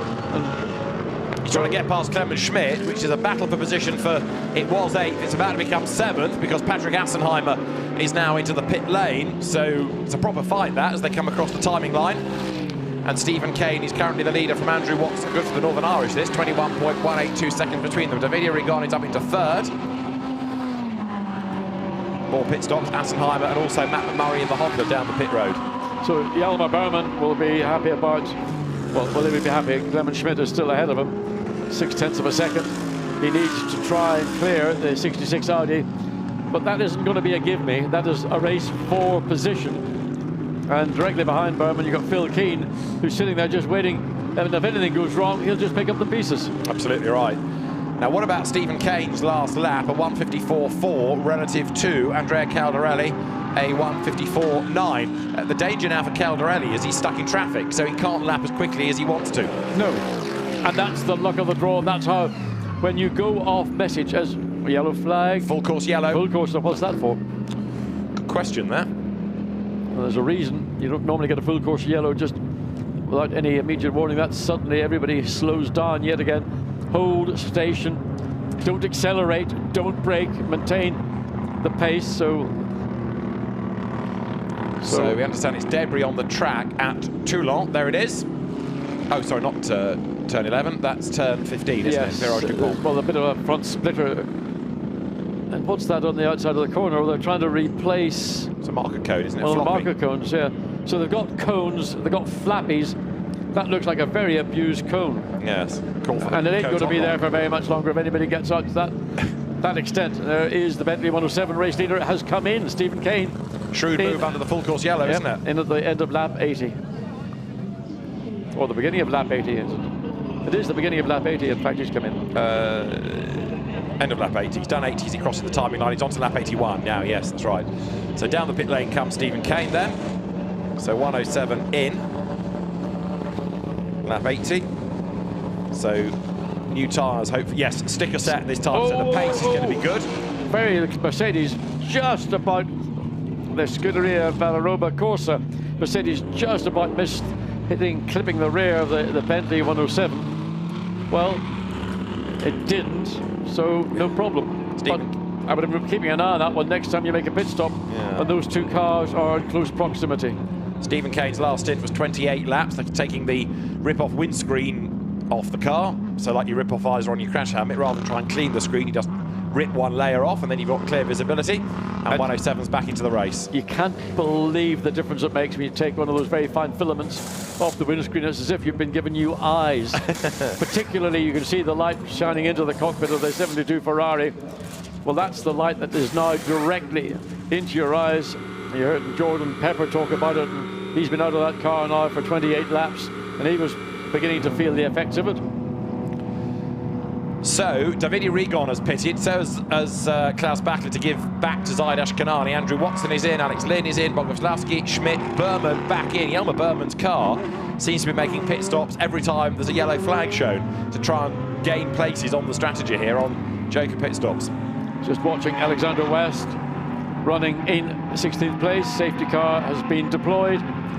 So Alexander West running in the AM category, but he's ahead on the road of Andrea Caldarelli, who's just returned to the circuit from that round of pit stops as the 107. Stephen Kane behind the wheel, waiting to see, he has got to come across the start-finish line to see where he will actually filter back in. That's gone against Caldarelli, hasn't it? Because he pitted under green, and now Stephen Kane pitting under full course yellow. So that has certainly helped the Bentley, hasn't it? Looks like it. Caldarelli's going to make up time in a sense because now they'll all bunch up, but he's got to find his way through. Absolutely. And that ain't going to be any walk in the park at all. So there he goes through, but that's going to drop him a third of a lap back in the traffic, potentially. Well, he's going absolutely flat out to catch up to the end of this tail of cars. And how many cars will be between race leader Stephen Kane and Andrea Caldarelli as the 99 Porsche? The sister car, of course, was pushed back into the pits. So this is the 99 Porsche looking 13th place Dirk Werner. All of this is assuming that the safety car has picked up the correct race leader. Stephen Kane has just pitted. Now, did he keep the lead on the pit stops because everybody else behind him was heading into the pit road? Everybody therefore had slowed down for a full course yellow. So I think he has hung on to the lead. I think that is correct. And there he is. Because anybody that was going to try and overtake pretty much was in the pit lane. So we'll have to check at the end of the next lap, but hopefully there wasn't a change on... Part of the problem here is that the timing line is midway down the pit straight, so some people break the beam as they drive down it, and not everybody. We'll worry about that in a moment. Let's hear from Romain Dumas and the white line cutter from earlier on, that Romain Dumas. He's with Dakota. Romain, now we see behind us that the car has been withdrawn from the race. What actually happened? We had something with the front diffuser, we get loose, and yeah, so we have a lot of downforce on the front, and the front underfloor was bottoming, so we had to stop the car. So yeah, it was a crazy stint, but yeah, it's like that at the end. Now we also replayed you, something which is really not like you or your character. When you exited the pit and you went over the white line, that's not like you, Romain. What's going on? Yeah, it was my mistake. I had the sun on the face, and if you see now on the replay, you have an old line who is painted in black, and it was my fault with the sun. I didn't see the difference between the old line and the new line, and I took the old line like it was the pit exit, so it's 100% my mistake. And yeah, with the sun, I put the tape, everything in my visor, but yeah, it's like that. It's a big, yeah, it was a big mistake, but at the end, you know, we are like that, but it was a mistake. Honestly, sun in your eyes, what can you do about that? Is it really difficult to see when the sun is going down? Well, yes, for sure. I mean, I guess I was possibly the only one to make the mistake, so it's not an excuse, but yeah, for sure, the sun is very low. Unfortunately, we did not practice yesterday at the same time, so it was first time for everybody to drive really with the sun so low, and yeah, it was a mistake. We had also an issue at the pit, so I was speaking on the radio. I mean, everything went wrong since the start. After I catch back quite a lot, it was good, but now we have this, so yeah, bad day. Really a shame. Well, now to the next one. All I can say is, Roma, keep digging, keep digging. Well, you said he can't use that as an excuse, but it was the first one out of the book, wasn't it? You know, why not? Why not? I mean, I would like to know, actually, the Ferrari that came out ahead of Romain Dumas was even worse. He literally turned sharp left. And anyway, we didn't get any. So, I mean, I suppose one might say, if you're not a fully professional driver, then you can make that kind of mistake. But frankly, I mean, I know the sun's low, but you know, the line is there. Well, sure. If you were looking down, you know, playing a game of backgammon as you're leaving the pits, wondering what am I going to do with a 6-1 or a 3-3, I can understand. But you know, Roma, you know, he was embarrassed. He will be embarrassed. He will get his leg pulled left, right, and centre. On top of which, could have cost the team victory. Although maybe the problem with the front splitter and the floor of the car ultimately was the reason why the car was withdrawn. Well, Stephen Kane leads from Andrew Watson and then Davide Rigon in third place. So Davide Rigon's Ferrari, which has done an extra pit stop, is there in now third position. So I think there, the Ferrari looking pretty good. Zaidash Kanani is up into fourth place in the green Porsche. So that car, I mean, what, an hour and a half ago, we were saying it was struggling to stay on the lead lap, and yet, boom, there it is, up to fourth, back at the race. The problem is he's got Andrea Caldarelli behind him, 0.6 of a second. So we're going green. Track has been cleared. So Stephen Kane comes across the line. We need to see how far behind Andrew Watson in the Aston Martin number 59 is. So the gap, wait. Where is the, 4.6 seconds. So not only is it 4.6 seconds, but there's 2 or 3 cars behind. So Stephen Kane has got track position in terms of clear space ahead of him, and he's got brand new tyres. He should eke out the advantage here, should he not? Clear track. He's not going to catch the tail of this field for maybe 8 or 10 laps. It's just, you couldn't want it any better. Absolutely. So there he is, and he's hustling on there. So Stephen Kane comes down with back marker behind him. Back marker. Second place Aston just goes through. Exactly. So load of traffic there. And Davide Rigon is the man to watch in third. Zaidash Kanani is fourth. Andrea Caldarelli now in fifth place. So Andrea Caldarelli is making progress. We know how quick the Lamborghini is on fresh rubber. Running behind Davide Rigon. So again, we've been in a situation, there's not a lot to pick and choose between the twin-turbo V8 Ferrari and the naturally aspirated 5.2, 5.4 litre V10 Lamborghini Huracan. 283, pretty good. 84, even better. 85, 86. That is quick. Look how close he's pulled up the back. Well, that's the reason. All of a sudden, there was a log jam. Look at the cars. I mean, Rigo had to check up big time. Caldarelli was lucky he didn't end up going even further off track than he did. So Caldarelli, having got himself up past Ashkanani, going after Rigon, who goes round the outside of the Ram Mercedes, and that was very close. Andrew Watson's being roughed up in all of this as well. Off the road is Caldarelli, back on again is Caldarelli. This could all end in tears. I mean, Andrew Watson got, I don't know what happened to him, he was running in second place, and all of a sudden he got dumped. There is Ashkanani, back on the inside of the green Porsche. And Andrew Watson in the pits. Yeah, I think that's Andrew Watson, isn't it? So up towards the line. Stephen Kane leads, that's the easy bit. Second, we wait, and it is now going to be who as they cross the line? It's still Andrew Watson. Third is Rigon, fourth is Lynn, fifth is Ashkanani, sixth is Caldarelli, seventh is Schmidt, eighth is Bogoslawski, ninth is Assenheimer, 10th is Kim Louis Schramm. The one that's in the pits is Ahmad Al-Harfi, in fact, with his Aston Martin. Yeah, no, so it looked like Andrew Watson's car, similar paint scheme. So Andrew Watson's still in second place, but he's got Davide Rigo all over him. Alex Lynn in fourth place. So Stephen Kane to Andrew Watson is 7.2 seconds. This is Davide Rigon, whose last lap was a 58 because he was in traffic. But Stephen Kane's last lap in clear real estate was a 155. So a mega gain on that lap. There's a drive-through penalty for number 52 Ferrari for crossing the white line at pit exit. That's Louis Machiels, double Pro-Am champion Louis Machiels. Well, what's his excuse then? Was it the sun as well? Well, go with it if it's good enough for Romain Dumas. Well, I mean, maybe he didn't see the sun. Maybe he just made a mistake.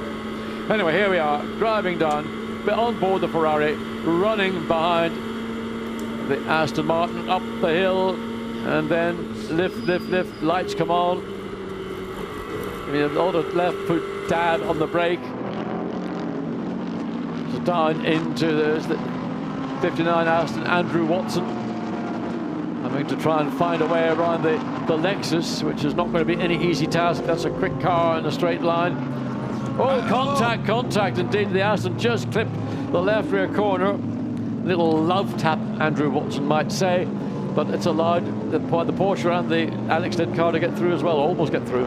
The Lexus being lapped, getting in the way, that's Fabian Barthez. Well, he's good at defending as a former goalkeeper, but he didn't have to defend quite so strenuously, and that could have ended in tears for all of them, couldn't it? Yes, and that's the problem that teams face, drivers face, when you catch up to a car running at the back of a field. And there is this sometimes, I'm not suggesting that Fabian Barthez is any more guilty or less guilty than anybody else. At times it is awkward just to step sideways and let a chain of cars go through. So you may decide, I'm going to maintain my line, and when it's more easy for me to make that move to let you go through, I will do so. So, Andrew Watson versus Davide Rigon. A very different view out of the front now as the light starts to fade, and it won't be long before we have to worry about racing in the darkness. Watson hanging on to second place here, 9 seconds back from Stephen Kane, who is getting away, of course, because he has got the clear air ahead of him, and everybody else is either battling amongst themselves or trying to get through traffic. But Davide Rigon on the last lap, personal best, first and third sector. So the Ferrari, as we do know from Silverstone, has got really good pace. Let's watch again and just see what's going on with the contact. The back of Fabian Barthez. They didn't call out go! Not call out foul! Does he get a yellow card for that? It could have been worse, couldn't it? He actually was the one that came off worse, so he gets forced out wide. The traffic comes through, and the leader, Stephen Kane, is 9.9 seconds to the good. Where's Caldarelli? He's 12.3 seconds back, trying to hustle on, but I still think pitting when he did, and circumstance has also slightly gone against the Italian here. Davide Rigon still pushing on behind Andrew Watson, who gets up behind 77, which is now Miguel Ramos. Behind Rigon is Alex Lynn. This is not a bad first outing of the year, is it, in Blancpain GT for Alex Lynn there in the SRO Motorsport Aston Martin, as Watson again tries to squeeze up on the inside, but Miguel Ramos. The back marker here is not making life easy for him. Andrew Watson to the outside at Virage Dupont. Is he going to be able to go through? The answer is yes. So does Rigon, and also Alex Lynn goes by. I mean, in reality, when you get a leading or a front-running car getting that close to you, where possible, and it was possible in those final 2 turns to make it a little bit easier. And if you make it easy for the car that's the quicker of the 2 cars, as Aston dives down the inside trying to get past the Porsche, currently running in 4th place, Ashkenazi. So Alex Lynn made the move on what's going on about running away. Is he back on the racetrack again or not? It's Caldarelli exploring every bit of France. Goes to the outside of Miguel Ramos. The back marker trying to keep out of trouble, but right on the giddy limit there is Caldarelli. That was a good save. It wasn't ever. I mean, he got to the point where he had to throw the car into the corner and just hope that this other Lamborghini just stepped aside or got on the brakes a little bit more aggressively. So Andrea Caldarelli rolling the dice, taking risks, which he's probably saying, well, I need to do that. If I don't take a risk, I'm not going to get past. I'm going to lose further ground. Onto the Mistral. Here comes then the Andrew Watson-Davide Rigon battle. Ignore the chicanes. And as the 2 of them run side by side, let's just see, is Davide Rigon through? Yes, he is. Davide Rigon goes into 2nd place. Let's quickly go to the pit lane. Dakota has got Dennis Lind to talk to about 5.63 in 6th place. Dennis, it's been a crazy race so far. We've had up and downs. It's really a game of pit stop and tyres, isn't it, here? Do you think you guys have the right strategy? Well, it's hard to say. We've just been shuffled a little bit by the full course yellow and the safety car. So, I mean, it's everyone's games right now. But with these random full course yellows coming out of nowhere, you're sort of like always... Yeah, we had a bit of a gamble in the first stint, pitting a bit early, which is putting us on a bit of a back foot, because we have to extend a lot. So I think we're in a good position, really. As the commentators may have noticed, Andrea is using the whole track. He may be under a little bit of pressure. What do you think? Yeah, I mean, we just got out of the safety car period, and I think everyone is sort of trying to find their ground. A lot of people is on new tires, so they might be cold. Some is on older tires, which are hot. So right now people have to sort of get themselves in a stable groove, and yeah, we'll see. Which stint do you think is the toughest? The first one, the middle, or at the end? Oh, the first one. Is that because you did it? Yeah, for sure. No, Andrea is in a lot of traffic right now, but obviously it's a bit different, especially with the full course yellow. You basically have a full restart with the safety car procedure after it. So every stint can be very hard, and every stint can be very easy. It's just being out in front and being alone, then it's an easy job. Let's see how you go. Thank you very much. Well, we now have Davide Rigon up into 2nd place, but he's got to make up 11.9 seconds against Stephen Kane. Remember, not only does Stephen Kane's Bentley have clear road ahead, it's also got a brand spanking new set of tyres on. Yeah, I mean, you got a double kiss like that. You just got to know that you're in a very strong position. All you need to be cautious of is while he's got clear track in terms of the car behind him being 11 or 12 seconds in reality. It will be catching, and a contact almost at the, that was a 63. What went on there? And that's sort of completely wrong-footed. Engelhardt, Christian Engelhardt. So almost, I think there may have been a tap on the right front of the Lamborghini, and that caused him just about to maybe run wide on the exit of scene. So Engelhardt was running 9th, but I fear he may well have lost ground as a consequence. There's Timo Boguslavski. The Russian driver goes through, and he is in the traffic. Let's have another look at what happened to Engelhardt. So he turns Oh, there was contact, indeed. That was Kim Louis Schramm coming by. And also going through, look, was Denis Bulatov. So Engelhardt losing 2 places there. Well, why would, I mean, Schramm coming by Engelhardt, that wasn't in the script. No. I was going to say Kim Louis Schramm. He's a 63 Lamborghini. In reality, it is full. He's also further positioned because of that contact, because Denis Bulatov on the 333 Ferrari, in spite of that drive-through penalty, is in 9th position. Yeah, Schramm looking pretty good here. The more mileage he has in the car, the better he gets. Well, I mean, one would have assumed that Engelhardt, 63 Lamborghini, any car that he had ahead of him would be an overtake, not an easy one. But there is the 563 having lost position. So that will be a big, big blow to the... well, it's going to be Mirko Bortolotti who will be in for the final 2 hours, but to lose a couple of positions in that little incident is harder to make up than it is to lose, that's for sure. So we are on board with Andrea Caldarelli. He's running 6th, so let's have a look at Paul Ricard.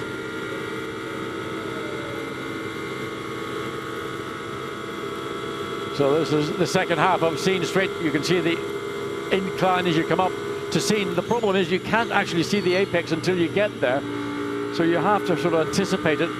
The exit of the corner, and we've got these floppies on the outside of it. You want to stay away from those.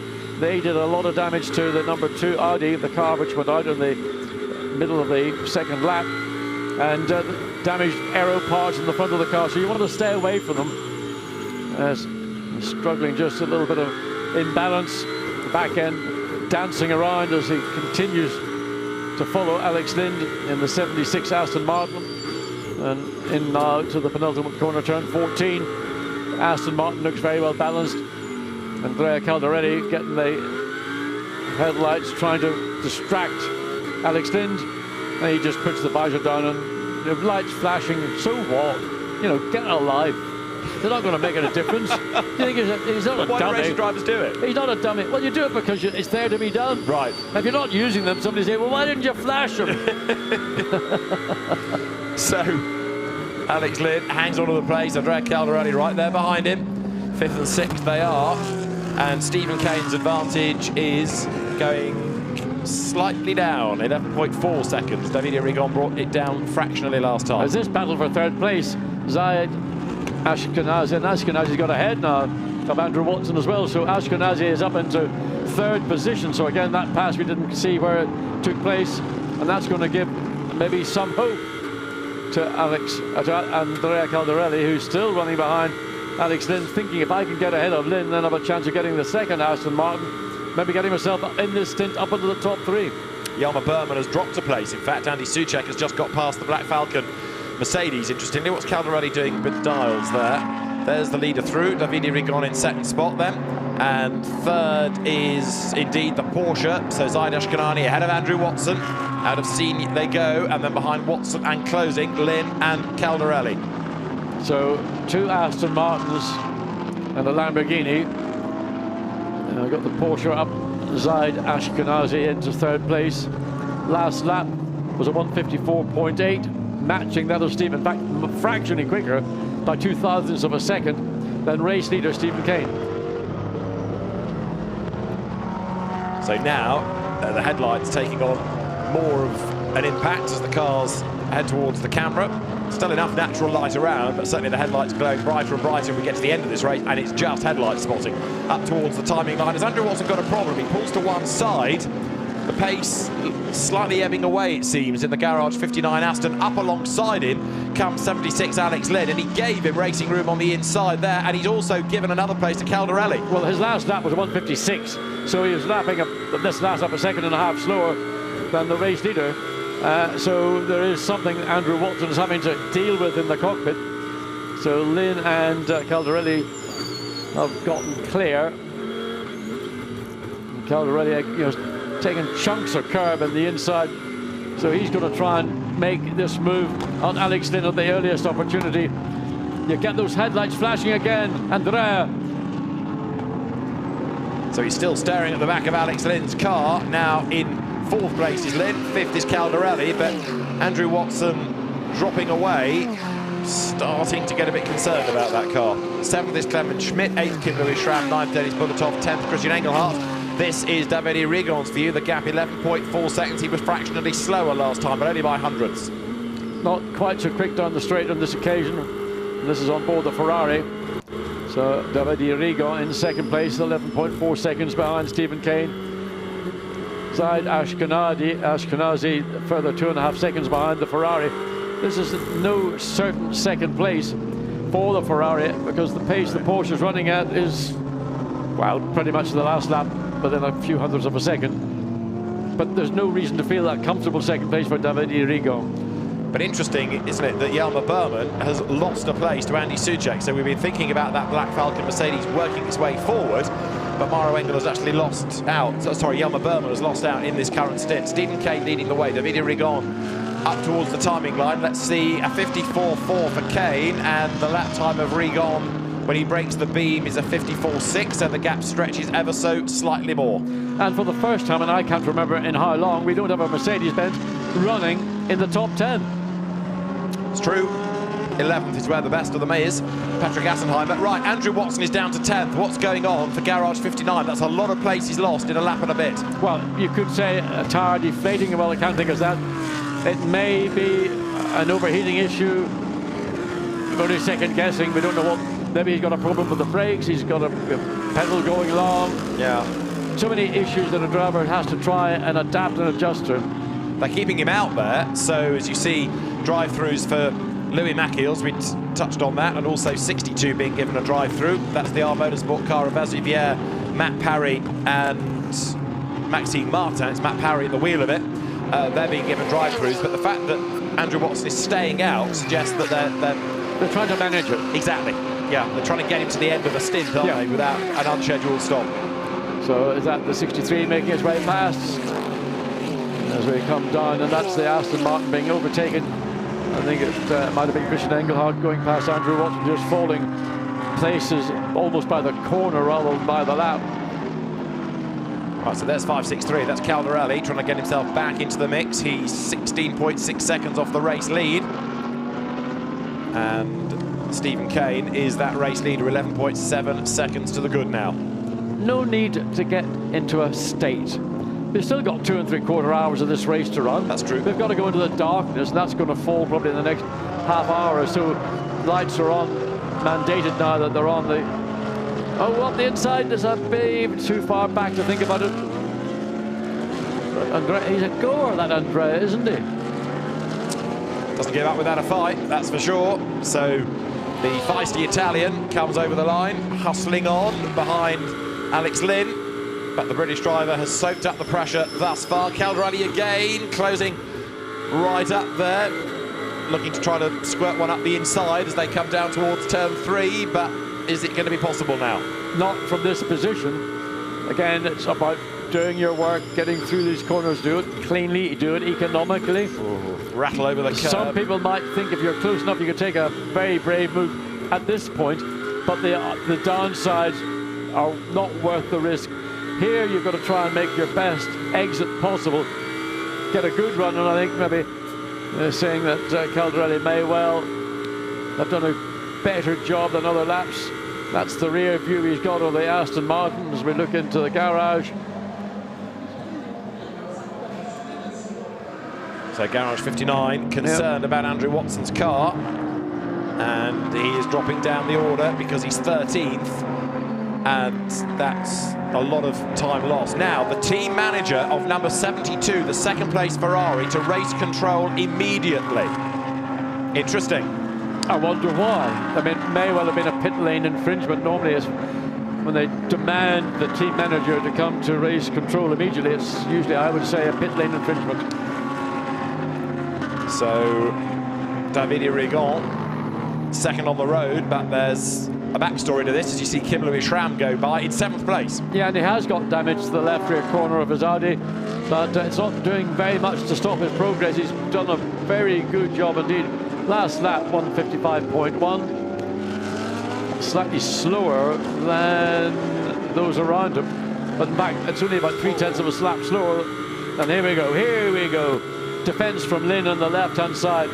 Can Caldarelli finally do it? A late break. But can he get the nose of the... He's done it. Good pass, well executed. Brave stuff on the outside line. Andrea Caldarelli goes through then. That puts him 4th at the expense of Alex Lynn. And straight away, he starts to try to build that gap. But they could not have been closer, as you saw from the onboard, coming over the timing line down towards turn 4 then. This is 5.63 Andrea Caldarelli, released from behind the Aston Martin, and now pushing on to see what he can do about closing on Zaid Ashkanani's 3rd placed Porsche. Yes, well executed, thought out, well executed pass on the Aston Martin, got the benefit of turn 15, got the run. More importantly, got alongside and nose ahead before they got into the braking zone. And because he was on the racing line, he could brake that little bit later than Alex Lynn could afford to do on the Aston Martin. And consequently, he was able to sweep in front of the Aston, take the position away, and get himself up into 4th place. So through Senior they turn. There is 72, that's Davide Rigon. We await news as to why the team manager has been summoned to race control. But Davide Rigon is closing back onto the back of Stephen Kane because the gap was over 11 seconds. It's now down to 10.3. But of course now Stephen's had to get past a bit of traffic. The same is true for Davide Rigon. There's a back marker there that needs negotiation by the Ferrari. Well, just managing traffic is as much a factor here as being able to do a single quickest lap. So looking further through the field, there's 72. He's now on to the tail of some of the back markers, and he's just again going to have to be a little bit patient. Now, one of the teams has reported to race control that car 59 is leaking, they're saying oil, certainly some fluid. So there's a fluid leak, possibly an oil leak from 59. That's what one of the teams is reporting via its driver. That certainly would explain why Andrew Watson's going slowly. Now, that fluid could be water, or no, it could be liquid, because they don't use water there. They're preparing it for the car. It's going to come in. It could be water or fluid in the radiator. It could be oil or hydraulic fluid, any number of different things. So the team have decided that having dropped down now to 18th position, enough is enough. The benefit of staying out has been negated, and they've had to bring this car in and set about whatever the repairs that are necessary. Whether the car will actually return or not to the field, we have to wait and see just what the problem is and how long the fix is going to take. Well, it's been dropping place after place after place, and Andrew Watson is in the pit lane, but he's lost about a minute in the space of 4 laps, hasn't he, against the opposition here. So serious dramas, and after the car started off so well, it's going to go to its box, look, and there's no urgency about this, is there? Not particularly. So Andrew Watson staying in the car as they put it onto the dollies and push it back into the garage. So looks disappointment that he doesn't get a chance to drive again. So the car being pulled back, and Andrew Kokoda, you see in the polo shirt, the black headset, one of the owners of Garage 59, a very accomplished racer himself, but overseeing this development year already with this new car. So the engine cover being removed, the carbon fiber, and well, is it a they don't use water any longer to an engine coolant. Look at the complexities of the aero under the hood of this car. Kammerdegar sprints around. Is he getting it? No, I think it's going to. I don't know. Suddenly, there's a leak there on the right front. So is that a brake fluid leak?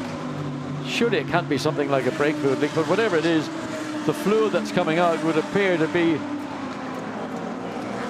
Well, they're just trying to get some of the headlights pushed back, and that was a tap on the back of the Lexus. We saw that a few laps earlier, so that needs attention as well. And then big sheets of sticky tape to hold everything together. Yeah, the guy who invented sticky tape or gaffer tape must be a squillionaire by now. The company doesn't have shares in, isn't it? So there's Davide Rigon, and he's dropped back away from Stephen Kane now.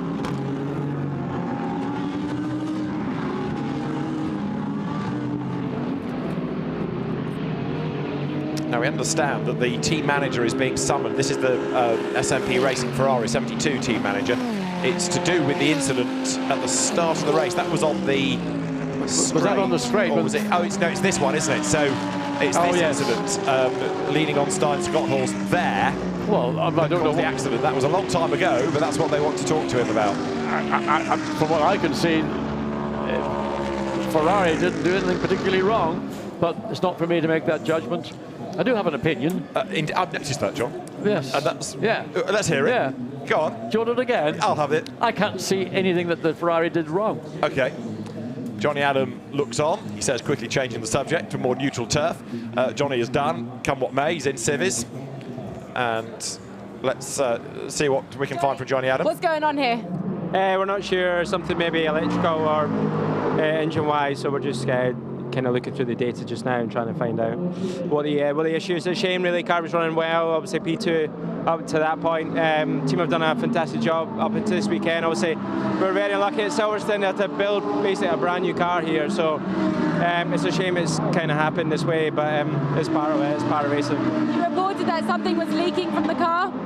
Pardon, was that? You reported that something was leaking from the car? No, nothing leak-wise. We just think it's maybe something within the engine. Obviously, it was misfiring quite a lot at the end there, and our speeds were dropping quite heavily. But yeah, the guys will look through the data. If we can get back out, check it's okay. But it's a shame, really, because I think a podium could have been on tonight. It seems like you guys are using rows and rows of duct tape. What is that duct tape for? So we do go back out. Obviously, you just want to patch the car up. Made a little bit of contact there, but yeah, we'll see. We'll see if we can get this car back out and just get some running towards the end. Johnny, you're not having much luck driving this car. No, it's been a rough sort of couple of rounds, but the good thing is we got pace. You know, the car was definitely quick this weekend, and yeah, the new Aston sort of has shown its potential now. So next one's Spa after this weekend, so hopefully we'll see what we could do there.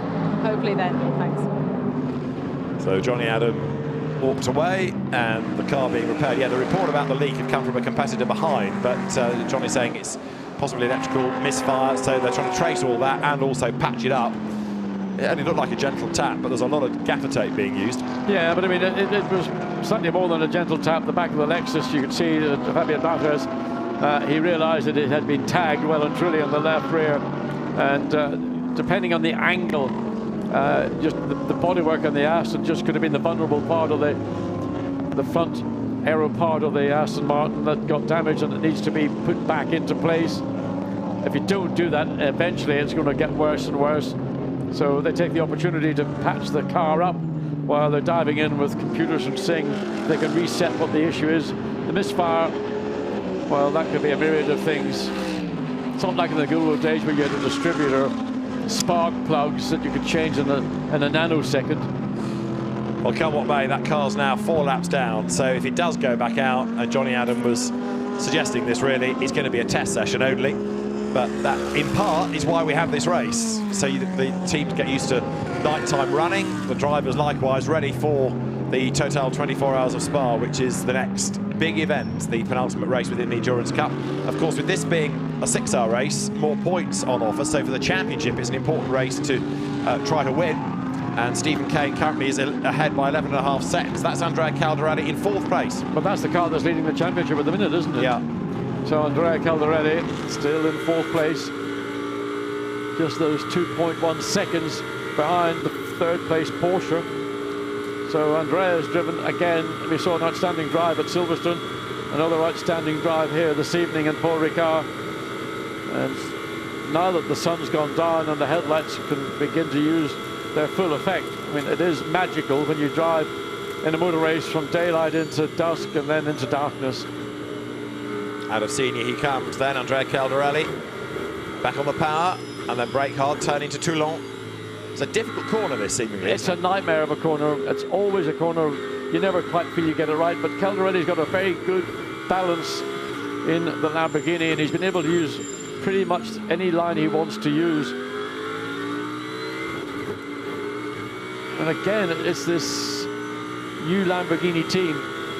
Andrea Caldarelli effectively heading it up, running 3 cars. That is running the lead Lamborghini in 4th place. Down to 1st gear through the Virage Dupont. I was going to say he's working away at the wheel. It's not really a proper wheel anymore, is it, in a race car? You just got a left and right handle almost to hang on to. It's not a full circle. He comes across the timing line then. He's 16.8 seconds back. Still 11 seconds to the good is Stephen Kane. Christian Engelhardt has just set fastest sector time in Sector 2 at purple. Christian Engelhardt suddenly has moved forward, got ahead of Karl-Lewis Schramm, up into 8th place, chasing down Dennis Bulletov, who's also, so Schramm has a problem. He's dropped 2 places in the space of a lap. Absolutely right, and was that a toe from Engelhardt on the Mistral? Either way, you're right. You take it whatever way you get it. Indeed, it's an absolute best, isn't it? No matter how you dressed it up.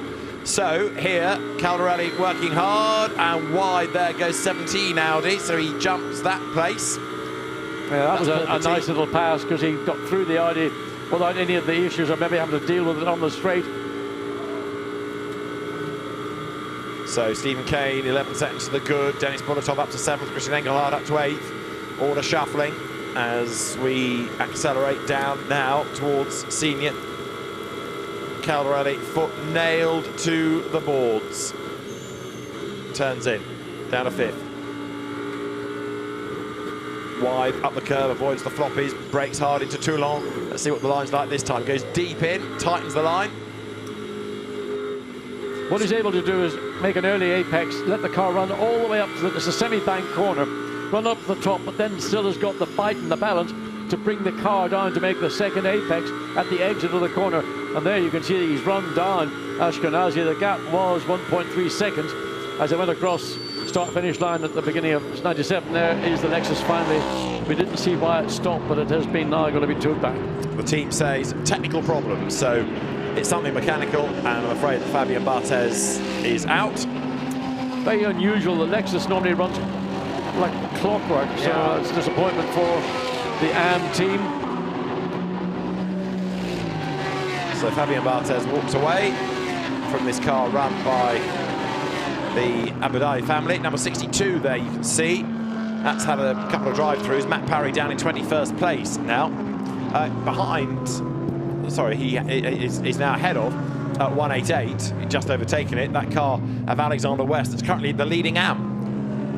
Jelmer Berman has lost a place to Dirk Werner, so the 99 Porsche has knocked the number 4 Mercedes down one more. I thought that was a car that was going to come up through the field. It's already lost one place to Suchek, hasn't it? Now another one quite right to Werner. Dirk Werner, yeah. So number 4, it's trouble that middle for Black Bolton. Go along with that. It's ebbing away for the Flying Dutchman.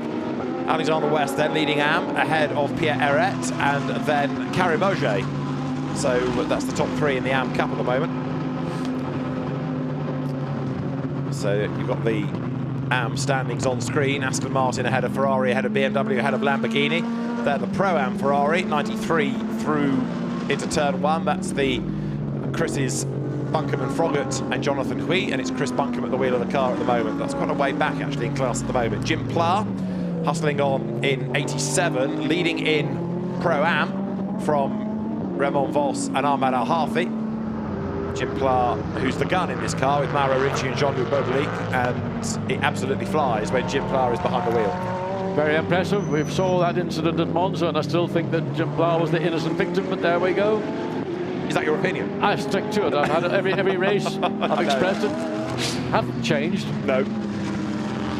The stewards disagree, but they're entitled to their opinion. You know.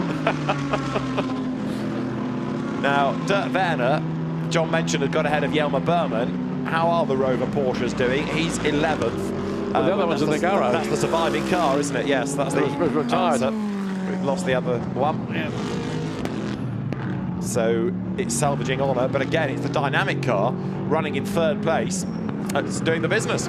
I mean, I think it's amazing that a small team like Dynamic are able to do the job that they're doing and just simply, winning at Monza, first of all.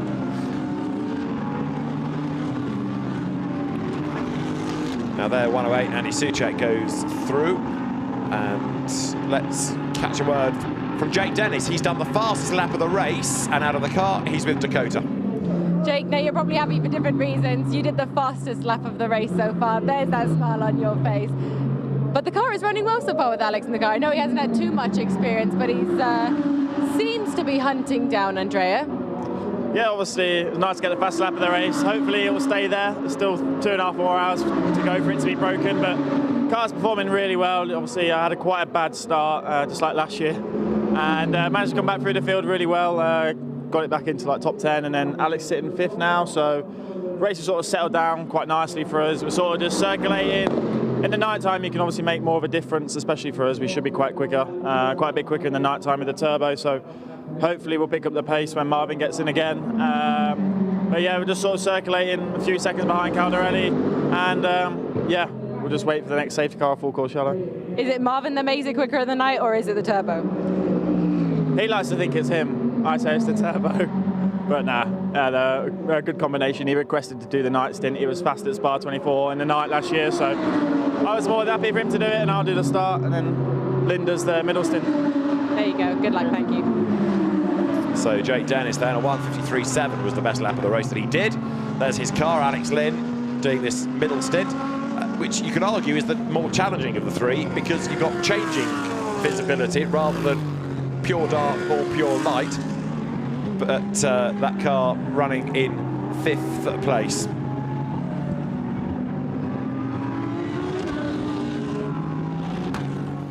So let's just quickly remind ourselves of what's been going on. It's been a busy first 2.5 hours or so, and with the grid absolutely full of not only people but also 49 GT3 cars. The race got underway with a great start by Maro Engel, jumping ahead of Jordan Pepper as they turned into the first corner. A number of drivers having to scatter off the road to avoid making contact or to risk an incident, including Mathieu Vazivière, who didn't seem to be anywhere near the Rover Porsche but suddenly jinked.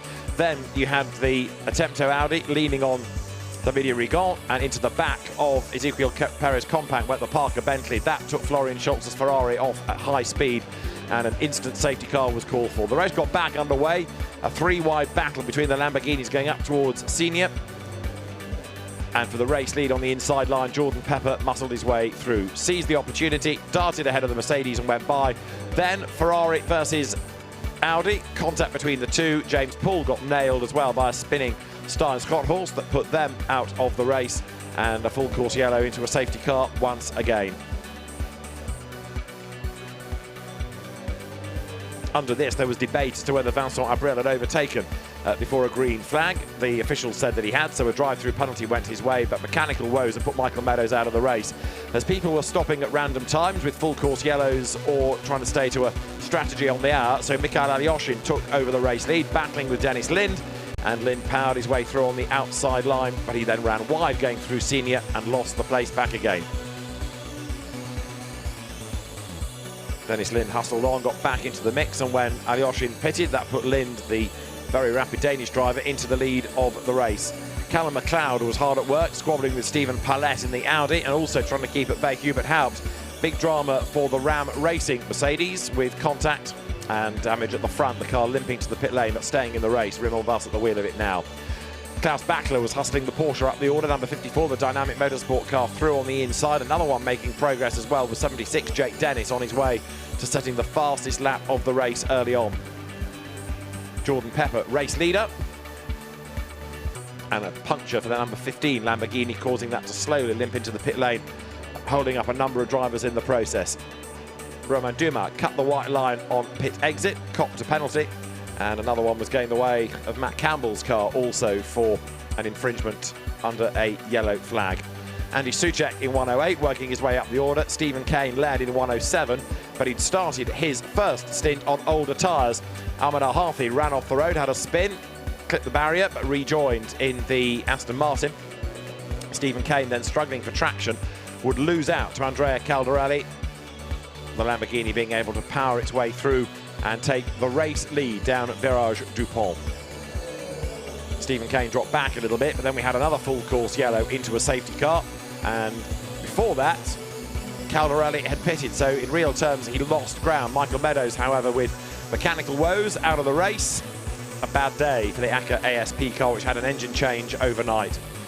Then a full course yellow did appear. That meant that Stephen Kane was able to get a free pit stop in a sense. He kept the race lead as everybody slowed right down, and the one that went against was Andrea Caldarelli, who lost a chunk of time before being allowed to make up some of it under the safety car that followed the full course yellow, closing up the field ready for the restart.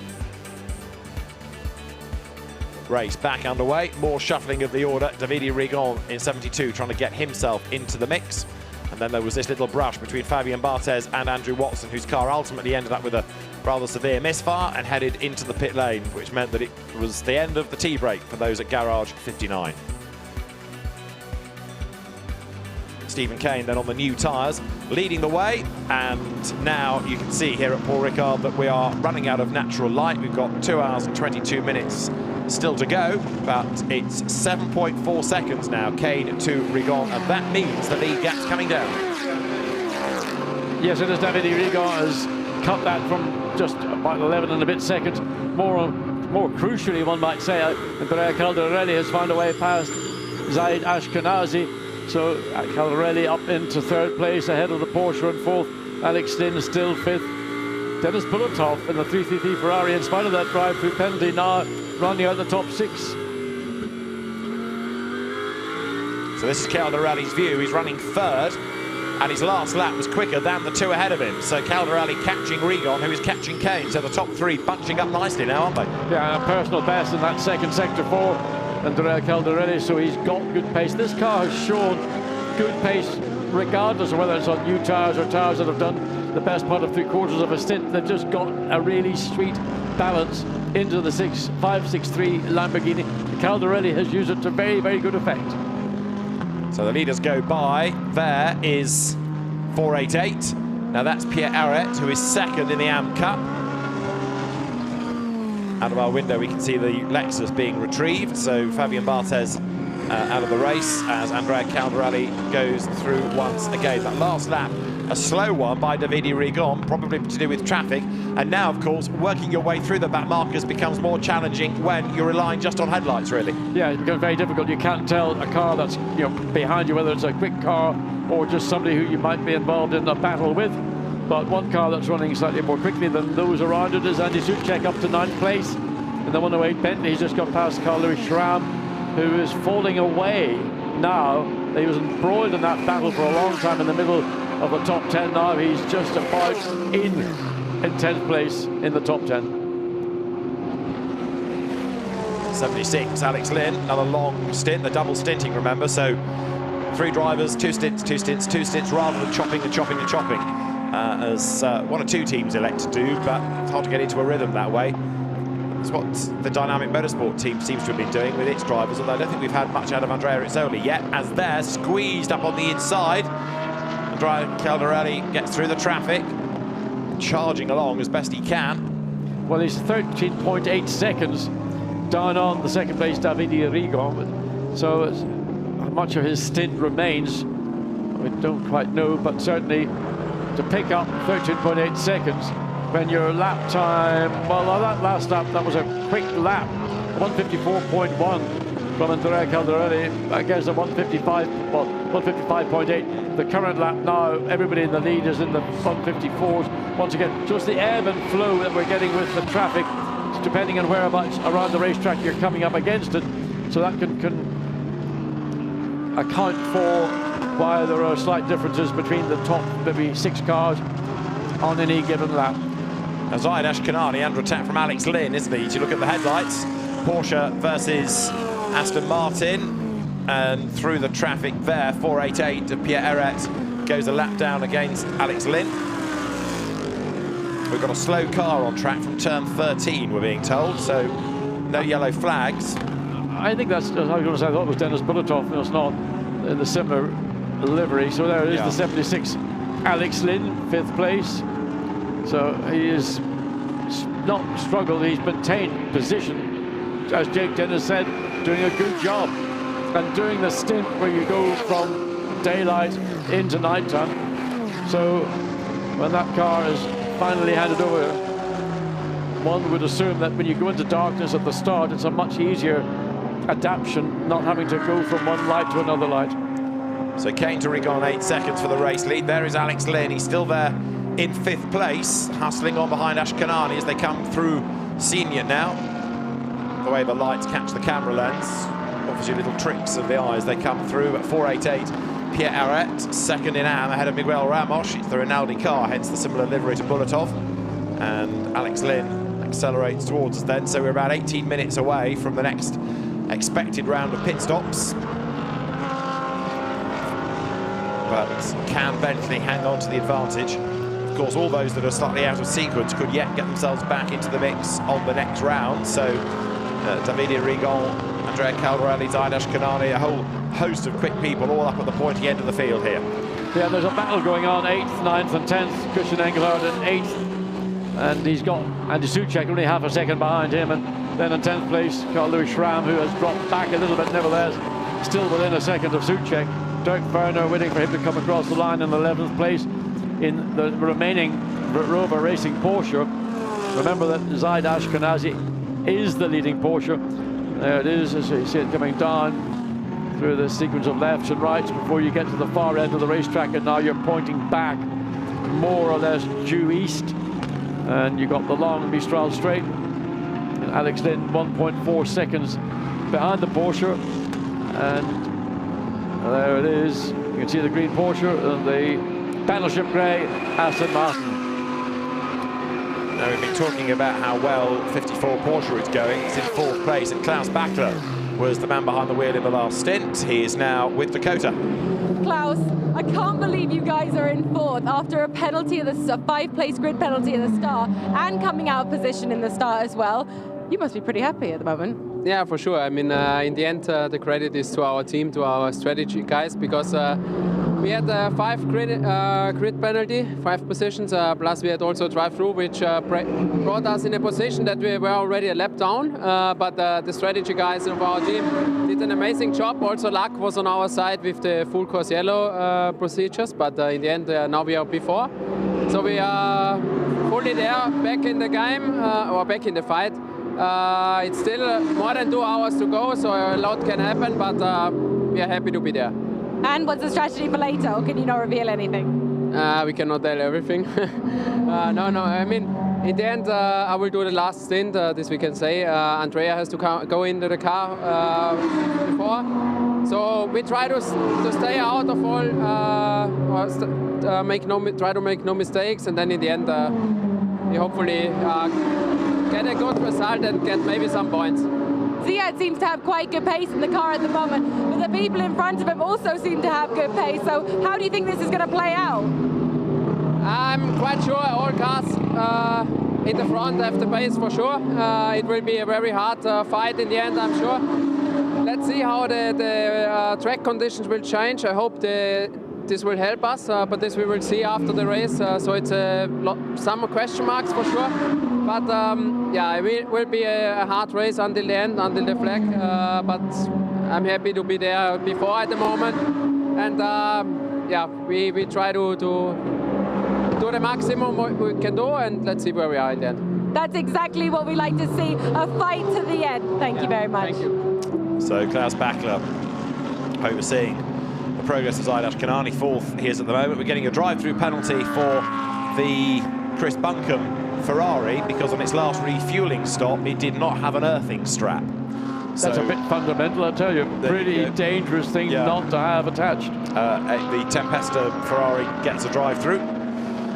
Photograph taken, given to the stewards, so the evidence there, and a drive-through for 93, Chris Buncombe at the wheel. Right, Ashkanani versus Lynn, John. Yeah, Ashkenazi has pulled away. Now the gap is reverting back to the favour of Alex Lind in the Aston Martin, and he's run down Ashkenazi over the last laps. It was a second when they came across the line. On the last lap, it's probably going to be down to maybe a little over half a second. And Alex Lind pulling away a little bit from Dennis Bulletov in 6th place in the 333 Ferrari.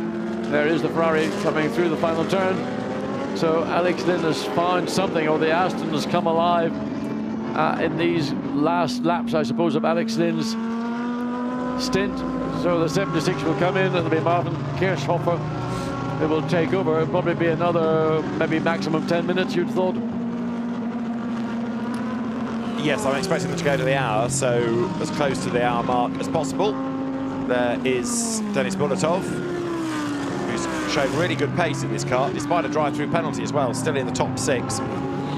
So up front, Stephen Kane leading by this yo-yoing margin. It's 7 seconds at the moment. And most of the teams now all discussing that we need blue flags and blue lights for some of the back markers because being caught up in the traffic becomes ever more difficult in the darkness like this. We never really saw, I think we're in a highlights package at the time when it suddenly became apparent that the gap between first and second had dropped from 11 down to 7 seconds. And now it's kind of stabilized around just over 7.1, 7.2 seconds per lap. And the last lap, in fact, the last lap of Stephen Kane was 0.4 of a second slower than Davide Rigo. So it's kind of seesawing, really, as the Bentley team. Now, they're not getting a little bit nervy and twitchy, are they? Yeah, the Baz Linders, well known of the Chapel Garage 59. What's he doing wandering around in there? Does anybody actually see him, or is he a part of the operation? I don't know. Well, he's not part of Garage 59 anymore. He has been running GT4 cars. I just wonder whether this might not be him being consultant, seconded to the team for Spa, because he'll know all about the Spa 24 that would certainly hours. make sense. And if they're going to run 4 cars in Spa, they're probably going to need a bit more assistance within the team to manage a 4-car effort. So maybe that's why Baz Linders, haven't seen him all weekend, but there he was, just sneaking around the back of the garage and he knows low-profile low-profile Baz. Knows how to win the Spa 24 Hours, doesn't he? He does. With Mark VDS. There is 54, which now is down a fifth because Alex Lynn has got past Zaid Ashkanani. So we've had that change. So the Porsche loses one spot, but as I say, we're not that far, probably 4 laps, maybe 5 off the next round of pit stops for some, and that's going to shuffle the order again. So Alex Lynn, in this basic 2-hour stint, has driven himself in to being a race driver and all the preparation that he needs to go and do Spa 24 Hours. I bet they are preparing, indeed. So Jules Grunant will get into 107, and as he said to you on the grid, he's got a win to take really after last year, because he was what, 4 corners away from a win on that last lap. When I went down to the Parc Fermé to wait for Jules Grunant to take the winner's podium and then to find out he'd finished second, it was a bit of a shock. I mean, not a shock to me as much as it was to Jules Grunant. Huge disappointment as the 107, and you can see just how cold. No, that was not David Rigo. But Jules Grunant did a blinding lap this morning, and it was only virtually matched by Maxime Martin in the 62 Aston Martin. So this car has really been the car of the weekend to date. Saying that, we've got just over 2 hours of this race to run. Absolutely. So that's still 2/3 of a normal endurance round, isn't it? And into the pit lane is that Ashkanani and Caldarelli as well. Yeah. So in comes Lamborghini, in comes Porsche, 3rd and 5th respectively. Those two were. Bulatov likewise. So Bulatov, Clement Schmidt. So 4th through 7th have all disappeared into the pit lane. That's right. Delma Berman joins them as well, so looks like people are kind of getting back close to what would have been a normal schedule had it not been for that very early full Courcello then safety car intervention. Lucas Stoltz likewise is in. They're all flowing in. So Ferrari, now what's going on? That's the Porsche, I beg your pardon. So there is Ashkenazi going to get out, and Rizzoli will get in with 2 hours and 9 minutes to go, and he's allowed a minute over that, isn't he? 2 hours 10 has been the maximum over 2 stints. Yeah, you can do 65 minutes to a stint, and there's 5 minutes grace if the safety car is out at the end of your stint, because obviously your last lap will be slower. So that's a rather dejected Rinaldi team. What's going on there? Well, where's the car? I think that's the problem. And if the car's not there, shaking. Well, the car did come in. We've seen on screen it's come in, but where's the car? A head scratching. Was there a miscommunication? Did he drive past his pits? So we'll try and trace the footage and see what's gone on. Disorientation in the pit lane. I never heard that before. But in the dark, maybe the driver missed his pit box and has gone through. But well, that's, I think, the only explanation we've got. So, I mean, normally when a car's coming in, you've got an engineer like that standing with a big board saying, stop. Well, maybe it was a late call. Possibly. A late call could be the case, so maybe pull it off, but we don't know. We need to go back a little bit. Worry about them. So the M Sport squad ready to receive 107 or 108. 108, Andy Soucek it is that's in the pits, just come in. As we have there 107 Stephen Kane still leading the way, but the gap's come right down to 4.9 seconds now, so he's that's a worry. He's getting to the end of the stint, but Davide Rigon is absolutely flying. Well, again, whether it's an issue about catching traffic badly or not, and if we then see the gap open up again, we'll know it has been a traffic issue. But the pace of Davide Rigon on the last lap was 0.6 of a second quicker than Stephen Kane as the 108 comes in. Maxime Soulet will take over. And he jumps. New tyres go on. And fronts are done. Sticker set look as well. So lots of nice traction in this set. Yeah, nothing like going out on a fresh set of rubber. The car just feels great. Yeah. You get sent out on a set that's done a stint or two. Well, let's say it's on some mileage anyway. It always feels a bit lumpy and bumpy until the tire actually works its way back in. But a new set is just sweet as a nut. Refueling done. And the air jack's slightly reluctant to part, but the car drops down. and blast away. Remember, it's 81 seconds. You get 1 second's grace. Now there is 3:33 in again. This time it stopped. Yes. I mean, I think in the right pits as well. I think that's the Ferrari. Is that the Rinaldi team pits? Nobody else has got green. Oh, the Porsche. It could be the Porsche 54 pits. It was the Rinaldi pit that we were looking at, and of course Lamborghini pits are a bit green as well, aren't they? You've got a choice of colours. Yeah. I mean, you can stop at Lamborghini or Porsche with a Ferrari, but you're not going to get much service. Can have a green party. Right, so away walks Denis Bulletov, and this time they found a car, they found a driver, and they found tyres and fuel. That'll be an interesting story to hear. Well, won't it? Dennis, what went wrong, or did anything go wrong? So the car down the pit lane, that's Jules Gounon ready to get into 107. Just double check who's now in 3:33, because that will go to whom this time? Is it Rinat Salikov's turn? David Pirelli. David Pirelli possibly. And we wait 107 into the pit lane. Kim Louis Schramm has just come in. Also Timo Boguslavski to give way to Felipe Fraga. And David Pirelli it was then that was the very frustrated man walking around the garage at 3:33. Race leader then, the margin 4.9 seconds, Kane to Rigon. And the top three on their last lap all were lapping within a thousandth or so of a second of one another. So Alex Lynn's pace is matching that of race leader and that of second place Davide Rigon. So a good finish to Alex Lynn's 2 hour or so stint behind the wheel of number 76 Aston Martin. Oh, drama there. Trouble uphill. Now that looks like a mechanical issue, not bodywork rubbing. It's hard. Is that Porsche? It's the Gulf Porsche. It's the Gulf car, the Rothko car, isn't it? So that's is that a tyre has gone down, or is it the mechanical? Just you could only see the smoke coming off the rear. Couldn't see if there's been any contact. So he's close to the pit lane. He's in there. Look. So he's in. He gets in. And it's Benjamin Goethe at the wheel of the car, which was in 15th place. So great shame that that's suddenly been dealt a bad hand. Stephen Kane is in the pit lane. The leader is in. So Stephen Kane rumbles down the pit road in Bentley 107. That's going to put Davide Rigon into the lead of the race now, number 72 Ferrari. So down he comes.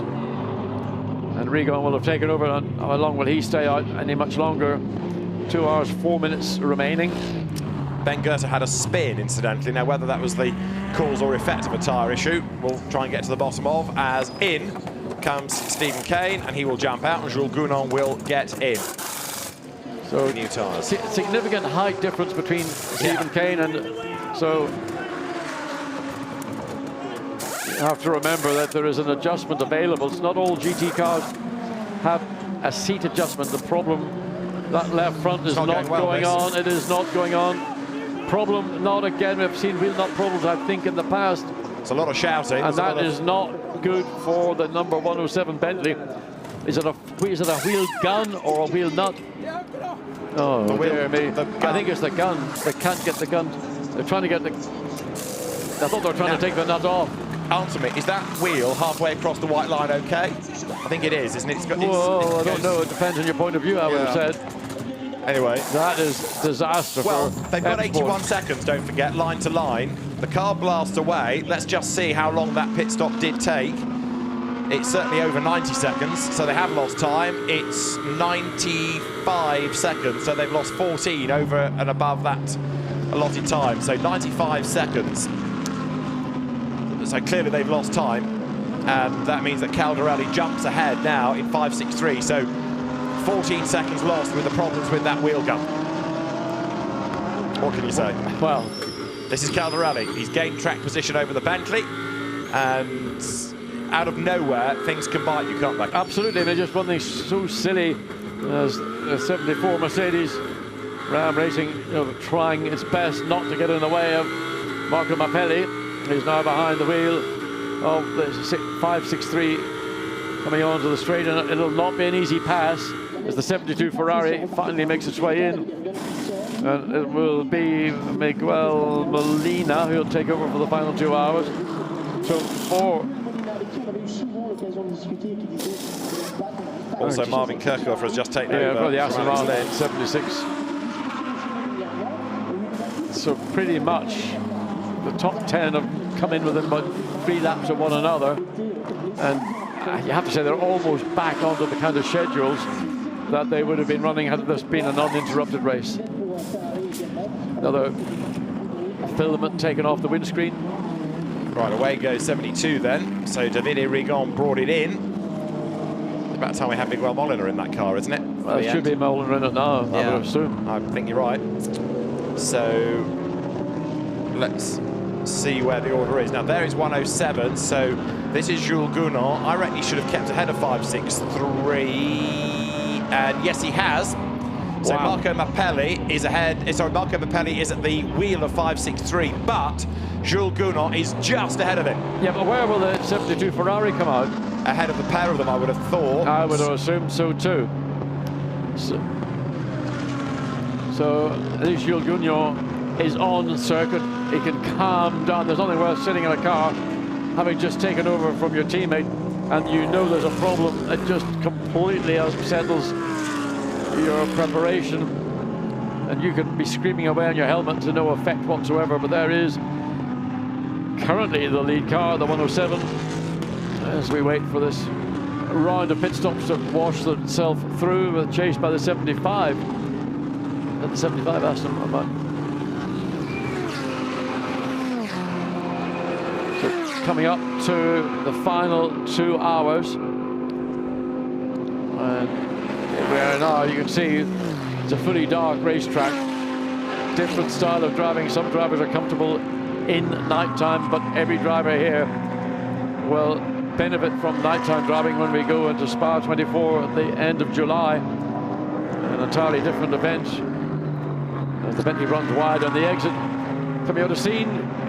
So Jules Gounon waiting for his first flying lap to give us an indication to the pace that he has got. Gounon showing currently 5th, but that'll say change once everybody has been through on a first flying lap with 76 Aston Martin now with Kirchhofer behind the wheel. And also coming back into the mix, 99 Porsche, the Rover car, Dennis Olsen. Now, number 72 pit stop is under investigation. I've got a feeling the car was dropped down and then lifted up again during the pit stop. So that's being looked at. We'll see if we can replay the footage of that and just have a look at it. But is there a regulation that says that you can't do that? Well, once it's dropped down, the theory is that's the end of the pits. Well, I don't know. I think it has to stay up. I know the rules are written to cover every eventuality, but that would be an interesting concept to think that one up. Anyway, there is 107. Unfortunately, the illumination on the driver's door is only giving us half of that number. So Jules Gounon thunders away. So indicating the last lap was 155.6. So let's have a look and see the 72, what may or may not have happened with this Ferrari. So the car's up on its jacks, drops down, and then goes back up again. There's one, there's got, but United, well, yes, you probably can. So why was that? And then it drops down a second time. Did somebody by mistake pull the hydraulic jack or the pneumatic jack connection out and then have to put it back in again? Or it looked to me all the work of changing wheels and tires had been complete. So the regulations say you can't drop and then lift again. So that car is potentially going for... And what would that be, a drive through? I would think so. I'm trying to watch pictures, look at the regulations and everything else, but I suspect a drive through, but we'll see what the stewards decide. I'll try and quote you the regulation if I get a moment. I mean, I have to say, I find it a rather strange regulation. I wonder why anybody would have thought about it. You know, if it's human error, that's one thing. If it was a pneumatic error, that's a separate thing. But if it's in the rules, it's in the rules.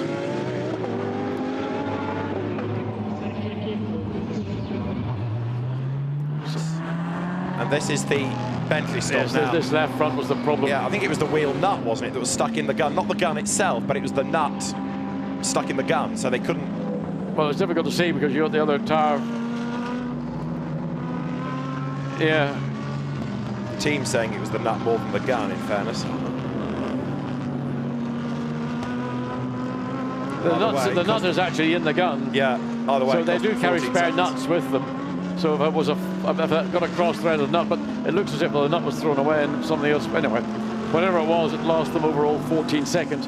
but just about, hopefully enough to keep Jules Gounon in the lead by the time we get through all the pit stops. So it's showing the Ferrari 72 is actually the lead car under investigation by 8.5 seconds, with Marvin Kickhofer just 1.3 seconds behind Jules Gounon. So that's going to keep Gounon on his toes. And he's got Marco Mappelli in 4th place in the Lamborghini, only half a second behind Kickhofer.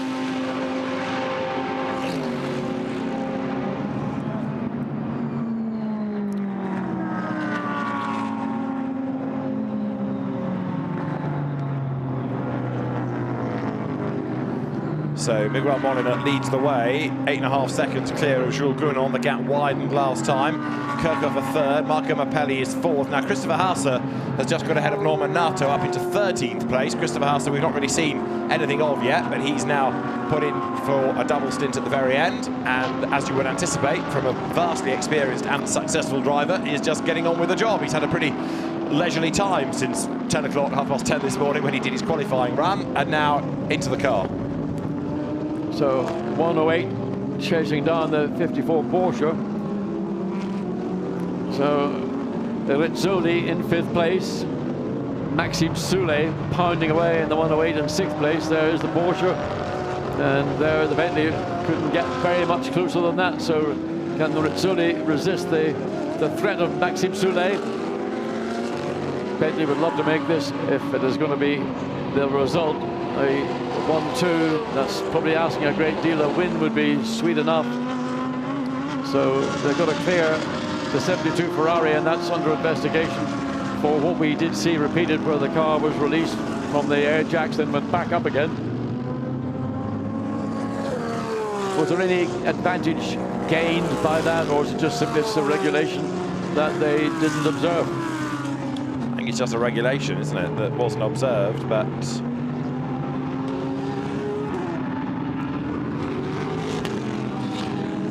been looked at by the stewards. Maxime Soulet can catch, but has he got the pace? We know the speed of the Bentley down the straight is better than that of the Porsche directly ahead. So Andrea Rizzoli,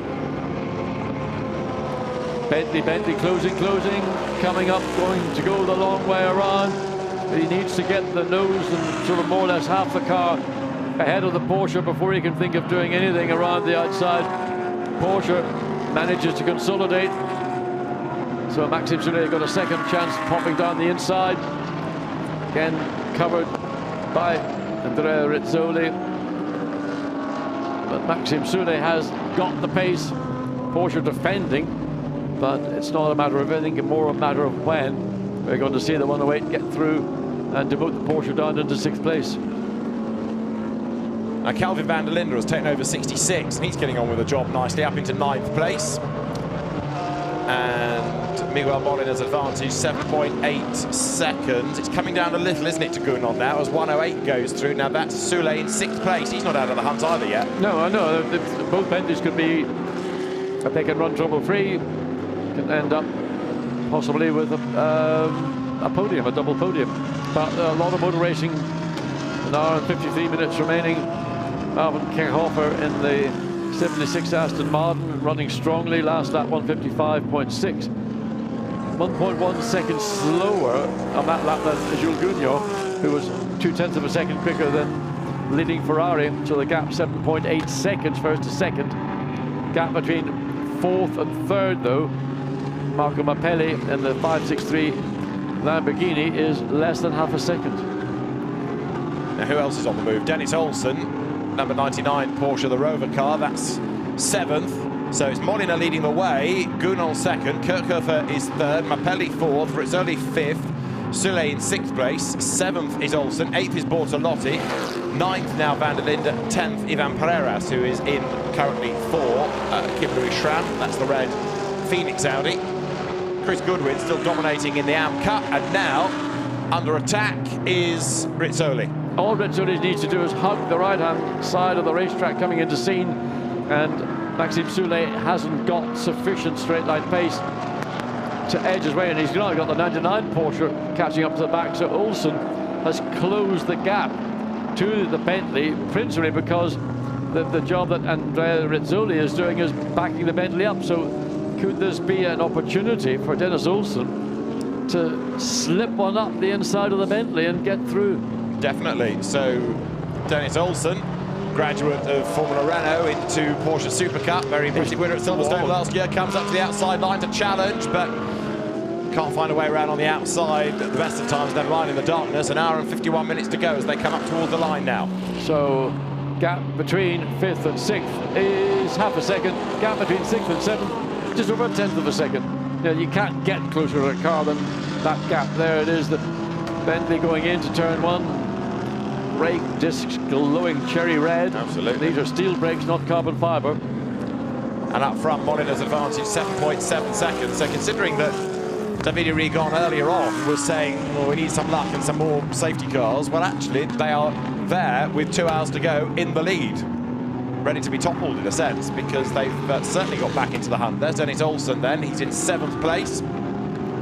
Where's the next drama going to come from in this? Well, the next drama is going to come with the 72, whether it's going to serve a penalty. I think you're right. Or it has been suspended, possibly, or even withdrawn.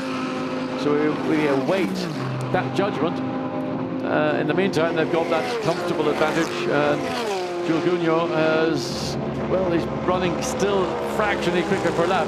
If you go back to Maxime Soulet, 2 tries yet again. But Dennis Olsen said, look, you want to pass me, you're going to go the long way around, Maxime.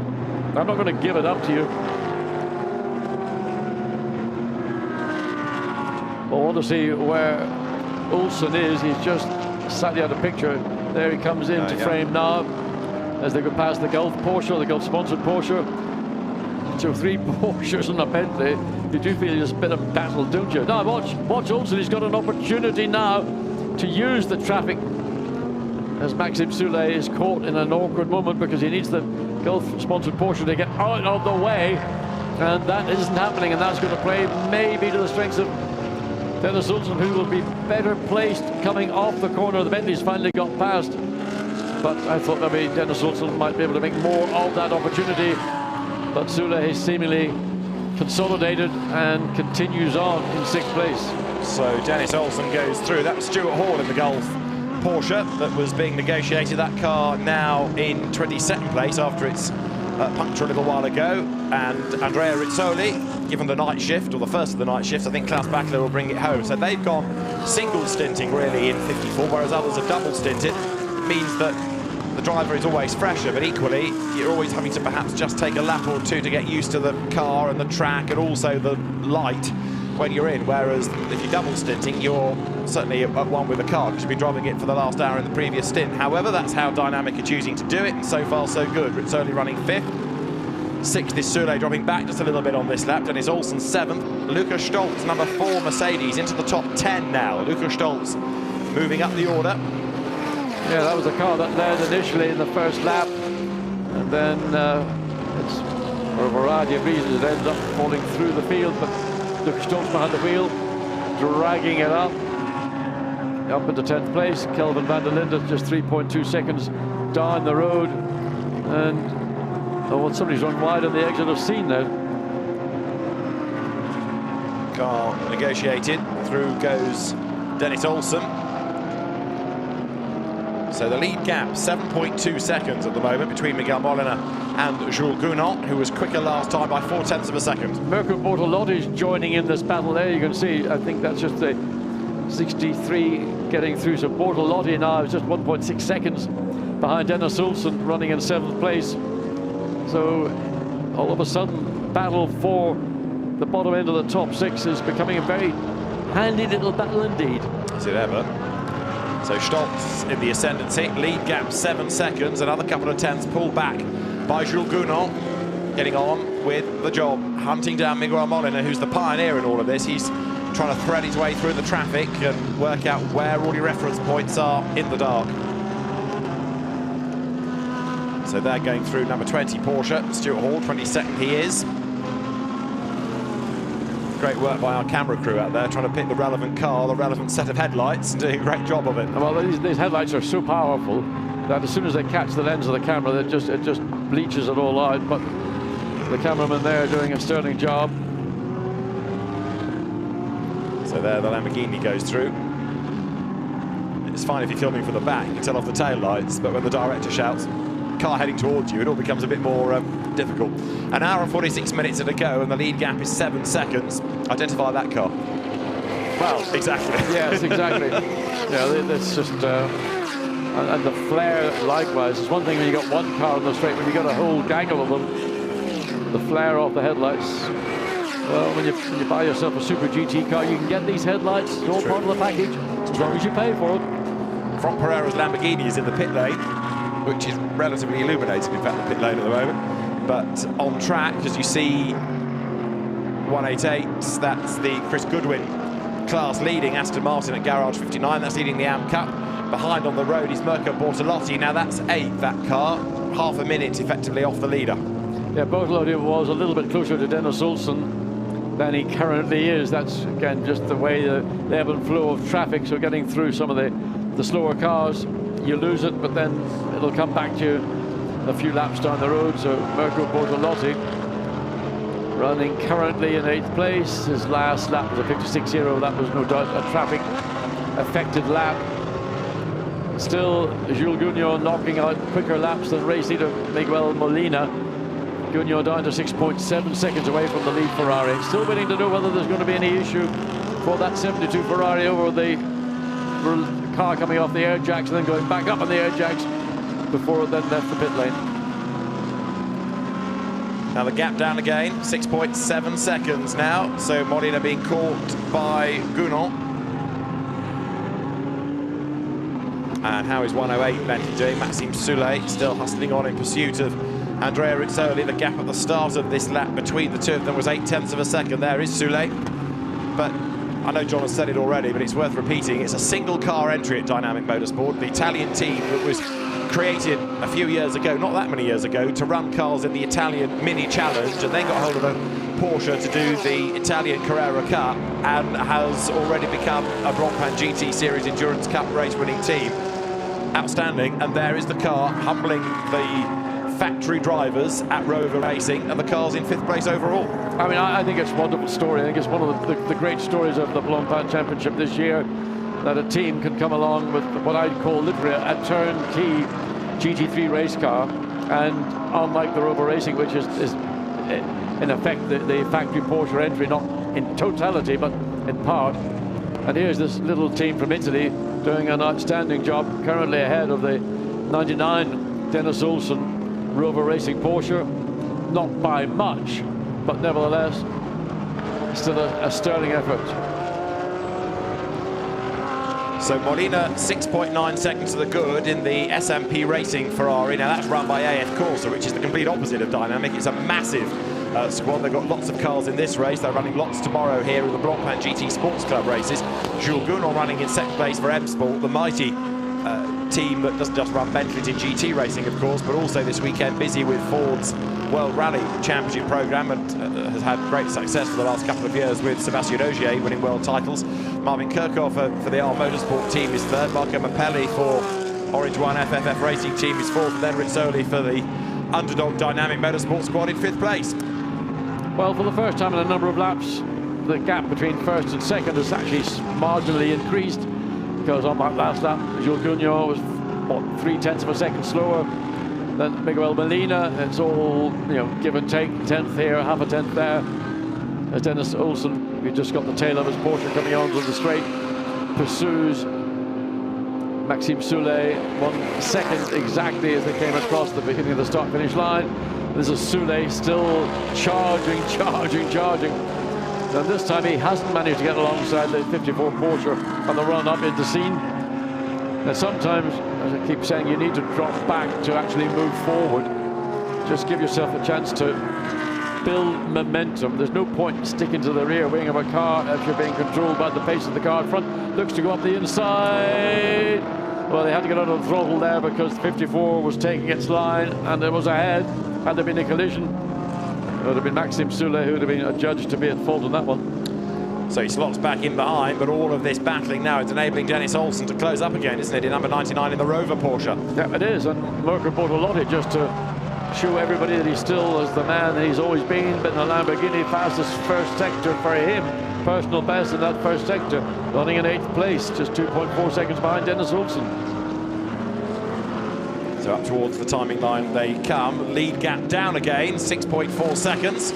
So Miguel Molina being cautious in the traffic, understandably, not wanting to damage the car. Now, remember, there's that pit stop being looked at. There's also, from earlier on, the team manager having been summoned to race control about that incident near the start of the race with the Audi. Nothing seems to have come of that. No, I mean, I think as we saw, I think one might say that my opinion was concurred. But it's interesting that the officials felt they needed to talk to the team manager. Well, I don't know why they might have done that, but maybe that's their option, and they wanted the full story. I mean, it looked to me that the Ferrari was, certainly there was no contact between the Audi and the Ferrari. It was the Audi coming back across the track that was more of the issue. Anyway, we don't have all the angles that the stewards have got. They can see things and make their assessments based on that information. And because there's been so many incidents... 5, 4, 3, this is to a full course yellow. 1, full course yellow now. Oh, wow, he just got out of it quickly enough. That was... So we're on lap, sorry John, lap 124, full course yellow. But we don't yet know why. And car 555 must respect track limits at turn 2. And that, yet again, is the Orange 1 FFF Racing Team Lamborghini. Right, 20 minutes to the hour mark. Is anybody going to roll the dice and try and do a quick pit stop? But that full course yellow came really quickly. 4, 3, here we go again. 2, 1, green. Green flag, green flag. What was that all about? So that can only have been for something needing to be picked up off the circuit. Yeah, I mean, a bit of debris somewhere, but it came extremely rapidly. So Alain Adon very urgently getting things back underway. But that's the beauty of the full course yellow, because had that been a full safety car procedure, it would have taken minutes. Yeah, but not only that, it means that you've got to be on your toes because the race director can throw a green as quickly as he threw a yellow. Yeah. So you're sitting back still thinking about what you might be doing on Sunday afternoon. Some drivers are going to be leaving here early hours tomorrow morning to go up to Le Mans for that particular test day session. So you've got to have your focus and your concentration unbroken, even though you're in a yellow, full course yellow. So Marco Mappelli presses on. He's on the back of Marvin Kirchhofer here, and this is the fight for third place. We've had a change for fifth. Maxime Soulet has gone ahead of Andrea Rizzoli, so the Bentley is through. You're looking at third. Kirchhofer just ahead of Mappelli, but Bentley 108 up into fifth place, riding now with the Lamborghini. Wonder, was that traffic assist, or was that just a simple good overtake by Maxime Soulet, as everybody runs a little bit on the wide side, coming out onto the Mistral straight. So it's amazing the balance of performance, the way it has worked. It's become a pretty sophisticated equation that you get pretty much matched performance in terms of straight line performance, aero performance. Can you do anything? No, it's a frustration. It always comes just at the point at the end of the straight where you think you might have a chance. So race leaders are on lap 125, and Miguel Molina 6.7 seconds ahead of Jules Cournot. The other possibility for Maxime Soulet getting ahead of Rizzoli was that he was just quicker on his toes on the green flag. Very much the case, just that's why I say you're not sitting back thinking about a chicken wing tomorrow with a nice glass of chilled white. Oh, chilled white with some ice in it, actually, if you want to be really classy about it. This is John getting his dinner order in, is it? No, I've got a very nice, I'm looking forward to a nice tomahawk steak. Sorry, David, I know you're going to be working. Yes, thanks for your support. I will always wear it. Over the line then, go the leaders. 5.9 seconds, gaps down again then. So Jules Cournot inching up onto the back of Molina. And Kirchhofer busy defending from Mappelli here. Marvin Kirchhofer asked to do the night shift. Well, now he's got to respond, hasn't he, by maintaining a podium place. 1 hour and 37 minutes to go. A bit of burn on the rear of the Aston Martin. And Maxime Soulet waiting to see how much he's pulled ahead of Rizzoli. In fact, Olsen, where is...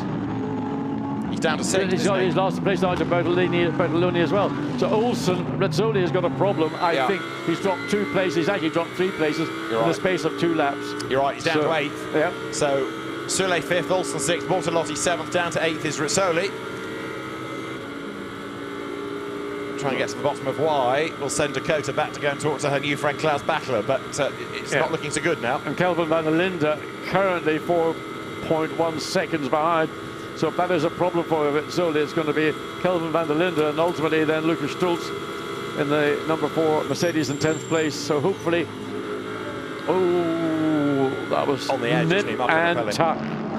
That was nip and tuck. Marco Mappelli pushing Marvin Kechhofer absolutely to the limit. The Aston dancing around the front wheels and the nose, and that 563 Lamborghini has looked really, really solid all day long. Absolutely. Now behind them, Maxime Soulet has got to make up 22 seconds, but he's just done a personal best in the first sector.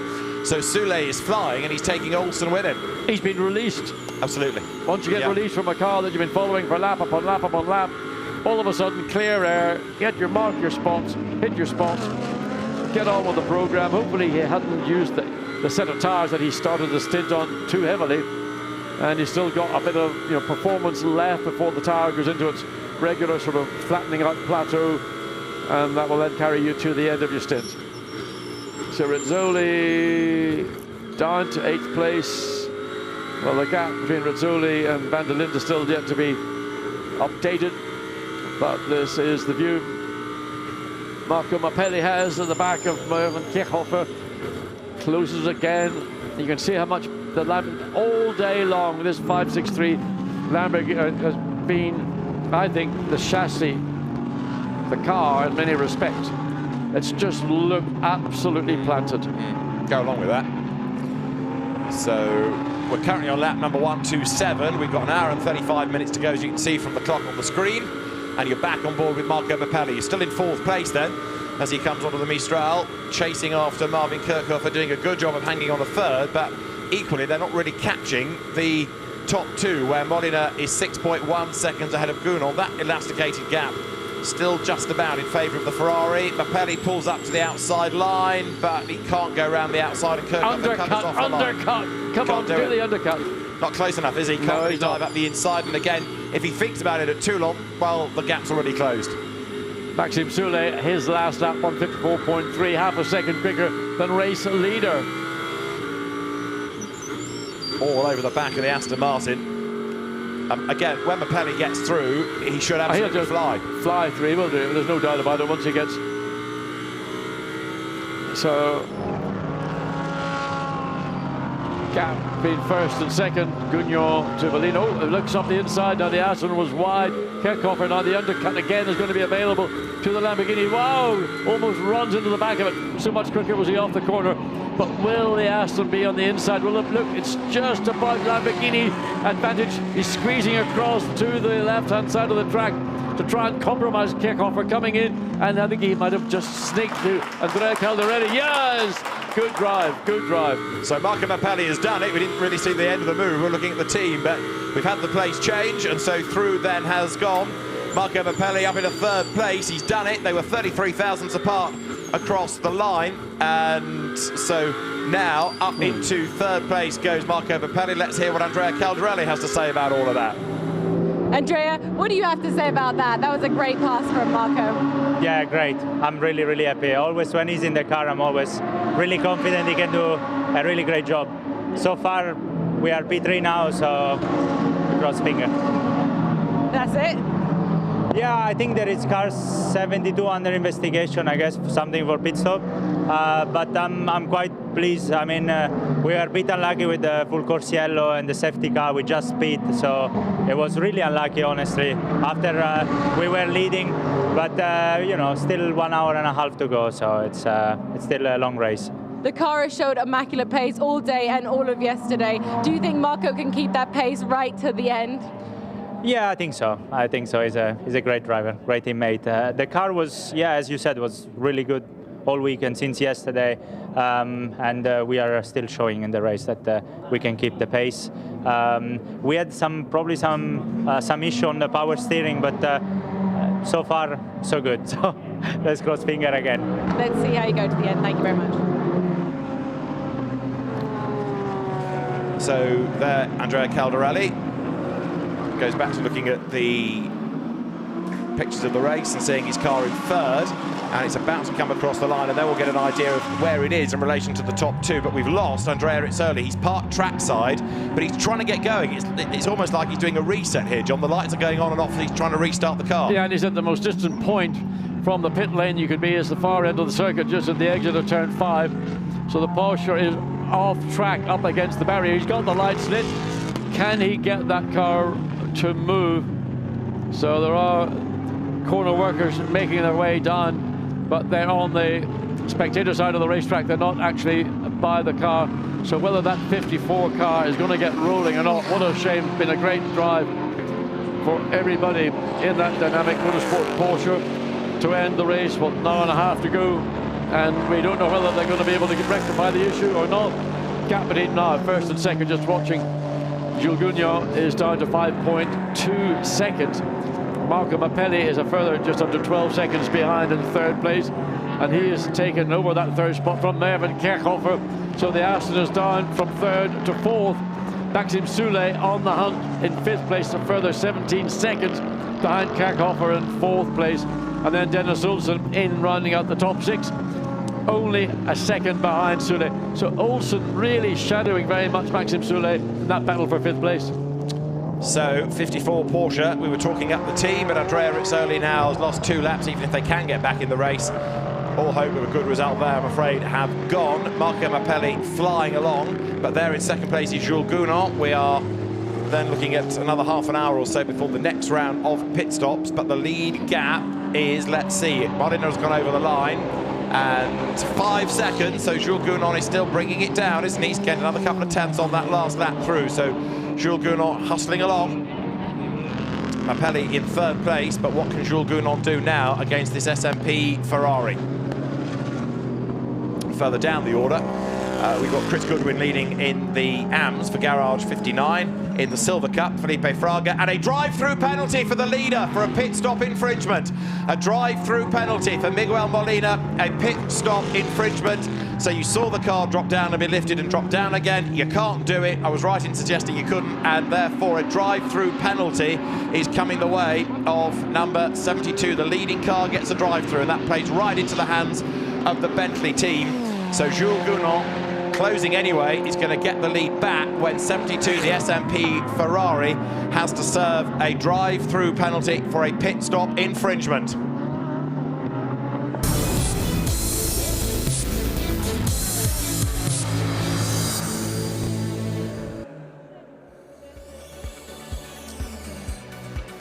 So, welcome back to our CBS viewers. High drama here at Paul Ricard, because we've just had the race leader given a drive-through penalty, the leading car being 72 Ferrari. There it is, and Miguel Molina, Mikhail Alyoshin and Davide Rigon. But a pit stop infringement for dropping the car, lifting it and dropping it down again means a drive-through is heading its way, and that's going to put 107 Bentley Jules Gounon at the wheel of it into the lead of the race. Now let's just recap where we're up to in the race. It all began the best part of 5 hours ago in glorious sunshine, with a very busy grid of 49 GT3 cars ready to go. And there was drama right from the start of the race, because although into the lead jumped the Mercedes Amaro Engel and cars had to scatter in avoidance at turn 1 to avoid contact, it was really towards the end of the lap where it all kicked off. We had drama on the Mistral straight with that 72 Ferrari being pincered, but then Rob Smith got into the back of Ezequiel Perez Compact, who got into the side of Florian Scholze, and both got into the tyre barrier. Wrecked cars, safety car straight away on the opening lap of the race. The restart was equally lively, with Lamborghinis running 3 wide up towards senior corner, but then more drama was to come. Jordan Pepper wriggled his way past Maro Engel into the lead of the race, Bentley ahead of Mercedes. But then the 72 Ferrari just glanced off Stein Scott Horst Audi that spun, took out James Poole, was hit by Fabrizio Crestani's Lamborghini, and that brought out the full course yellow, and then the safety car once again. Jordan Pepper, the man who was leading the way. Vincent Abril in the blue and white Mercedes here, under observation for overtaking, perhaps under a yellow flag. He got a drive-through for his pains as Dennis Lynn started to battle for the race lead with Mikhail Alyoshin. Alyoshin took over the advantage going through turn 1, but Dennis Lynn was on his toes and tried to fight back on the way up towards senior. on the outside line. The Lamborghini driver gave it everything. Nervous team looking on in the pit bunkers, but Dennis Lin able to get himself onto the back, if not ahead of the Ferrari, but the lead came once Alyoshin pitted. They'd had an early stop for a puncture. They had to stop slightly out of sequence for fuel, and Callum McLeod in the 108 Bentley was busy battling with Stephen Paulette. There was drama for Raymond Vos, whose Pro-Am Mercedes had bodywork fouling a tyre and lots of smoke being generated, as on track Klaus Bachler's Ferrari started to wriggle its way into contention as well before an electrical problem seemed to stop that car trackside in the dark. 76, Jake Dennis did the fastest lap of the race on lap 45, and he too was carving his way forward as Jordan Pepper came into the pit lane at the hour mark. Others were delayed behind number 15 Lamborghini that limped to the pit lane with a puncture, so they lost a whole heap of time. Romain Dumas' Porsche drove across the white line on pit exit and therefore got a drive-through, and Matt Campbell had already got a drive-through that here Dirk Werner would have to serve when he took over the car. On track, Andy Soucek was working his way forward in the 108 Bentley. 107 with Stephen Kane led the race. Now, he'd done his first stint on old tyres, so the pace ebbed away, as did the grip, and Ahmad Al-Hati was also struggling for grip as he had this spin coming out of turn 7 onto the Mistral straight. As Stephen Kane's traction level decreased, so Andrea Caldarelli got closer and closer and put himself onto the tail, and then up the inside of the Virage Dupont into the race lead. So Lamborghini ahead of Bentley as the cars accelerated up over the line. The setting sun became the next issue. Caldarelli pitted, but that was under a green flag, which soon became a full course yellow. Michael Meadows had stopped trackside, and there was more drama to come as well, and as the full course yellow was called for, so getting a much quicker stop, almost a free pit stop, came 107 Stephen Kane to give way to Jules Gounon.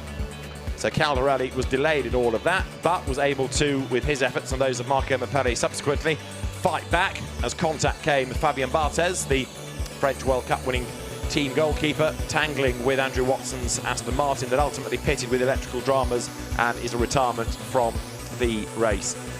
31, the Team Parker Racing Bentley has had a pretty torrid time after damage early on, but the car battling on as Andrea Rizzoli, having gone well earlier on, started to lose pace, and the car dropping away, losing positions and stopping trackside. Marco Mapelli having taken over in 5.63, now up into second place. Bentley 107 delayed in the pits when a wheel nut got stuck in the wheel gun, so it took quite a long time to sort that. 72's infringement was this: drop the car down, lift it, and then drop it again. You can't do that. Once it's dropped, it's got to stay dropped. And so a drive-through penalty has put that from the lead into 4th place. And it means that right now, Jules Gounon leads the way. Number 25 that you're on board with in that shot, Christopher Haase, up into 11th place, working forward. But right now, 107 Bentley leads 5.63 Lamborghini by 14.5 seconds, with 76 the Marvin Kirchhofer Aston Martin running in 3rd place. And we've just had a drive-through penalty given to number 333, the Rinaldi Racing Ferrari of David Perel, for causing a collision. It's been a very dramatic race thus far, and we are not done yet, with an hour and 23 minutes still to come here at Paul Ricard. Andrea Caldarelli watching progress. So we're working lap 133 here at Paul Ricard. Bentley leading by 14.5 seconds. Jules Gounon, the man behind the wheel. John Watson and David Addison trackside. And we've still got just under half a normal Blancpain endurance race to go. Jules Gounon denied a win on the last lap last year. He wants to right that wrong, John. Very much so, and Bentley 107 more or less has had a trouble-free run other than that left front. The wheel nut, we don't know quite what the problem was, but the team dived into it. Gounon did lose time on that pit stop, but sufficient was the advantage that they had that they were able to offset that. They're back in the lead. They've got a comfortable 14.5 second lead from Marco Mapelli. Now that 5.63 Lamborghini has been absolutely stunning all weekend, but whether there's enough left in the tank with an hour and 20-odd plus minutes to go to run down Jules Gounon, 14.5 seconds in the lead. Aston Martin, 3rd place, a further 2.2 seconds behind Mapelli. And then the 72 Ferrari, the car that had been leading, that had to serve that drive-through penalty. There we see car 333. Was that David Perel again involved in an incident? We saw him involved at Brands Hatch not very long ago. So anyway, Maxime Soulet in the second of the Bentleys, a further 3.6 seconds behind the 72 Ferrari. and rounded out the top 6 Dennis Olsen, 1.5 seconds behind Maxime Soulet. In the classes, Felipe Fraga currently leading in the Silver Cup. In AM, Chris Goodwin is leading, and Pro-Am, Jean-Luc Bobelic leading the way for the ACA ASP team that's had a pretty torrid time this weekend here. Marco Mappelli then currently in second place, 14.4 seconds back from Jules Gounon. We're about 20 minutes away from what really will become the last round of scheduled pit stops. Anything after that pretty much means you've got a problem. Yep, and we are now into total darkness, other than a bit of illumination that we got pit straight. But out around the back of the circuit, it is just the illumination from your headlights and those of the cars that are around you, as Marco Mappelli is continuing to pound out the laps. A 10th here, a 10th there between the first and second place cars. Martin Kirchhofer in third place, 17.6 seconds behind the race leader. And that looks about the pace that the 76 Aston Martin has got. Molina in the 72 Ferrari will be doing everything to try and get back on the podium, currently 10.1 seconds behind the third place Aston Martin. There's a doable potential podium position, but it was a small error, we believe. I don't know if it was an error, it can't have been a conscious move that the Ferrari got dropped off the air jacks before the work was complete. Then not a problem in itself, but if you then lift the car back up on the air jacks, then that is a rule. Sparks coming from the bottom of the Felipe Fraga 90 Mercedes coming through scene, just maybe more noticeable. Now we're in nighttime hours. You can see that sparks coming from the leading edge of the front spoiler on the left-hand side. Usually those are titanium tipped, so that's what we're seeing. Haven't noticed it before. So the 90 Mercedes currently running in 10th place, Felipe Fraga behind the wheel. So is that an issue at the left front of the Mercedes, or is it just something that's being picked up that we didn't see in daylight hours? Gap still between first and second, hovering around the middle, 14.5 seconds. Lucas Stommels in the meantime just jumped up into 8th place, getting ahead of Kelvin van der Linde in what was the lead Audi. So we've got Bentley, Lamborghini, Aston Martin, Ferrari, Bentley, Porsche, Lamborghini, Mercedes, Audi, first Audi in 9th place, and Felipe Fraga running at the top 10 in the 90, the Silver Cup. And I think that is the leading Silver Cup car. It is, but Felipe Fraga has just been given a drive-through penalty for crossing the white line at pit exit. So Felipe Fraga in 10th place could lose his class lead here. We'll see what develops when he serves that drive-through for number 90.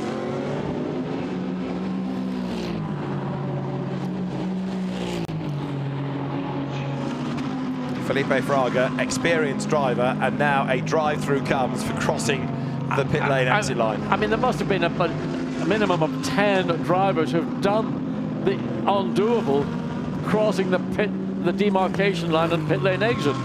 I don't understand. I mean, am I stupid or? Well, Romain Dumas' excuse was the sun was in his eyes. Now there's, for want of being flippant, darkness in their eyes, but you'd still expect the lights to pick up the white line. I mean, these headlights would burn the paint off a racetrack at 100 paces. Now, Chris Goodwin is having all the luck that the sister car, number 59, did not have. 188 is well clear, isn't it, in the AM Cup at the moment. So, although Adrian Amstutz, Leo Machitsky and Miguel Ramos won at Monza and won at Silverstone, right now, that's second in class, and Garage 59's AM Aston Martin is leading the way. Yes, good job by Chris, and who's the other one in that? Alexander, Chris and Alexander. Yeah. So Chris Harris, Chris Goodwin and Alexander West. Alexander West, Chris Goodwin and Andrew Kirkcaldy are the three people now that own Garage 59. Andrew, very accomplished racer himself, but now taking the team management role. And noted historic racer to boot. That's right, yes, with some of Sandy Watson's nice collection of cars. Chris Goodwin, of course, also noted historic racer to boot nowadays as well, having begun in the frantic early years of Formula First. His father, Dr. Tony Goodwin, a very, very accomplished racer as well. And Alexander West, the Hong Kong-based Swede, great enthusiast for racing. So we've got Jules Gounon leading the way. Marco Mappelli at the moment not really making progress onto his tail, as Gounon has just done a personal best in the first sector, in fact, on this lap. Yeah, I mean, really all Gounon's got to do is match his pace to the pursuing Marco Mappelli. The big trouble is that you have to always be aware that a comfortable 14.5-second advantage can disappear. If it gets into single figures, then you start to worry, and that actually in itself it can be as big a problem as traffic can be if you start to think negatively and not worry about losing time simply due to traffic. So there, going through is number 4. Now that's Lukas Stolz, 8th place. That car needs to get a wriggle on, but another safety car, and it's not beyond the realms of possibility we might get one. That would certainly bring them back into the game, but the Mercedes have just not really sparkled in this race in the way you might have anticipated, despite the good start that Maro Engel made in that car. So the Mercedes look good in qualifying, but whether it's been Acker or Black Falcon, they flattered to deceive a little bit in this race. There is Stolz up towards the end of the lap, so as he comes towards the timing line, he's the best part of 40 seconds behind the race leader. Over the timing line he now goes, leader on lap 1:37.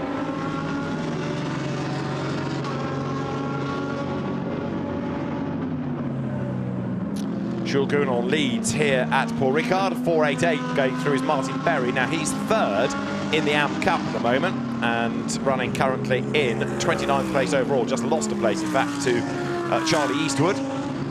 As there is number 4 Mercedes, that's Lukas Stolz, hustling on, down in 8th place.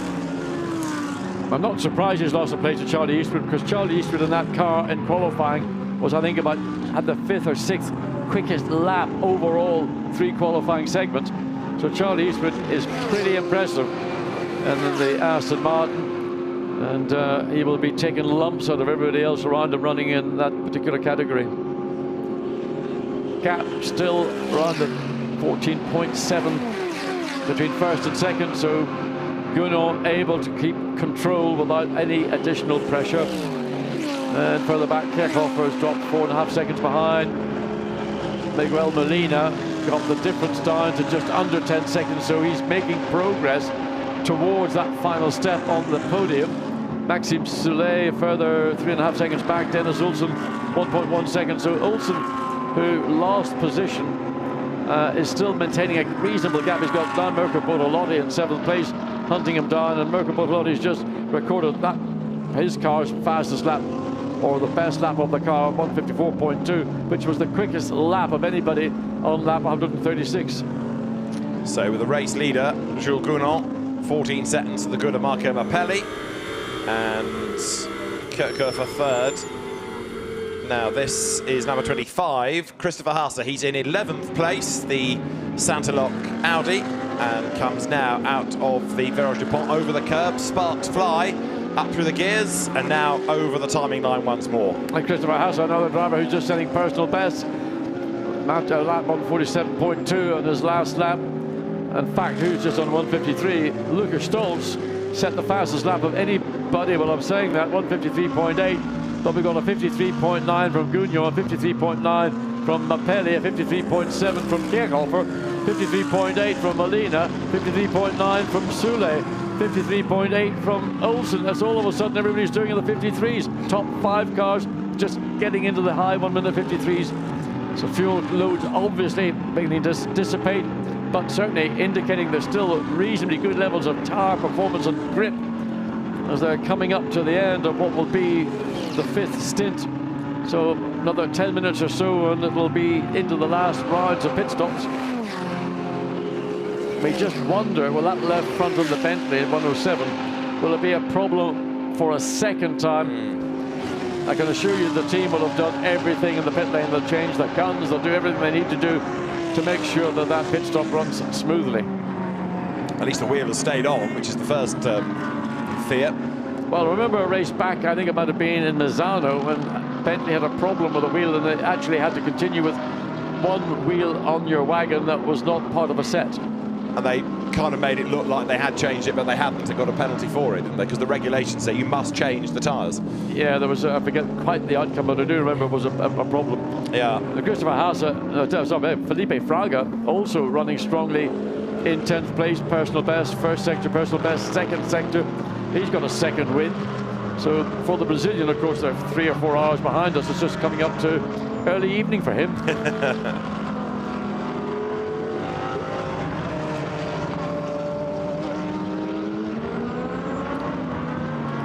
just, I don't know why they're seeing a fair bit of green popping up. Even Gabriel Piana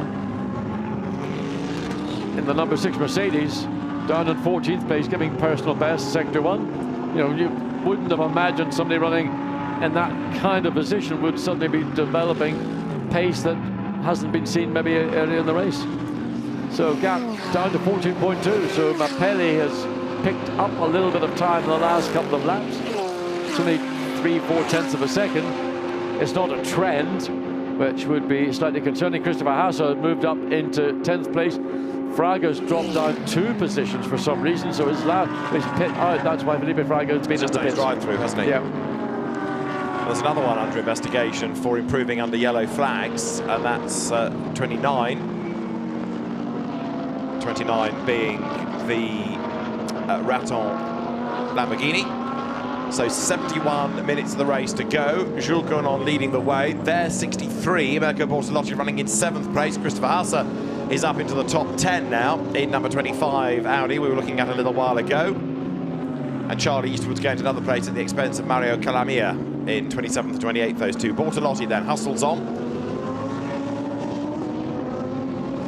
But right now, Gounon is just not being caught, is he? Marco Mapelli hanging on to that 2nd place, but not being able to do anything about the race leader. Gounon is doing, he looks for wood to touch here, just a good, solid job hanging on to the race lead. Kirchhofer is 3rd, Miguel Molina is 4th, Maxime Soulet's Bentley 5th, Dennis Olsen's Porsche is 6th, as we work lap 140 here at Paul Ricard, this 3rd Blancpain GT Series Endurance Cup race of the year.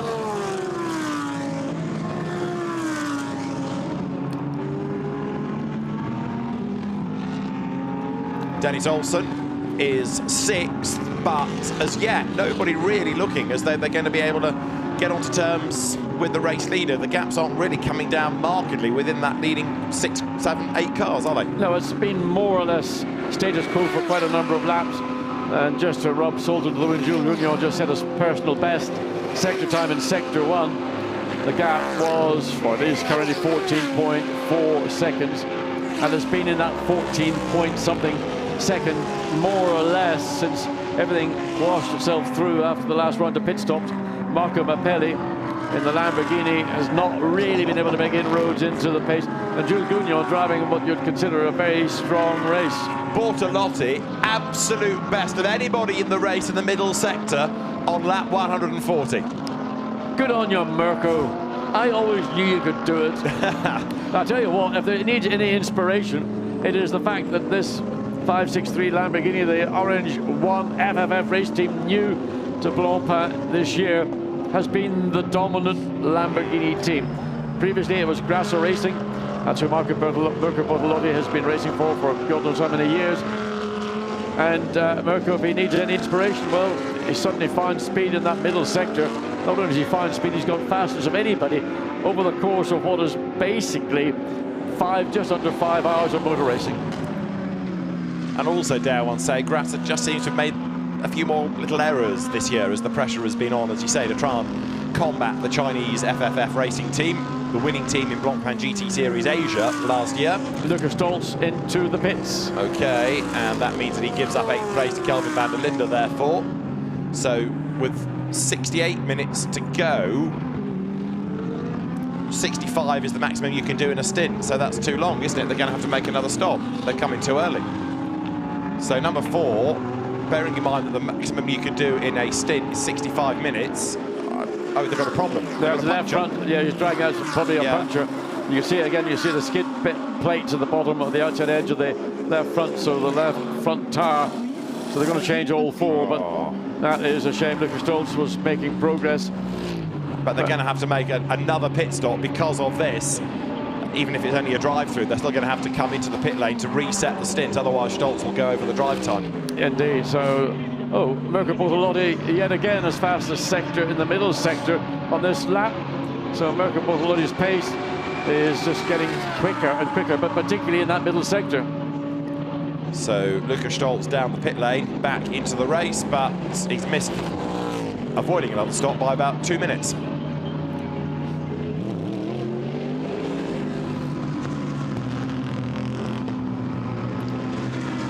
So drama for the number 4 Black Falcon Mercedes. A puncture for Lukas Stoll brings him into the pit lane. The tyre is changed.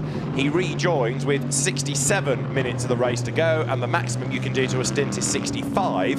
In other words, they're going to have to do another pit stop just to reset, give him another stint, because a stint is pit in to pit out, not the actual time you're behind the wheel. It's pit in to pit out. So just a drive-through will reset the clock, won't it? Yeah. Jules Gounon, we're watching as he goes on to the Mistral Straight, has just actually managed to pull up second and 9/10 of a second. So the gap from first to second has increased for the first time in any meaningful manner in a long time, up just to 16 seconds. And Marco Mappelli, maybe, I don't know whether he's got any answer now at all to the young Frenchman behind the wheel of number 107 Bentley. Further back, Mirko Bortolotti still fastest middle sector. Interestingly, the quickest car down the straight, looking at the top speeds, has been the, I think it's the number 563 Lamborghini, with 284 kilometers an hour, just before you have to get on the brakes and down a gear into Scene Corner. So with Lukas Stoll making his pit stop, that's elevated Norman Nato, Piana, Maxime Martin, haven't seen much of the 62 Aston Martin, and Felipe Farraga, but after that drive-through penalty, recovering in 14th place and setting fastest first sector times for his stint. 65 minutes of the race to go then, and those stopping now are on their last pit stop of the race. So what we have as the order after this is going to be the order that is argued over on the run to the end. FFF Racing Team, Grasser Racing Team, all getting ready for Lamborghini pit stops. You see the tight approach to pit in. The Honda comes down the pit road, Philip Frommenweiler at the wheel of it, and there in comes the Lamborghini. So Marco Mappelli is going to get, no, he will stay behind the wheel, won't he? Fuel and tyres go in, and he's going to be good to run to the end. Pit stop of car number 4 under investigation. That was the Lukas Stoll's Mercedes that's just been in. So Gounon, Kirchhofer, Molina, Soule, the top 4. Olsen is 5th, Bortolotti 6th. Mappelli in, as you see. Calvin van der Linde is in. And the Lukas Stoll's number 4 Mercedes pit stop under investigation. More on that when we get it. Jules Gounon, personal best in the first sector. Away blasts Marco Mappelli. We know Mappelli is quick, and now let's see what he can do on this last into the race. Yeah, but all the speed that Marco Mappelli has in a car that I think has been basically the consistently best car throughout this race still hasn't been enough to do anything to dent the lead. In fact, that lead extended up to 16 seconds. And Jules Gounon, who is young, he's quick. Oh, absolutely. And he's showing great maturity in being able to maintain his 14-plus second advantage for most of the stint and not get stressed about the fact that maybe in one lap there's a couple of tenths reduction or whatever. So a very mature race indeed from Jules Gounon, and just worry now when this car comes in for its final pit stop that there isn't an issue with that left front. That's the only thing that's going to spoil Jules Gounon and Bentley's day to day, if that is a repeat of what we saw just under an hour ago. So Gounon to Kirchhofer is, well, an increased gap because Kirchhofer has just pitted. So that's going to bring Miguel Molina back into the mix. And the reason that number 4 is under investigation is that a mechanic, an extra mechanic, touched the car as it was about to leave the pit stop. So in other words, that was another body that shouldn't have been near the car. So that's why number 4 is being looked at, irrespective of the fact that it's got to make another stop because of the time remaining in the race. Well, that's you know, to have to make that stop and then make your scheduled stop. So Aston Martin, Kirchhofer is in, Soule is in, Bertolini is in, and Christopher Haas is in. So they'll all remain on board, as does Mervyn Kirchhofer. There's the 108. So let's wait and see what pit stop, if it goes smoothly. Hopefully there's no problem with any of the wheel nuts on either of these two cars.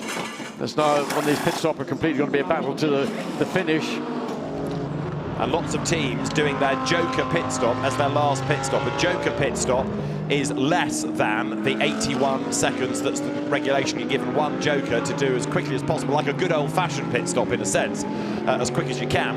And many of the teams did it early on in the race to try and gain track position, but perhaps it makes more sense to do it at the end, because this is when you really, really do need a shot in the arm. I mean, the reason why we've got these almost regulated pit stops is primarily a cost-saving exercise, because the teams that could afford it could buy the most sophisticated and expensive equipment and then steal an advantage over those teams that didn't have those kind of budget. So to keep things as near to possible a level playing field, there is a maximum amount of time for your pit stop. But with the joker, you can roll the dice and do pretty much what you like, and I could do with a couple of jokers per race, maybe more than one in a 6-hour race. Absolutely right. So number 4 is being investigated, and Gounon leads here at Paul Ricard.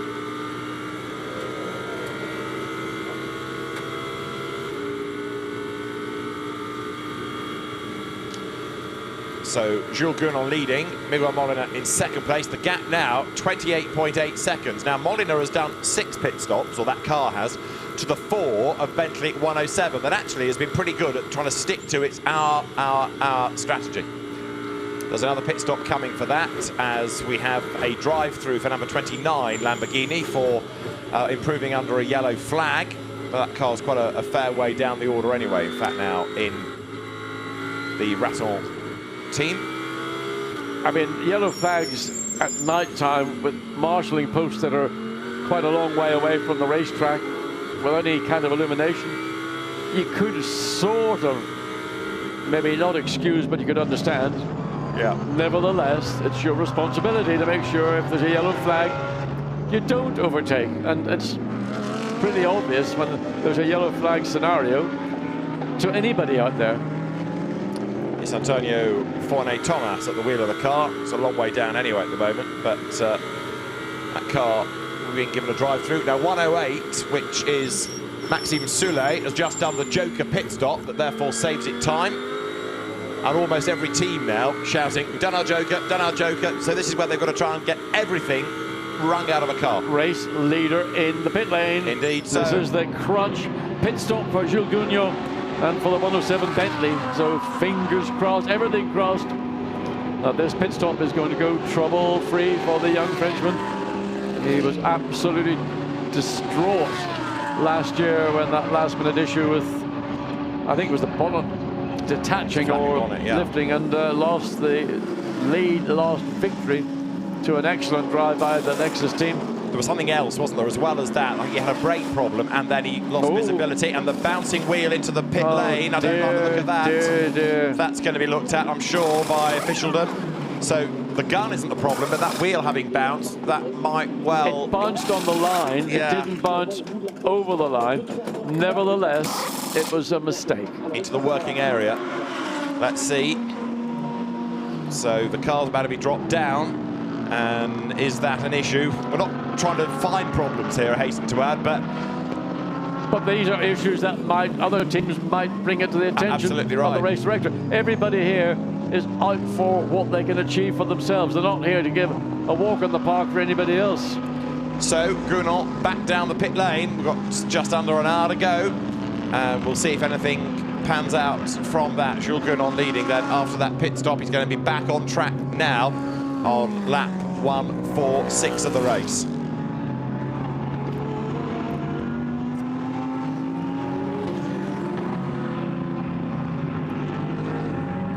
Number 107 Bentley has just done what we hope is going to be its last pit stop. If it comes in again, we know the car's got a problem. But we have just seen a wheel bounce off its little stand into the pit lane, the working area, quickly picked up by a mechanic, but we wait and see whether that's an issue.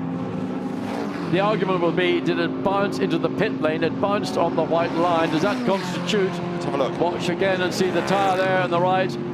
All of a sudden the tyre, it didn't, oh, did it touch? No, I tell you what, you'd have to look at that again. I think the mechanic just caught it, didn't he? I think one of the mechanics coming out of the garage clipped it, and it bounced in what I would call the outside of the garage area, but did it actually bounce over the white line, or was it picked up nanoseconds before it actually...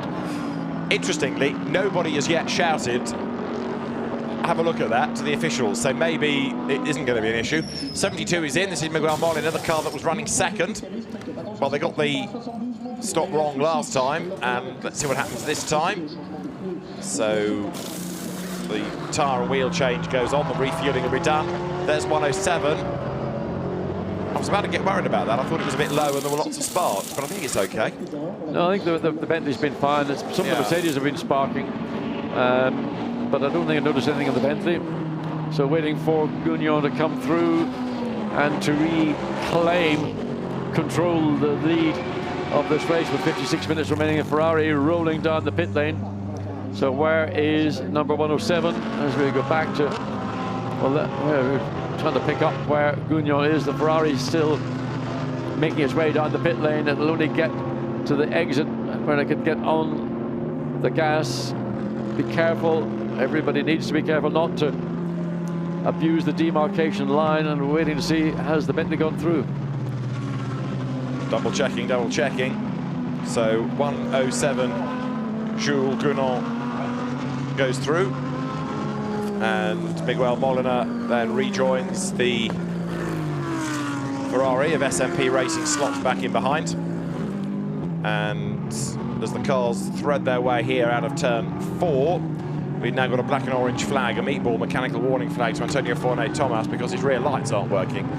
So that car is being looked at by the officials. Now this is Marco Mappelli. At the moment he is in 5th place in the classification, although ahead of him one of the drivers, Norman Nato's Audi, has just pitted, so he should buy back one more place on this lap. Yeah, it's catching up again, the usual story. So the Lamborghinis, well, the same power unit, the Audi and the Lamborghini, so there's probably not going to be a massive difference there. The only thing would be probably the aerodynamic efficiency of one over the other, and up into scene. That last pit stop for 107, Jules Gugnon, was the Joker pit stop, in other words, quicker than the 81 seconds of the mandatory regulation stop. So you can do one Joker stop. That's what they have done as the M Sport team, and got the car back into the race in extra quick time. So One would have to think that Bentley have played a good hand here. They got one car in the lead. They got the second car, Maxime Soulet, waiting for all these pit stops to wash through again, but currently showing in 6th place, running behind Marco Mappelli. The Audi number 10 of Norman Nato probably out of position. Although that car with Charles Weerts earlier on, and then with Rick Brokers, has been there or thereabouts, actually upholding Audi honour. Yeah, certainly it's gone down the field, so it's down in 5th place. And Maxime Soulet, the next car, that is 17 seconds behind on that last count. So Max Soulet is shown, so Nato is falling back into his natural position, and Bertolini will be the next car, and then Kelvin van der Linde, probably, and Lucas Stoltz, and then that would see Nato just outside the top 10 and 11th. Well, Nato's dropped to 10th. Yeah, Molina, what's that? Oh, he's just lost that position, of course. Yeah, Miguel Molina having pitted. Yeah. So Gugnon back ahead of him, and the margin 24.6 seconds last time over the line. This is Mappelli, still going after Kirchhofer. He worked pretty hard to try and get past him earlier on. Now he's got to do it all over again, because on the pit stops, Kirchhofer has jumped ahead of Mappelli. So 49 we started with, and we've now got 36 still circulating. But the race is being led by Jules Gugnon by 24 seconds. Can Bentley hang on to the win? The M Sport squad took a first pole position. HTP Bentleys had had poles before, but never an M Sport Bentley on pole position. And to win from pole makes it seem quite easy. Far from it, but quite often something trips up the M Sport squad, particularly in endurance races. But in this, they seem thus far to have absolutely nailed it. They have. They certainly have a very quick car in qualifying. They lost the initial advantage at the start, but now that the race has kind of settled down and has been in a relatively settled state for the last hour and a bit, the advantage Gugnon has is now, I would say, comfortable. 52 minutes of the race remaining. Waiting for the gap, 25 seconds. So over the line, Jules Gugnon, 25.5 seconds to the good. Molina second, Kirchhofer third. Maxime Soulet's Bentley now 5th.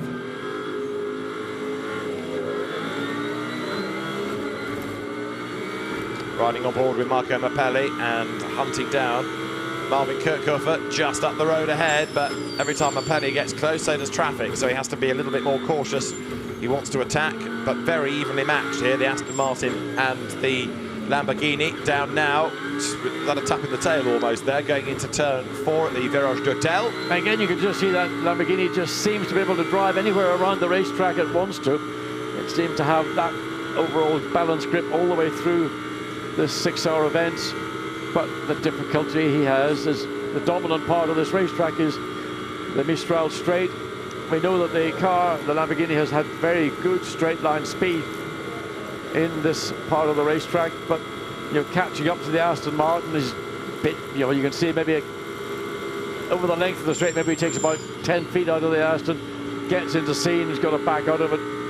The aero wash coming from the back of the Aston will have a small bearing on the front end bite of the 563 Lamborghini. Best chance now actually is coming up to this bit of traffic. So Kirchhofer will, he's cleared it cleanly. Both cars are cleared it cleanly. It's a good job by that particular competitor to keep out of the way of these two quick charging, battling for the final podium position.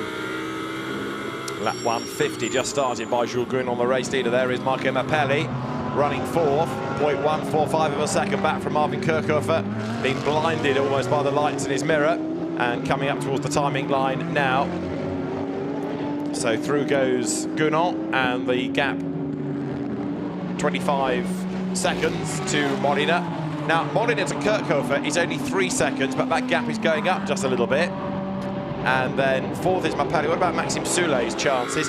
Soulet is lapping quicker than the 3 ahead of him, so Bentley 108 is also now starting to get in on the act. Soulet is only, well, for the sake of argument, 10 seconds behind Mappelli with 50 minutes to go. Another place or two might be on here for Bentley 108. It's going to need a lot of good luck, I suppose, and I don't believe in good luck. You make your own luck when you're behind the wheel of a racing car. Nevertheless, 9.8 seconds, if in the remaining, well, just under 50 minutes now, if you can take half a second a lap out of that car every lap, then you get close to it by the time you get to the final lap. So Soulet hustles on and has taken 2/10 out of the first sector. Trouble is, of course, even if he catches, he's then got to get past, which isn't the work of a moment, as Mappelli is proving here. Kirchhofer fending him off as the cars go towards Senior. This is lap 150, and to the inside line pulls Mappelli, looks for a way by there, can't do it. Again, Kirchhofer fends him off as they go through the right-hander, up now towards Toulon.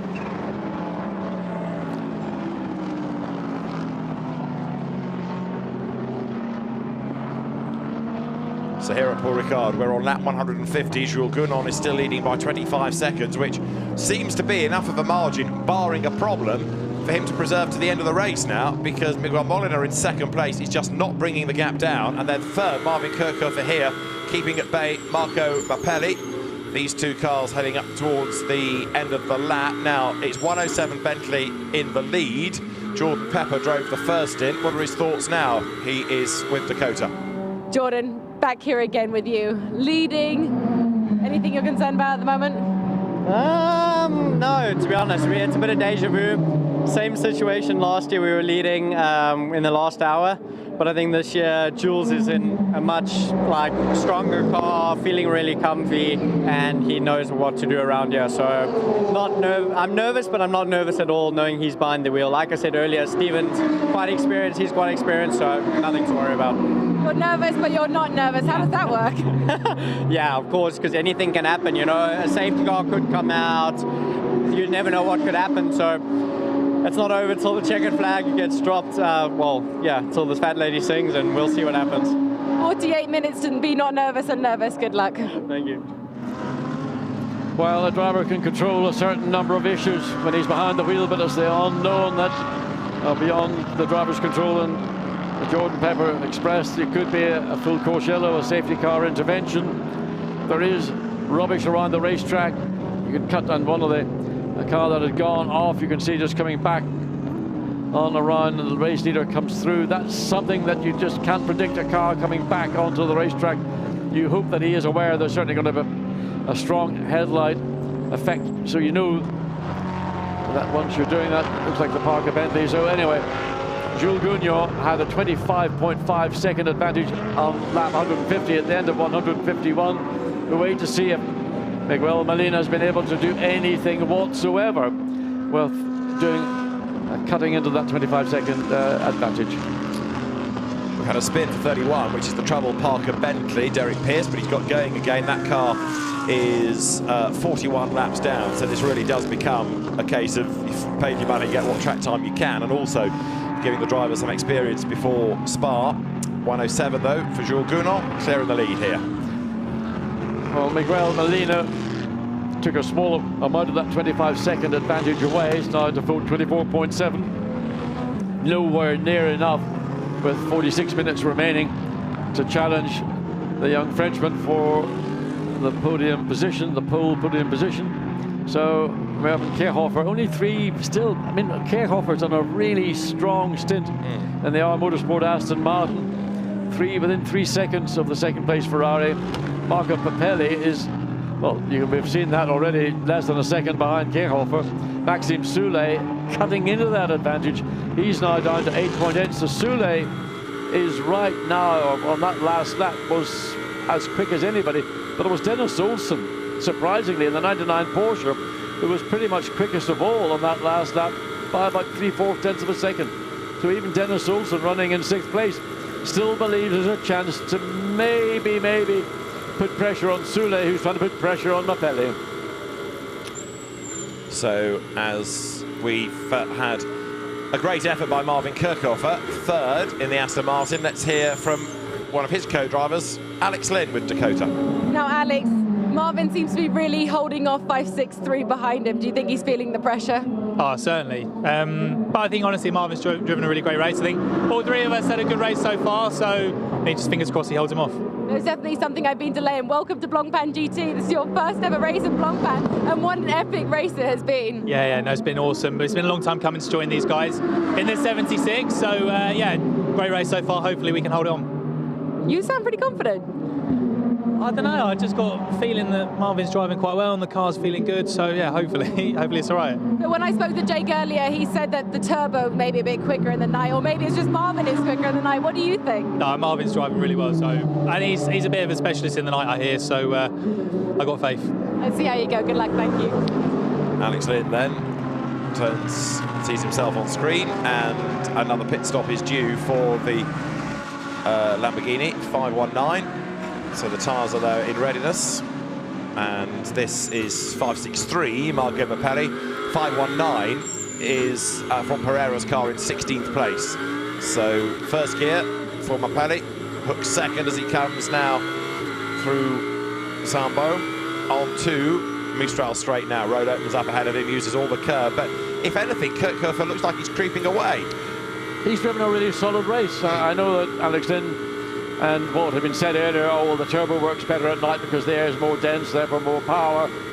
But, you know, no matter how much power you have, you've got to have somebody behind the wheel who will make use of what's available. And Mervyn Kierhofer, I think, has driven a very strong stint, as have all three drivers in the 76 Aston Martin. But the nighttime stint is something that there are drivers who enjoy nighttime racing more than others do. It's just a function of what you work best in. And nothing that Marco Pirelli has been able to do has dented that confidence. No, indeed, and the gap has been widening between them up to nearly a second now on lap 153 here at Paul Ricard.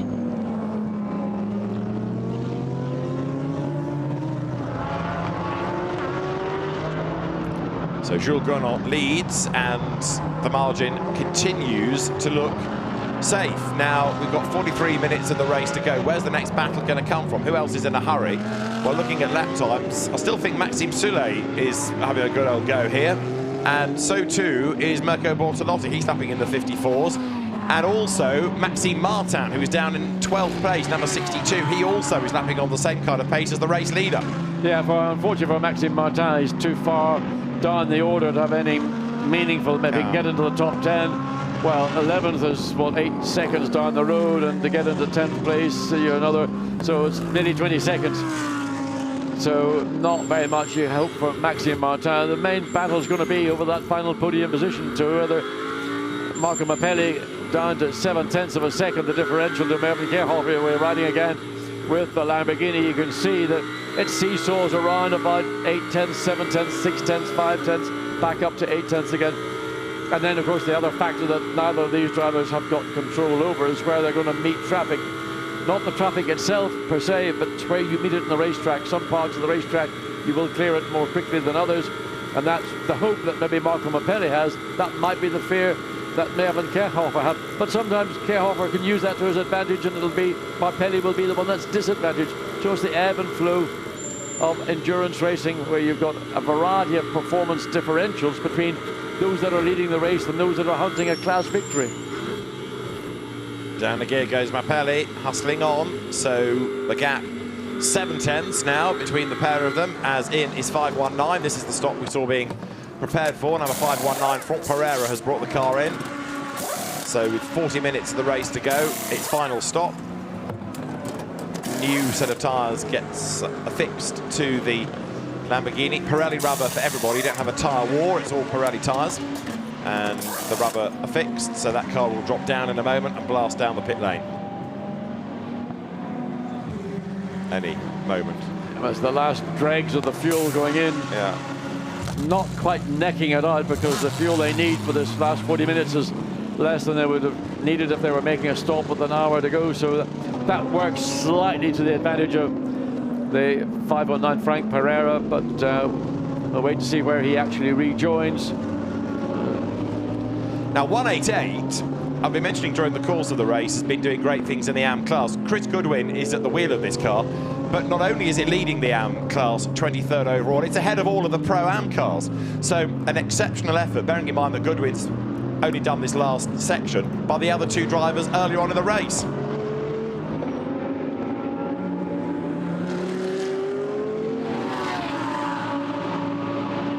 So over the timing line goes 188 Aston Martin, Chris Goodwin, 23rd overall, leading the AM class and ahead of all of the Pro-Ams. So you've had Alexander West in the car, you've had Chris Harris in the car, and their combined efforts have put this in the box seat. Chris Goodwin, who is definitely the star turn in it, now has to bring it home, but a great team effort there. Well, exactly. I think that's an illustration of a team winning its category, the AM category, and what they have done is not, so far, hopefully they won't do, is make any errors. They've done everything correctly. They've not had issues with other cars and traffic. They've made their pit stops cleanly and in regulation. And that's really what endurance racing is about. It isn't only about being super quick. It's about the time that you lose due to errors and pit stops or on the racetrack. So if you can mitigate all those things, then you stand a chance. And to be an AM car ahead of the quickest Pro-Am, well, that is another story for a long story of results in this season. And also, to be the first time this year, went in the 3 races, that it's not the Barwell run, Leo Machitsky, Adrian Amstutz, Miguel Ramos Lamborghini to take the class win, because they won at Monza, they won at Silverstone. But here it looks like Garage 59's disappointment of the overall car is going to be assuaged by the AM Cup winning car, if indeed that's the result we get. Now Marvin Kirchhoff still clear of Pirelli, 8/10 clear at the start of this lap. And the gap between first and second is beginning to extend. It's up to 27.5 seconds, so Molina really no answer in the 72 Ferrari to the pace. There's the 55.63, 4th place Pirelli, still charging, hunting down, but it gets to this distance between the Aston, and that's really where it stalls out. Christopher Haase has made up a position up to 9th place ahead of Kelvin van der Linde. So Audi 9th, 10th and 11th, and that is a trio of the lead Audis in this race. Different story to a couple of years ago. Absolutely right. Well, it's been a pretty torrid time for Audi. We've not had an Audi victory this year, have we? Whether it's been sprint or endurance races. And I think what's probably more telling, none of those 3 Audis are WRT Audis. Yeah, the best placed WRT car is where? 15th? Yeah, Norman Nato. Yeah. So Santalocca, Tempto, and then Phoenix in the Inter-Nissan Audi battle. And Marco Pirelli just manages to close up a little bit in this final sector of the racetrack, the slightly more technical side, a little bit more the mechanical side of the car, as opposed to either outright horsepower or aerodynamics. So there's the gap coming across, well, about to come across to our finish line. The last lap was 0.8 of a second, might be down to about 0.6 as they come across, so Pirelli 6.621. And the lead gap going up again, 27 seconds going on to Molina. So Pirelli closing on Kirchhofer, and then 8.6 seconds back is Soule. He is catching, but it's not easy, far from it. So there goes 76 Marvin Kirchhofer, another, like so many on this grid, that applied a single-seater route before running out of funding and switching to GT cars. And that stunning-looking R Motorsport Aston Martin keeping at bay Marco Pirelli. Pirelli, another single-seater gun in all manner of single-seater championships wherever he could find them. I think at one point he was Australian Formula 3 champion even. And Marco Pirelli onto the Mistral straight. Maxime Soule still chasing on behind him and catching again by 0.3 within the first sector. Well, 36 minutes remaining. Any chance of any change? Well, it's going to be only around about that third place between the Aston Martin and the Lamborghini in fourth. Let's catch up on Am Cup stuff. Chris Harris with Dakota. Chris, you guys are having a mega race here. You're even catching up to Pro-Am. You're putting them to shame too. Yeah, we've had a really, really good car all weekend. I think we've had a bit of the luck of the draw as well. Last year, we a couple of times lost a lap to our rivals, and today we got a lap back, really. We had a very fortunate pit stop under yellows. So, yeah, we've got to keep trucking now. Chris Goodwin's in the car, just nursing her along. In about 23rd, I think. We've got a bit of a gap to the nearest Pro-Am, who is catching us. We'd love to beat the Pro-Ams as well, and I think we've got a few minutes to the 77 car, or is it the 488, then the 77 after that. Look, it's good hunting ground for us. The Aston's been really good this weekend. We had a bit of a learning curve. I'm gutted for the 59 car because they were going great guns, but actually quite I was lucky to have my limbs moving and everything, because that stack right in front of me at the beginning was full on. So yeah, let's just finish and have a beer. You've actually come a long way as a driver since I saw you last year. Do you feel that improvement? Yeah, I think I don't overdrive the car anymore. I'm used to sliding cars around, don't I? I just yob cars and slide them and go sideways. If you try that here, it lasts for one lap and then it's over. So I'm learning to relax a bit, learning to drive a front engine car. It's different to the last season McLaren, but I'm loving it. This is, don't tell anyone, my favourite race of the year. I prefer this one to all the others. The weather's wonderful, the circuit's wonderful. It's just a great place to come racing. And we're all done by Saturday night, so we get to have beers on Sunday. Alex is making funny faces behind you, probably trying to distract the both of us. I won't say anything too quickly, 30 minutes to go, but there is a trophy up there and I think it's got your name on it. I'm saying nothing. Good luck, thank you. So with 34 minutes and counting here at Paul Ricard, it is still Jules Gounon leading the way, and Chris Harris, great character, leading in the AM class.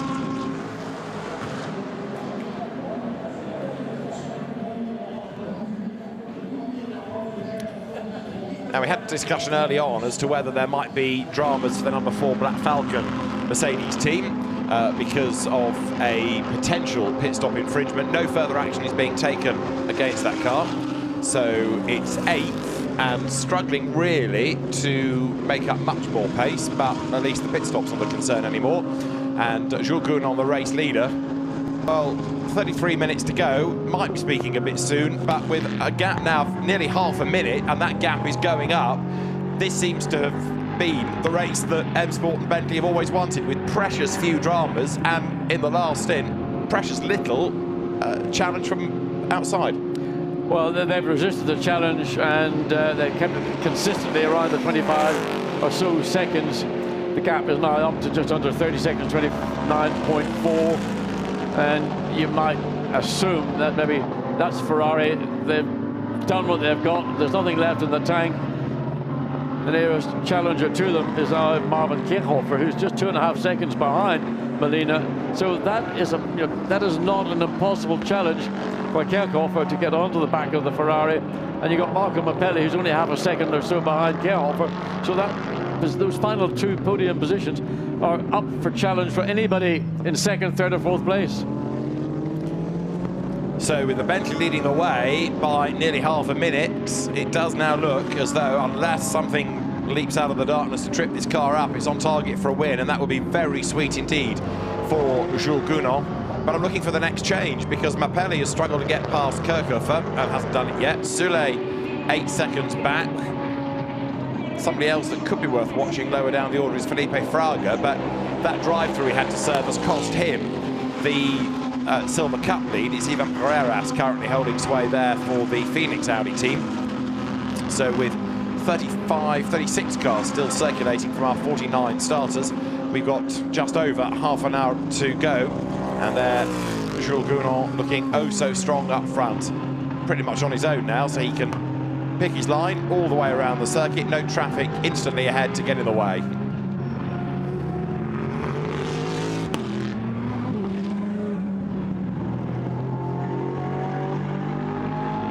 So there, Jules Gounon onto the Mistral straight.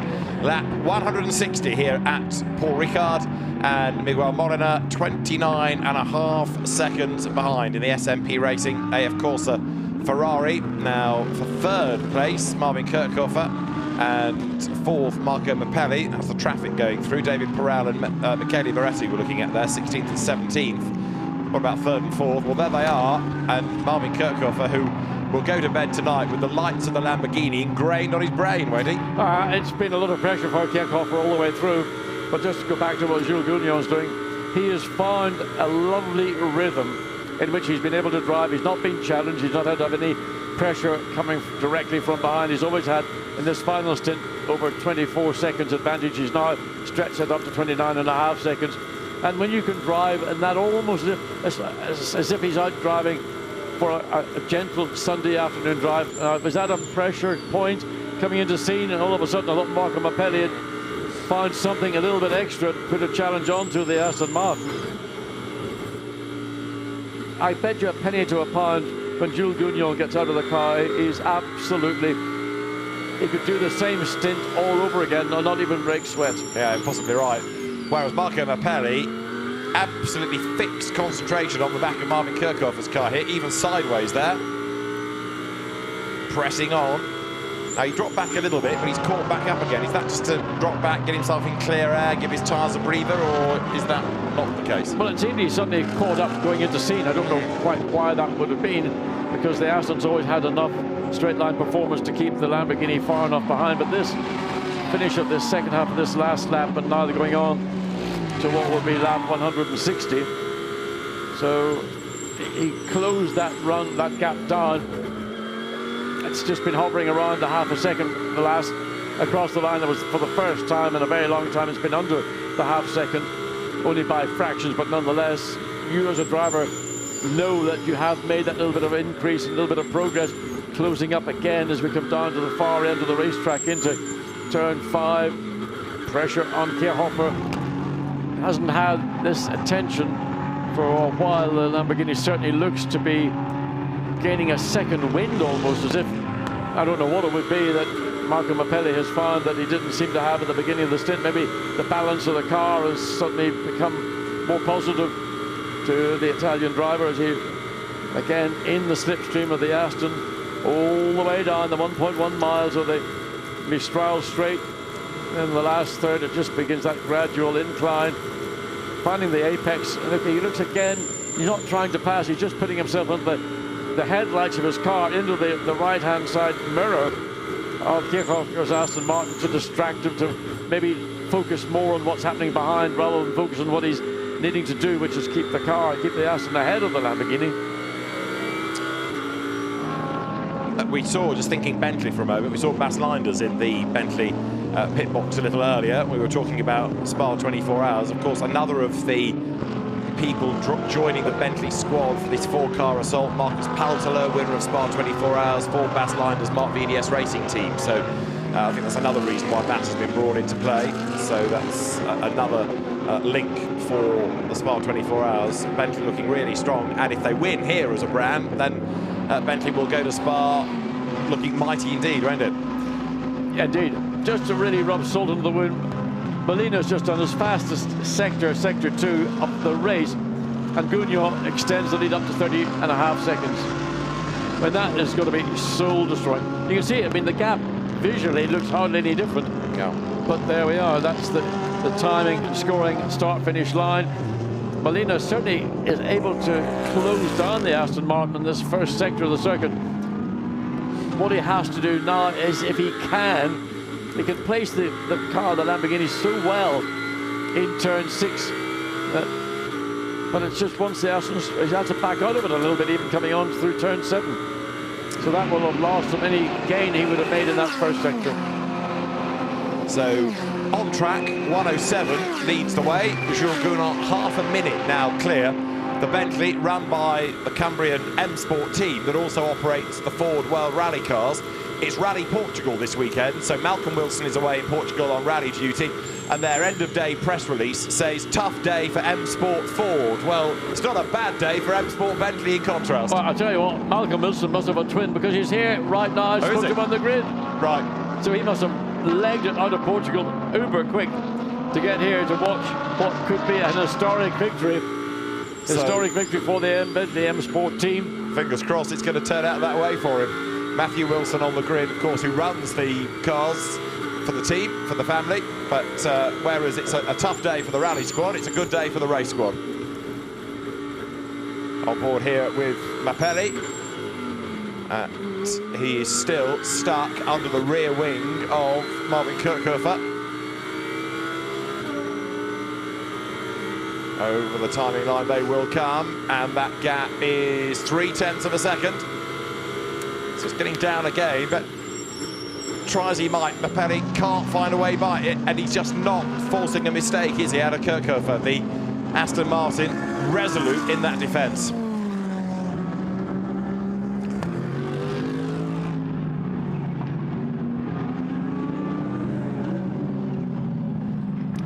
Now is this the chance? Mapelli all over the back of the Aston Martin once again. A tighter line at turn 4 and 5. And Kirchhofer ran off the racetrack, 2 wheels over the curb down the other side. But more critically, there are two cars ahead of this battling duo for what will be in effect the final podium, 3rd place. So Kirchhofer, Mapelli need now to be on their toes, and will probably be the last real opportunity either of them has to consolidate their positions. You can see there in the Lamborghini pits, the tension is building. They know that that car on a single lap arguably is quicker than the Aston would be, but being quicker in a single lap and getting anything done up around scene, those 3 cars, 2 together and 1 further down the road. So if Molina's going to, if Mapelli's going to do anything, it's going to have to come in the next couple of 3 laps when all 3 of these cars directly ahead is going to be within the next lap come into play. So Kirchhofer will be aware. He knows what he needs to do to effect not a blocking move on the Lamborghini, but just roll up to a corner rather than charging into it, and then choose your spot to get past some of these back markers. But look how close the Lamborghini is to the tail of the Aston Martin. And just behind it, you've got Soule also now. Well, that was one of the back markers. Soule is 6 seconds behind Mapelli. He is creeping into the mix, Soule, but not enough. It's a creep, not a gain, isn't it? And Mapelli now running out of options. Well, the only options, I say, 3 cars ahead. If Kirchhofer gets slightly hindered by one of those 3 cars and the momentum goes to Mapelli, then that's going to be the way the pass will finally get made. Whereabouts in the racetrack will it happen? Well, if I was Kirchhofer, I would be trying to place myself in such a way that where my strengths are, whether it's down the straight or whether it's in some of the tighter. But look, I mean, you couldn't get any closer to the back of another car. And it's those 3 cars that are further down the road. Now, for sure, Kirchhofer is going to gain a little bit of aero advantage coming onto the straight. He'll pick up the slipstream of the first of these 3 cars. Lamborghini likewise benefiting from what the Aston is doing. So up towards senior goes Mapelli on the back here of Kirchhofer.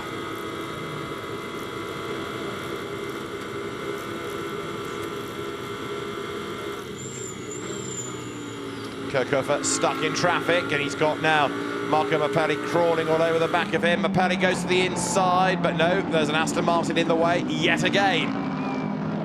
Crunch time for Kirchhofer, tries to get up the inside of the back marker, gets a chop, gets a squeeze. Now goes to the inside into Bendor, and Kirchhofer goes by and straight through with him. No, not quite Mapelli. No, no. Chopped. The Lamborghini just shut the door, and that will be a frustration of Mapelli. And of course, you can see, look at the pits. They know that that was an opportunity that was available. It's now been lost, and we've got done it now. On the inside. Yeah, but it was time lost. There was an opportunity there. Wasn't a great one, but there was still an opportunity. Now there's another 2 cars further down the road, so it's going to be the same scenario. So that played to Kirchhofer's benefit. You can see the gaps opened up as they came across the line. It's up to now 0.8 of a second, half a second lost, and that one car not being more thoughtful and letting these 2 battling for the final podium get through cleanly. So ground loss, the gap opened up to 0.8 of a second between them that time around. How's number 4 Mercedes, Lucas Scholz, getting on? He's 8th, but I still think he's got to make that other pit stop, remember? Otherwise it'll be over by a couple of minutes on the drive time. So the team's now hoping that they don't get called into action with a last-minute problem. We've got 21 minutes to go. That's the FFF Racing team looking on. Marco Mapelli hustles on in 4th place, but the gap's widened a bit. It's widened significantly. That's about almost triple the distance that were a few laps ago. So Kirchhofer will be happy to see a bit more air between himself and Marco Mapelli. It's not all bad news for Mapelli, because once he's in clear air, he can pick up his own natural pace and run up and hopefully run down the Aston to the point where he was when he was within that 0.3 of a second. Still those 2 cars directly ahead, but for Kirchhofer, he won't have quite the pressure that he's had over the earlier situation. He will be able to clear those 2 and still not find himself under pressure from the 4th place Lamborghini. So 20 minutes of the race to go. Jules Gounon looking for a win. He lost it on the last lap here last year. Not lost it as in spun, but lost the win because he had a problem and was out-dragged by the Emerald Frey Racing Lexus in what was an amazing end to an amazing race. And so Gounon to Molina, that gap has been widening. Marco Mapelli you're riding on board with, still chasing after Marvin Kirchhofer up towards the line. Now the gap was 0.8 of a second last time. We think it's gone up. Let's see whether the timing screen agrees. It is now 1.5 seconds as they go by. So yeah, Mapelli really for the first time in maybe the entire stint here has lost touch with the Aston Martin.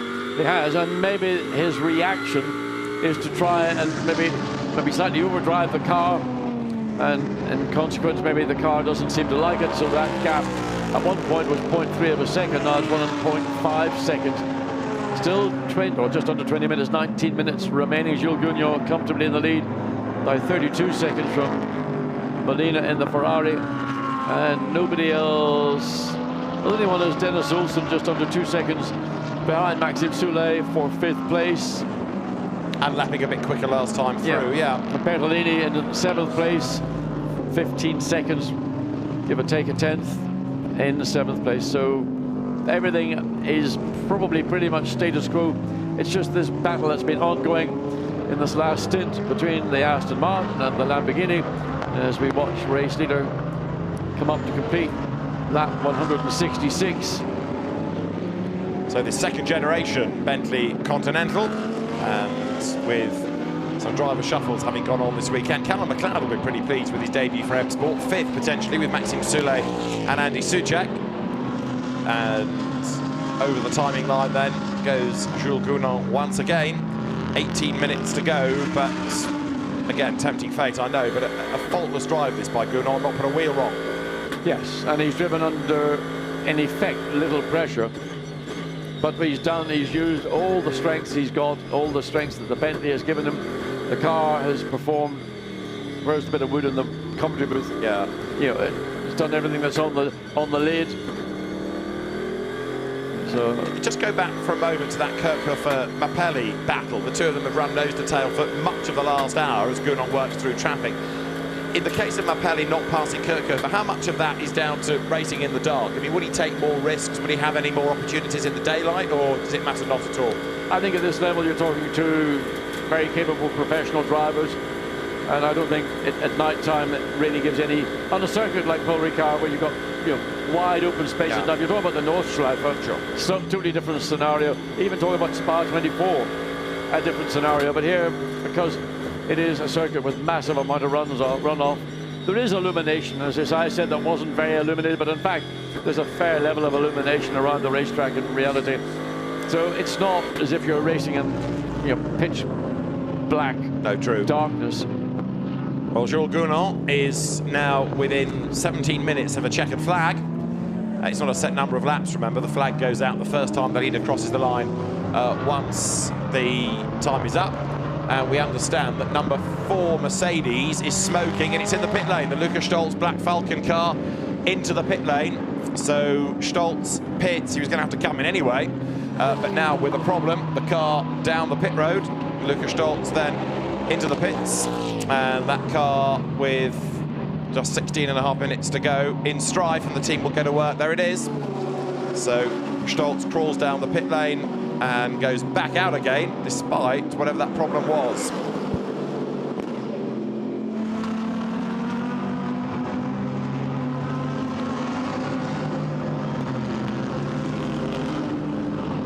Jules Gounon leading here at Paul Ricard. We're on that 1:68, or at least he is, because Miguel Molina only now has gone over the timing line. 31.3 seconds back is the Ferrari, and then Marvin Kirchhofer 2 seconds clear of Marco Pirelli. I'm getting the feeling now that that has ebbed away from the Lamborghini. Pirelli has tried everything, but now he's dropped too far back. But Jules Gounon just ticking off the corners, ticking off the laps here, clear by over half a minute. And actually, advantages like that don't come your way very often in Blancpain GT racing, so I'm pretty sure that Gounon and M Sport will be delighted with that, and all Gounon has got to do, he's got to do now, is bring it home. But this is where you start to hear funny noises inside the car, where you try so hard not to make mistakes and try not to put extra pressure on yourself in so doing. But a race that started with a bang, and curious actually, given all the different pit strategies that we were looking at early on with people stopping under full course yellows, how in the end it's been a pretty calm last hour of the race. Not been quite the guessing game on strategy, nor frantic with overtaking as you might have anticipated. Everything has sort of peaked at the 5-hour mark, very different from last year's race, but take nothing away from the M Sport team. The car well run, and as I say, a half a minute advantage does not come your way very often in Blancpain GT racing, so I'm sure Jules Gounon, Stephen Kane and Jordan Pepper will take that, and it's going to be interesting now as well to see how the squad fares at Spa. That's a race that clearly in its centenary year Bentley wants to win. It is the jewel in the crown of GT racing. Slightly different challenge. You've got many more factors to take into account, not notably the weather that you get in the Ardennes, hills, mountains, forests, and there's always a point whether you get a touch of rain or biblical rain, fog or biblical fog, or all of the above. Or all of the above indeed. Well, certainly on the evidence of today, Bentley goes there strong, but so does Ferrari, so does Aston Martin, so as ever does Lamborghini. So it's going to be another fabulous race, that's for sure. But this one going Bentley's way, and a maiden M Sport pole position. HTP had them in sprint races a few years back when HTP ran Bentleys. But as you look at Miguel Molina here, chasing along in second place, pole position to a race win potentially for number 107 for M Sport and Jules Gounon, the man behind the wheel. Miguel Molina then has tried his hardest, but just never really been able to do anything at all about getting on terms with this Bentley in the last stint in the race. 13 minutes of the race remain, and the Ferrari looking as though it's settling for second, nearly 4 seconds clear of Marvin Kirchhofer in third in the SRO Motorsport Aston Martin.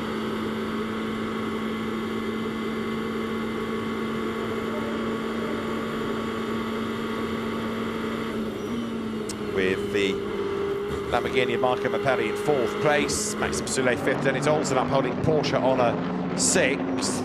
The other Porsche, actually, we tend to overlook this perhaps unfairly, but Stuart Hall's car is still going, and that's now in 21st place. Lucas Stolz back into the race, but a long way down again now, down in 15th spot. So Stolz is still circulating, but again, a race that's not really going to deliver what was expected nor promised out of the Black Falcon car. There, 99, Dennis Olsen, 60 is. He's still going after Soulet, the gap 0.8 of a second between them, but as we always say about GT racing, courtesy of the balance of performance, catching is a lot easier than it is to overtake, because then you get stuck in the air of the car ahead of you. And right now, Dennis Olsen trying to force a mistake out of Maxime Soulet, who in turn is still trying to close on Marco Pirelli, but he's just not getting there. No, and that 1.5 second advantage that grew over there. What's going on at Lamborghini? Now, who is that for? Well, it's not going to be for the 563, one would assume. It must be for one of the other sister cars, but whatever it is, suddenly there's a Lamborghini pit stop in prospect. So Maxime Soulet further down the field, just done his fastest first sector time of the event, with what, 11 minutes of the race remaining. Amazing just how quickly you can suddenly find time, as the racetrack probably delivering up good lap times generally. It's 5:19 from Pereira's Lamborghini in the pit lane that was down in 19th place. So Pereira, I think he stopped only about half an hour ago, but clearly there's something not quite right with the car. A look in the cockpit, and out he goes. So from Pereira rejoins. Also, number 133 is in, of the man that started the car. In other words, Mauro Calamia. So 11 minutes to go, but every box ticked here by M Sport. This has been an exemplary race, hasn't it? Yes, they've done everything right. I mean, last year it was victory or defeat snatched from the jaws of victory for the team. A hard issue to deal with. It was on the very last, well, the last lap of the penultimate lap. Dennis Olsen driven a strong race, still within, what, 0.8 of a second of Maxime Soulet. And I mean, Maxime Soulet has done a brilliant job, setting faster sector times after sector times.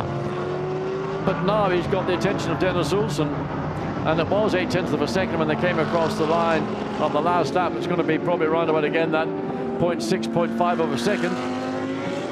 So Maxime Soulet, 4.6 point.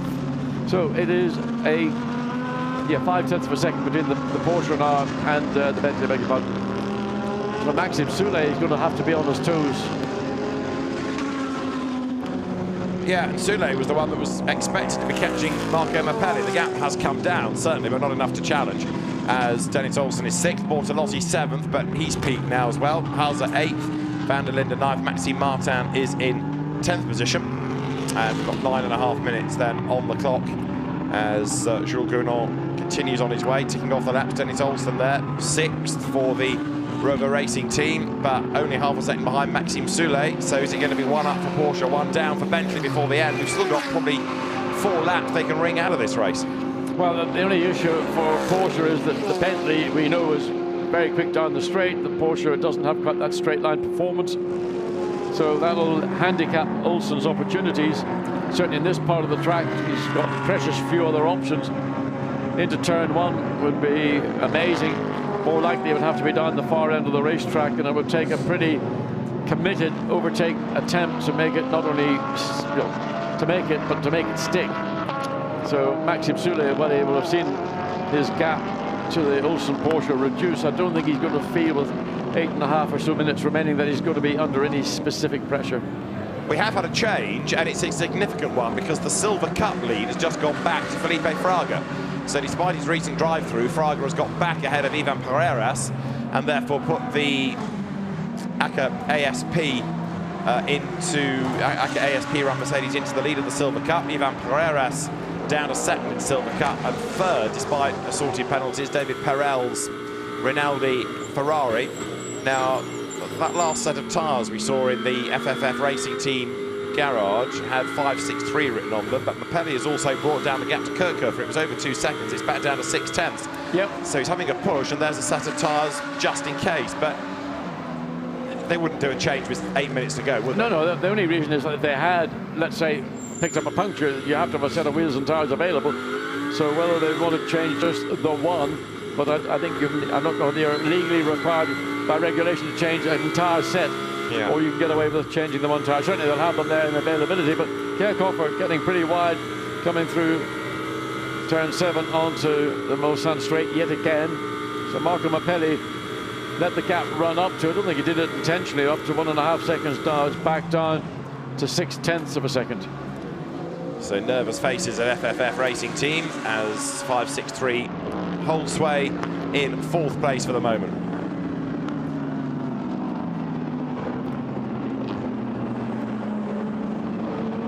Another change lower down, Shea Davis, the Australian driver in the number 17 WRT Audi, up to 19th at the expense of the recently pitted from Pereira. 7 minutes to go, 107 leads the way.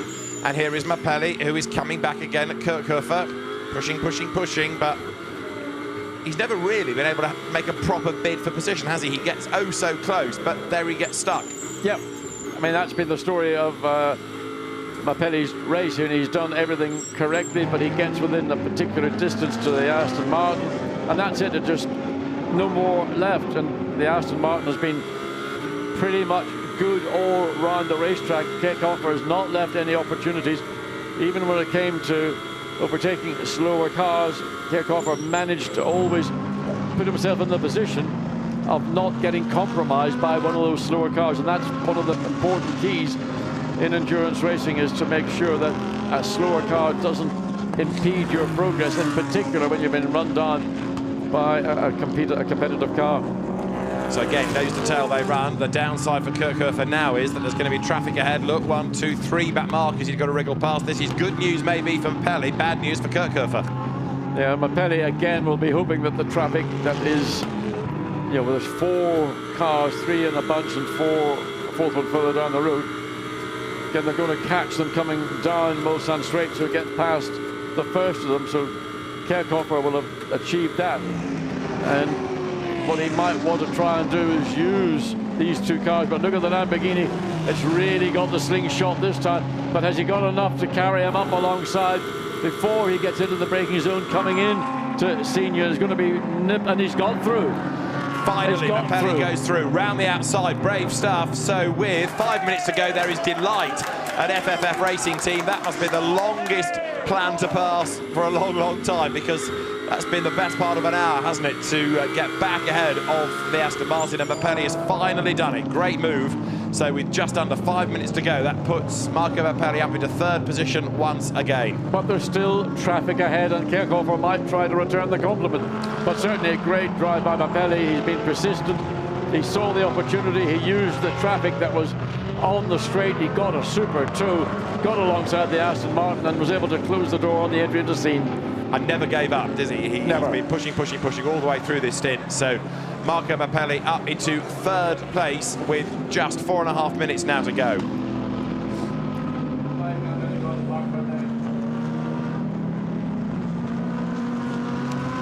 So we've got 4 more minutes of the race to go. Jules Gounon it is who leads the way. And now Marco Mapelli, having got himself up into 3rd place, sets off in pursuit of Miguel Molina. Now he's only 2.4 seconds behind the Ferrari. And now that he's been released, could he even get 2nd before the very end? It's not beyond the realms of possibility if Molina gets a bit trapped in the traffic, which he is doing. So Mapelli now has just taken a full 2nd out of him in the 1st sector. 2.4 seconds back he was, 1.4 seconds back he is in the 1st third of the lap. So he's having a really good go here. Here's Mapelli. Here's the replay of the move. Round the outside at Senior through he went. Great stuff. And Mapelli now is hustling along. Absolutely no question about it. Released he is.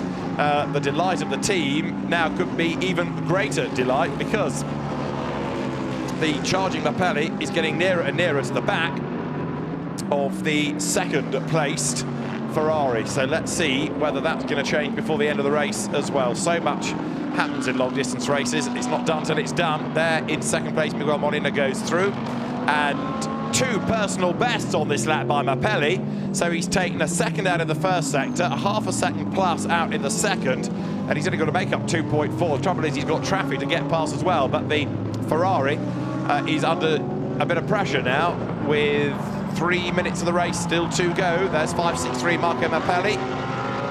So 1 back marker between him and the Ferrari. He needs to get past that car, and he knows this as quickly as he possibly can. So out of the Virage Dupont over the line.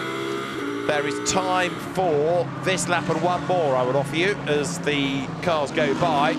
And Jules Gounon's just driving off into the distance. He's won this, but for second and third, Molina to Mapelli, if it doesn't change, it's going to be close. Maxime Soulet has lost out to Dennis Olsen then, so the Porsche goes ahead late race of the Bentley. That's for 5th position, a change there. So, as I say, it's not over till it's over. Marco Mapelli, having done last time around a lap at the 154s, quicker by nearly a second then in the end of Molina ahead of him. So he's bringing the gap down and down and down. But still he's got that Rinaldi Ferrari to negotiate, and that's going to be the stumbling block. I think if it were clear track space, he'd have a chance. But now he's finding it a little bit tougher, but it's been a great effort by Mapelli. Makes you wonder what could have happened had it happened earlier, that change of third place ahead of Kirchhofer. Dennis Olsen now sets off in pursuit of the Aston Martin, but again, I can't see that changing before the end. It's just too great a margin. So with a minute and a half on the clock, Jules Gounon will be starting his last lap very shortly. Marco Mapelli in the first sector, hunting down Miguel Molina. He's quicker only by a 10th, and the same in the second sector. The fireworks are going off all around Paul Ricard now. We've had fireworks on track, and Bentley set to celebrate here because there's going to be one more lap to run for Jules Gounon, who will come across the timing line very shortly indeed to start the last lap of the race here. And he's on to the last lap now. 107 Bentley goes by. In second place, 72 Miguel Molina, and the gap that Molina has over Marco Mapelli will be confirmed in a moment when they come by. But for 107 Bentley, down towards the Virage du Camp he goes now. Second place, we await Molina. Remember, he's half a minute back from the leading car, so it's quite a long way before we get the car through. Stephen Kane and Jordan Pepper listening to the radio traffic, watching the pictures, looking nervous. And it's 1.6 seconds Molina to Mapelli, 1.2 seconds back it's Kirchhofer, then it's Olsen in 5th and Maxime Soulet 6th. But last year it was on the last lap that Jules Gounon lost the lead, but this year this car has absolutely crushed everybody. And apart from a little bit of time lost, like 14 seconds in the pit lane with a funny wheel nut, then nothing has got in the way of dominance of this car. Pole position, race lead, and it's going to become a race win for number 107. So in Bentley's centenary year, this warm-up for the Spa 24 Hours looks like it's going to go their way. Stephen Kane in the hat, Jordan Pepper alongside him. They're nervous, but they know that surely with only a couple of corners to go, Jules Gounon has got this. He's won the Spa 24 Hours in the past for Audi. He's going to win the Paul Ricard 6 Hours for Bentley. Under the fireworks with a couple of corners to go, out of the Virage du Lac towards the Virage du Pont comes Jules Gounon for the Bentley brand, for the M Sport team. It's going to be a win and righting the wrongs of last year. Bentley always goes well here. A third win for M Sport and Bentley at Paul Ricard. Honours in the 6 Hours of Paul Ricard this year to Stephen Kane, Jordan Pepper and Jules Gounon, who win for Bentley. And there is delight in the pit lane. Stephen Kane hooked into the air by Jordan Pepper, hugs all round, and a delighted team. The celebrations start instantly as the car comes across the line, and that's a great result that certainly makes up for the disappointments of last year. Now, what about the AM Cup? That's going to go the way of Chris Goodwin, number 188, with Chris Harris and Alexander West for company. So we've had 107 there, Jules Gounon through to take the win. Second should be 72 Miguel Molina in the Ferrari as the car comes across the line just ahead of 563. Marco Mapelli in the end, just 11 tenths back. Marvin Kirchhofer finishing 4th. Here to win the AM Cup, 188 Chris Goodwin, Chris Harris and Alexander West. Second, Leo Machitsky, Miguel Ramos and Adrian Amstutz. And third should be the 488 Ferrari. Now their number 90 is Felipe Fraga, who got back into the lead of the Silver Cup. So there's a win on target there ahead of the Phoenix Audi. And then number 6, Gabriele Piana's Mercedes. Gabriele Piana busy this weekend in GT4 as well as GT3. And then behind we'll have the Pro-Am win, which is going to be Jim Pla, seemingly in 87.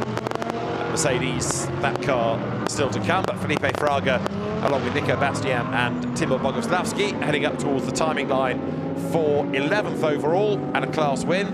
We've had Jim Pla through to win Pro-Am from Tom Onslow Cole, and then Charlie Eastwood, and a Silver Cup victory over the line now to Felipe Fraga along with Timo Bogoslavski and Nico Bastian here at Paul Ricard.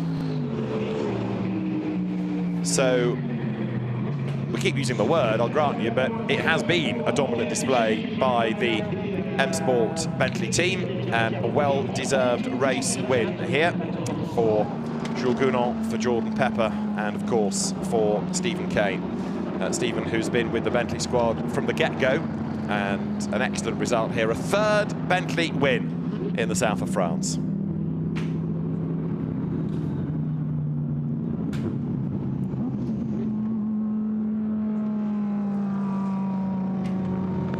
So as the Bentley makes its way on the in-lap, it'll go offline to pick up the rubber just to help with the weight, ready for scrutineering. But just a great effort that by the whole squad. And Jules Gounon's last stint, hugely impressive.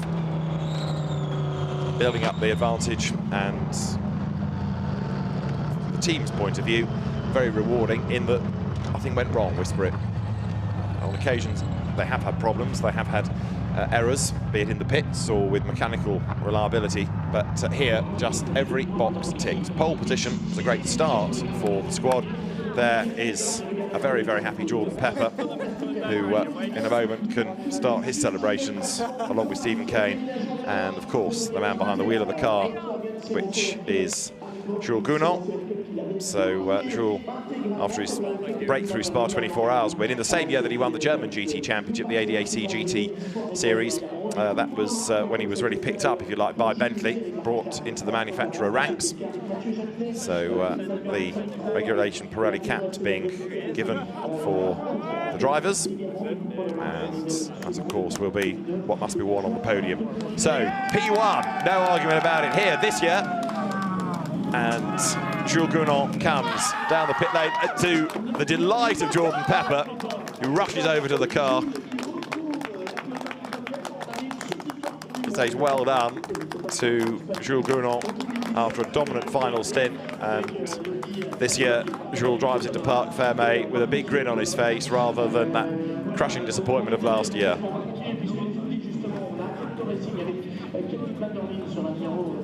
So Jules Gounon ready to get out of the car. Stephen Kane wanders over.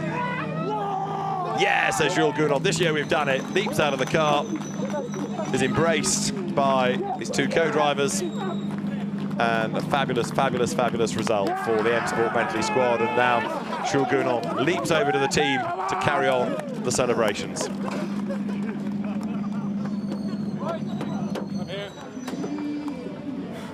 At last, at last. At last, says Stephen Kane, at last they've had a win. It's been a tough development, really, for the new Bentley Continental. A win was oh so close last year, but let's hear from our winning drivers. John Watson's down in Parc Fermé with them. Stephen, in about 100 words, sum up your emotions. It means everything. You know, these two guys drove brilliantly. Team did a fantastic job. You know, I won here. The last time I won in the Blancpain Endurance Series was here. So it's a great feeling to win again. It's amazing. What's it like to be part of a centenary year for Bentley, winning here 6 hours at Paul Ricard? We just made history today, and I'm absolutely happy. My teammates are, yeah, they're unreal. What they did was incredible. I'm so happy. I have no words, sorry. Well, Jules, you're never short of a word. Congratulations. Outstanding drive. Never really under pressure, but controlled everything perfectly.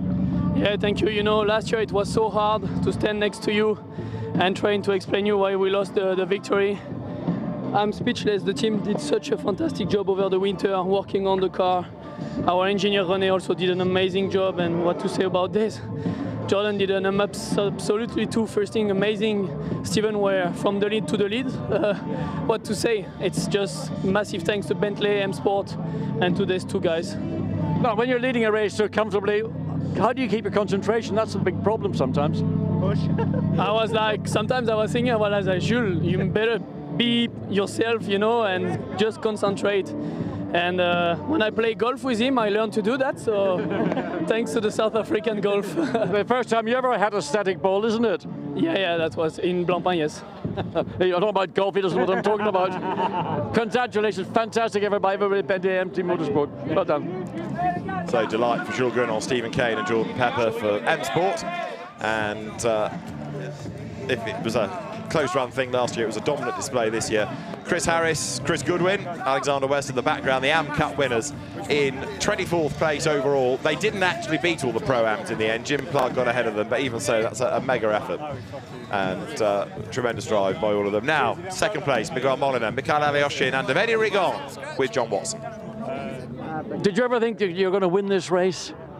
Well, I don't know. I mean, last year we had some unluck. But that drive-through, did that really take it away from you? Yes, but also you need to remember the technical issues at the beginning of the race when one car crashed into me, and that was basically one extra pit stop. And we had a drive-through, and we still finished P2. So that's a great result for all the SMP Racing team. Ferrari was very strong at Silverstone. You took victory there. What are your thoughts now? Well, yeah, actually I think we had a good car here, but not enough with the Bentley.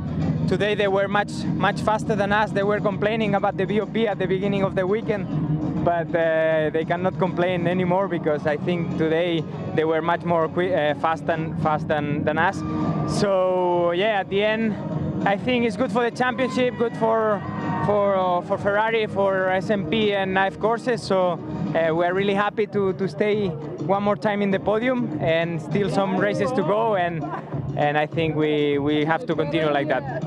David, a great result once again. It's such a competitive championship, and you're running behind the Bentley, the seesawing times. You weren't in the car with Miguel. But what do you do when you're in the pit lane? Is there anything you can do at all or not? No, actually, we did a really good race, I have to say. We started the P16. We ended up after 4 hours that we were leading. Then we have a small issue on the pit stop. Actually, we lose time. So, but it's the rules like this. The guys drop the car. But anyway, many thanks to our team. Of course, SMP Racing, they did a fantastic job. Thanks to my teammates, we were fast, always there. This race, they deserve it. We were close, nothing now, everything is open, good point for the championship, and we will do our best in Spa. As they say, Forza Ferrari. Forza Ferrari, bye. And that was a car that started 15th on the grid as well, bearing in mind not only the puncture early on in the race, but a drive-through penalty. The drive-through is about, what did we work it out to be? Something like 38 seconds. So without that, could have been a lot closer. Discuss.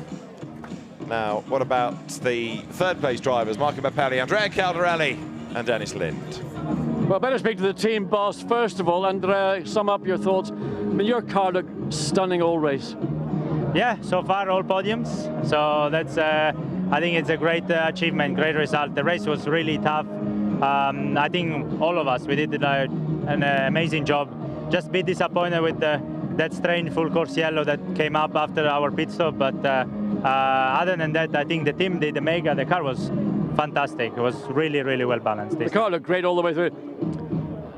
I don't know what to say. I mean, it's just hard racing. You finally, well, how did you make that pass in the end on the Aston? I knew that after half a stint they were start to slugging with the tires. We were better on it, so I just had to wait, especially because our last stint was on used tires. So I was struggling a little bit at the beginning, and then we also had some power steering issues, so the steering wheel was pretty hard to drive. But anyway, the team did a great job. We were fucked by full course yellow, but at the end, the podium is what we need for the championship. Yeah, the gap actually extended up at a point of 1.5 seconds. We weren't sure it was going to close. Then quickly, you got it back. Yeah, I just reset my mind actually, and the engineer helped me stay cool and stay focused, and we grabbed this podium. So I'm happy for me, for the guys, and especially for the team. Dennis, you were in the start. Give us a quick view of your thoughts of the race overall. I messed up the start and had a second chance after the safety car, and then it went pretty well, I think. So, yeah. Funny guys. Yeah. Well done, guys. Apologies for the colourful language from Marco Mappelli, but you got the sentiment that they were done over by the yellow. So that car finishing in third place, fourth on the grid, but gaining ground there. You've got the winning AM class Aston Martin. So Chris Goodwin has brought home, and all the drivers will very shortly be making their way up to the podium at the end of this third Blancpain GT Series Endurance Cup race of the season.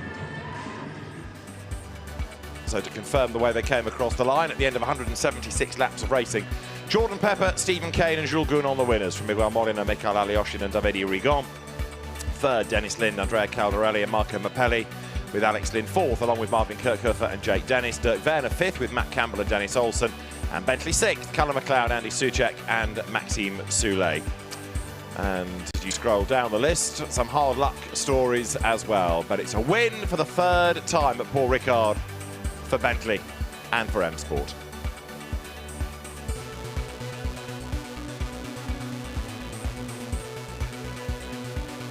So David Perel's car, after a couple of penalties, down in 16 spots. And looking further down the results, the winning Silver Cup car, 11th overall, Felipe Fraga, Timo Bogowski, Nico Bastian. The winning Pro-Am, 23rd, Jim Clark, Mauro Ricci and Jean-Luc Mobilic.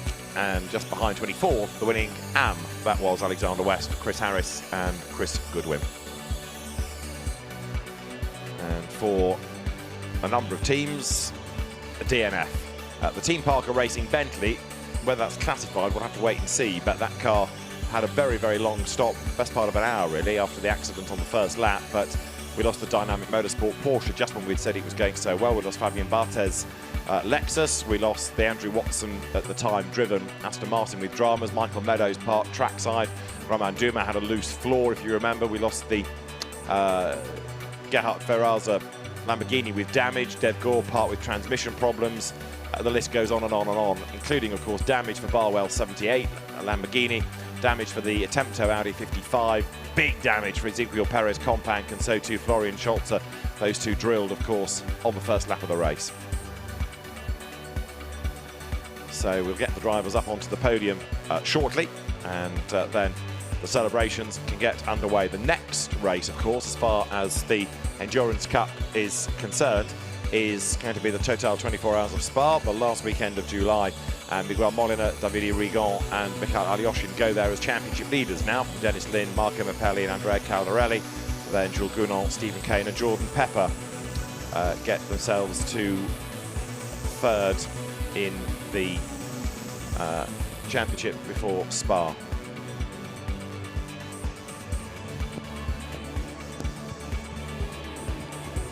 Now, we've had the Assetto Course gamers here this weekend. They've had their own tournament, and their podium is going to be happening shortly. But this is virtual GT racing, and hard at work. We've had some intense competition from the Assetto Course game players over the course of the weekend. Stunning graphics and a very, very true representation of what GT racing is all about. Their podium is underway here. So the Assetto Course e-gaming podium underway here at Paul Ricard, and then we will have the winning drivers from the different categories up very shortly. And for some of the drivers, that's the weekend done. Not all, because 1 and 2 are on duty tomorrow in assorted championship events. And it is David Tonitza from the Jean Alesi Esports Academy victorious here at Paul Ricard this weekend.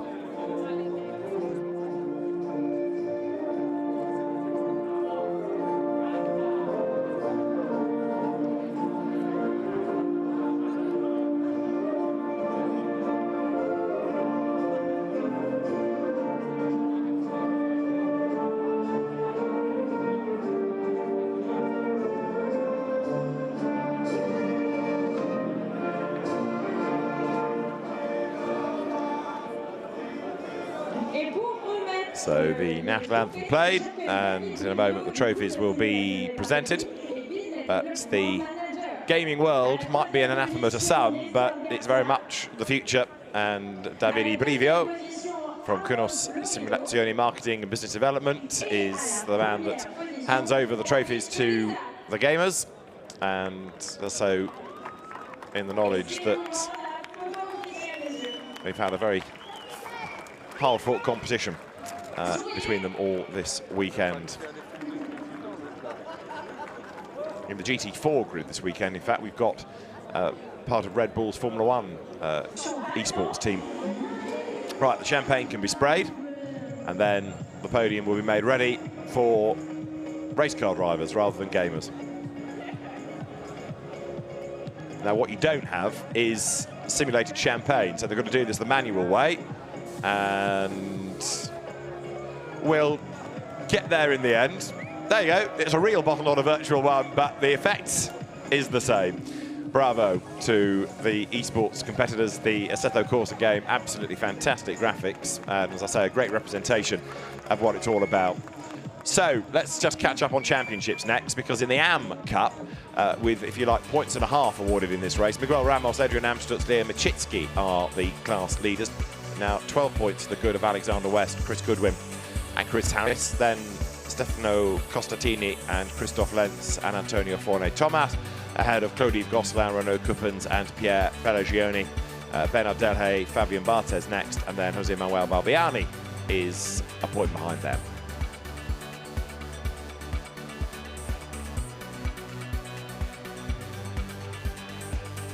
So Miguel Ramos, Adrian Amstutz and Leo Machitsky for Barwell go to Spa as the AM Cup leaders. And further down the order, Martin Berry, Pierre Eret ahead of Karim Auger, and then Angelique de Tavernier scoring well today with Mark Rostam. Andrei Lewandowski not here. Jens Lieberhauser, Florian Schulze, of course, they didn't score with the accident right at the start of the race, sadly, for the red Ferrari. And Steve Parra, Manuel Lapp, Christian Hook also not finishing in this race. Right, so the AM podium underway, and 488, the car that takes third place. So that means that onto the podium come the drivers of the Rinaldi car, Pierre Eret, Martin Berry and Jose Manuel Balbiani, who I think has already left the circuit. Yes, only 2 drivers there. Balbiani's had to disappear. For second place, the pack of highlighter pens arrives that clothe Leo Machitsky, Adrian Amstutz and Miguel Ramos. And then for the winning team, Garage 59, team representative, plus Alexander West, Chris Harris and Chris Goodwin as the winners of the AM Cup in the Garage 59 Aston Martin. The AM Cup winners, Chris Goodwin, Chris Harris and Alexander West.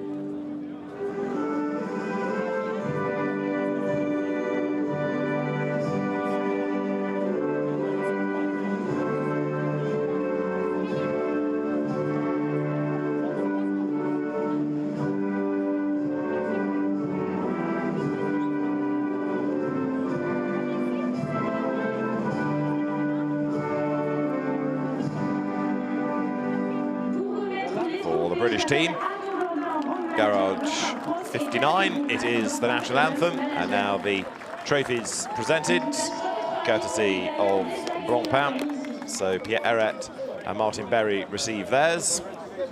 Alexander West discussing trophy size, as now Adrian Amstutz nearest to us in the middle, Leo Machitsky almost hidden there, Miguel Ramos receive their trophies. The team rep is there, and Stefan Rattel, the founder and CEO of SRO Motorsports Group, hands over the checks to the season-long entrance. And there the winners' trophies, Merci Blancpain, go to Chris Goodwin, Chris Harris in the middle, and Alexander West. So trophies up, photographs taken, all smiles, and Chris Harris, Chris Goodwin and Alexander West win the AM Cup here at Paul Ricard.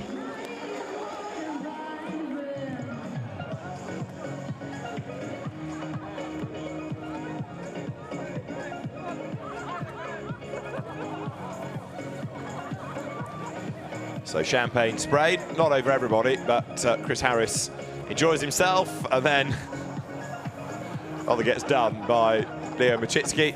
Chris Goodwin, whose initial racing career goes back to 1987 and Formula First, the first year of the championship, and he's been a mainstay of saloon and single-seater and GT racing ever since, and now historic racing as well. Right, podium cleared of the AMs. We've got Pro-Am, Silver and overall, of course, still to come. So in the Pro-Am Championship, not a great day for them, but third in class today, Salah Yoluch, Charlie Eastwood, Ahmad Al-Hafi. the winners, the leaders of the championship from Raymond Vos, Tom Onslow Cole. Then Jonathan Hui, Chris Froggatt and Chris Buncombe come next, ahead of Jim Pla and Mauro Ricci and Jean-Luc Bobelic. A point back, Nick Homerson and Louis Machiels, with Andrea Bertolini as their gun for hire in that car. Then Marcus Winkelhock, who's been chopping and changing co-drivers a bit this year. But the Audi driver comes next in Pro-Am. And we've got the drivers there. So for third place, Charlie Eastwood, Salih Yoluch and Ahmad Al-Hafi. For second place, Tom Onslow Cole, Raymond Vos and Darren Burke for Ram Racing. It is a win for ACA ASP, something to celebrate after a pretty bleak day overall. But Mauro Ricci, Jean-Luc Bobelic and Jim Pla make amends for damage at Monza and are on the top step of the podium here at Paul Ricard. The Pro-Am winners, Jean-Luc Bobelic, Mauro Ricci and Jim Pla.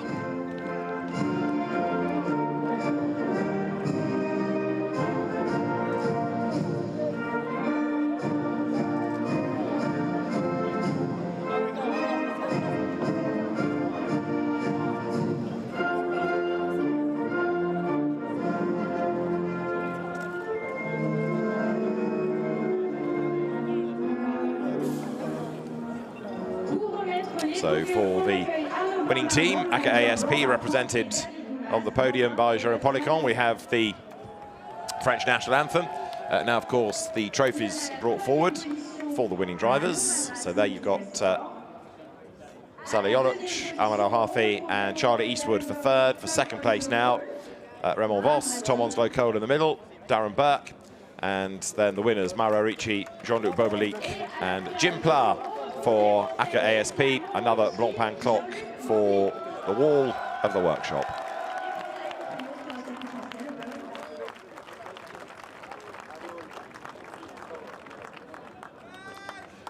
Trophies to the Pro-Am winners, Jim Pla, Mauro Ricci and Jean-Luc Bobelic. So the photographs done, and the champagne is going to be sprayed at some. Not at all, though. I think most of the podium has dispersed. Darren Burke joins in, tries to go after Raymond Vos and Tom Onslow Cole as his teammates. Jim Pla gives Jean-Luc Bobelic a soaking, and also has a go at Jérôme Policon as the patron. Chef d'équipe is Jérôme Policon. He's the ASP bit of ACA ASP. ACA is Jean-Luc Bobelic's company, but ASP Autosport Promotion is Jérôme Policon's team. So we've got the Silver Cup podium to come, and it is Nico Bastien, Timo Bogoslavski and Felipe Fraga who have the advantage there as far as the championship is concerned.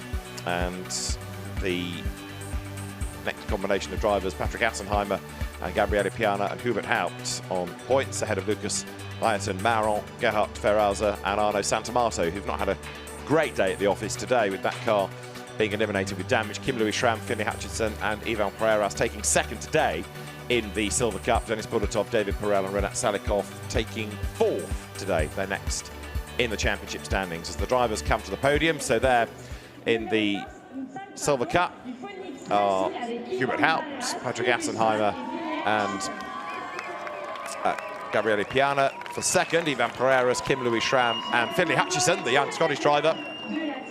And it's a win, therefore, for number 90 from, again, ACA ASP team for Nico Bastien, along with Timo Bogoslavski and the third driver of that car, Felipe Fraga, onto the top step of the podium. Jérôme Policon is there once more, and it's a win for the French team.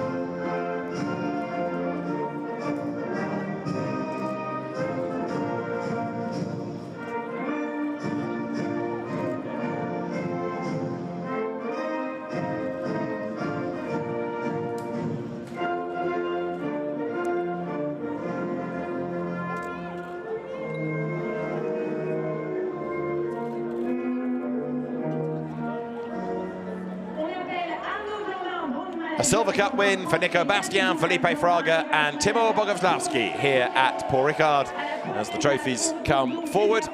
Remember that Nico Bastien was an outright winner at Brands Hatch in the first sprint race of the year with Thomas Neubauer. In terms of Silver Cup wins, that is a second of the season in endurance. So as the trophies are presented. Team's trophy and the clock to Jérôme Poliquin, and the checks are given, the trophies are given, and the trophies now to the winners: Nico Bastian, Felipe Fraga, and Timo Boguslavski.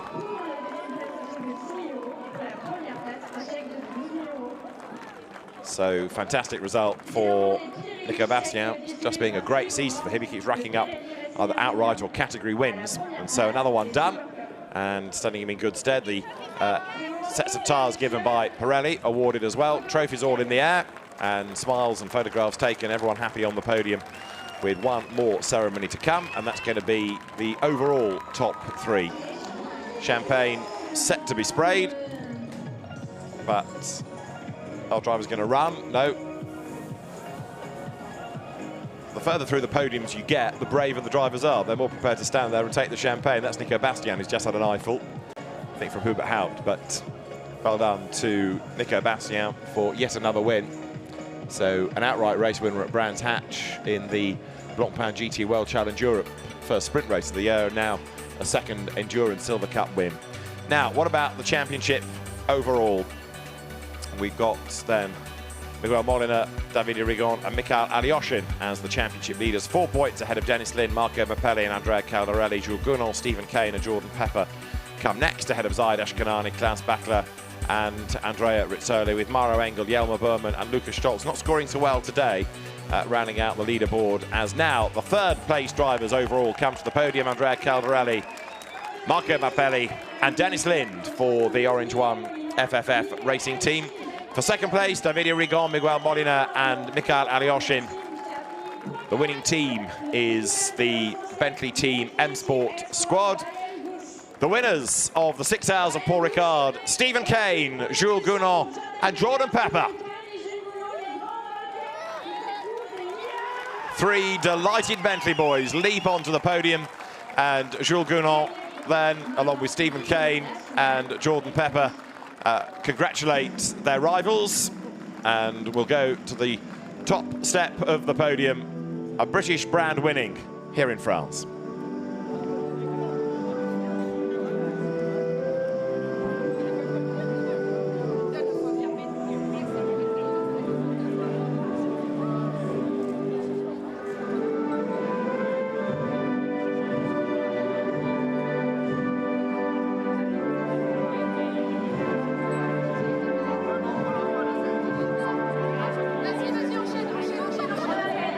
So for the M Sport team, for Bentley, a win at Paul Ricard. The trophies being presented. Race winners: Stephen Kane, Jordan Pepper and Jules Gounon, making up for the disappointment of last season. And with the next endurance race being Spa, Bentley goes there looking very strong indeed. For now, from John Watson and David Addison, though, it's goodbye from Paul Ricard.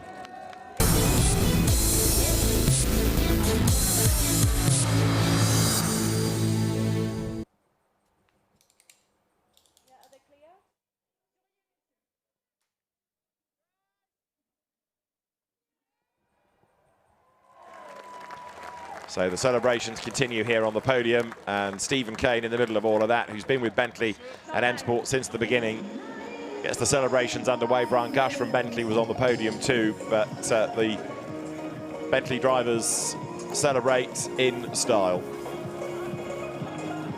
So another excellent win, and something about Bentley and Paul Ricard, isn't there? A third victory here. It's the only brand to have won here twice, and a great job done. Right, let's look back at 6 hours of racing in a few minutes. It all began in the bright sunshine and with a bang pretty much, because down to turn 1, Maro Engel grabbed the advantage. 49 into 1 would not go. A few had to go across the curb in avoidance, but by the end of the lap we had damage. Mikael Alyoshin's Ferrari got a squeeze on the Mistral straight, and then the team Parker Bentley into the back of Ezequiel Perez Companc, who was speared across into Florian Scholzer, and boom, into the barrier they went. 2 wrecked cars, safety car deployed straight away. Everybody slowed right down. The race got back underway with Jordan Pepper relieving Maro Engel of the race lead. And more drama when 72 Ferrari bounced off 55, which came across and nailed James Poole's Lamborghini. Again, a full course yellow into a safety car. 1 or 2 drivers being less respectful of yellow flags than others. Battle on for the race lead. Mikhail Alyoshin moving through to get himself ahead of Dennis Lind and pick up P1. Callum McLeod busy scrapping with Stephen Paulette, Audi versus Bentley in the early stages of the race. The Dynamic Motorsport Porsche was looking strong as well as it worked its way through to the front. Then Romain Dumas on pit exit went over the white line and as a consequence was given a drive-through penalty. Andy Soucek getting himself up the order, but Stephen Kane led. Starting a stint on old tyres meant he was caught by Andrea Caldarelli. That also meant he was eventually passed by Andrea Caldarelli going down towards the Virage du Pont, the tight right-hander at the end of the lap. More interruptions, however, would come, and with a full course yellow playing into the hands of the Bentley and also a drive-through penalty for a pit stop infringement going the way of number 72 Ferrari, it was looking good for 107. In drama, though, was Andrew Watson's Aston Martin. A repaired Team Parker Racing Bentley was dispatched back into the race, many laps down, but the team eager for the mileage here. Andrea Rizzoli and Klaus Bachler, along with Zaid Ashkanani, had been going strongly in the Dynamic Porsche, but dramas were not far away, and that car would be a retirement. This was why Ferrari 72 got a drive-through, being dropped down, lifted and dropped again. A tiny error, but with consequences, as Dennis Olsen's Rover Porsche moved through to 5th position. And when we lost the Dynamic car with woes, that became the surviving competitive Porsche in the overall class. Andrea Caldarelli saw his car gain 3rd position at the expense of Marvin Kirchhofer. Then it pitted and it had to go through the process all over again that took the best part of an hour. The last pit stop for 107, apart from a bouncing wheel, was a peach, and Jules Gounon came through clear in the race lead. The gap widened over the opposition. 37 seconds was the advantage come the end of the race, and the car getting stronger and stronger, it seemed, as the gap widened over the opposition. Battle was on for 3rd place as Mappelli and Kirchhofer argued, and Marco Mappelli eventually getting himself into 3rd place. But a 3rd win at Paul Ricard for Bentley. A great win for Jules Gounon, Stephen Kane and Jordan Pepper. And that 6 hours of drama just whets your appetite for the Total 24 Hours of Spa. We'll see you there next month. From David Addison and John Watson from France, au revoir.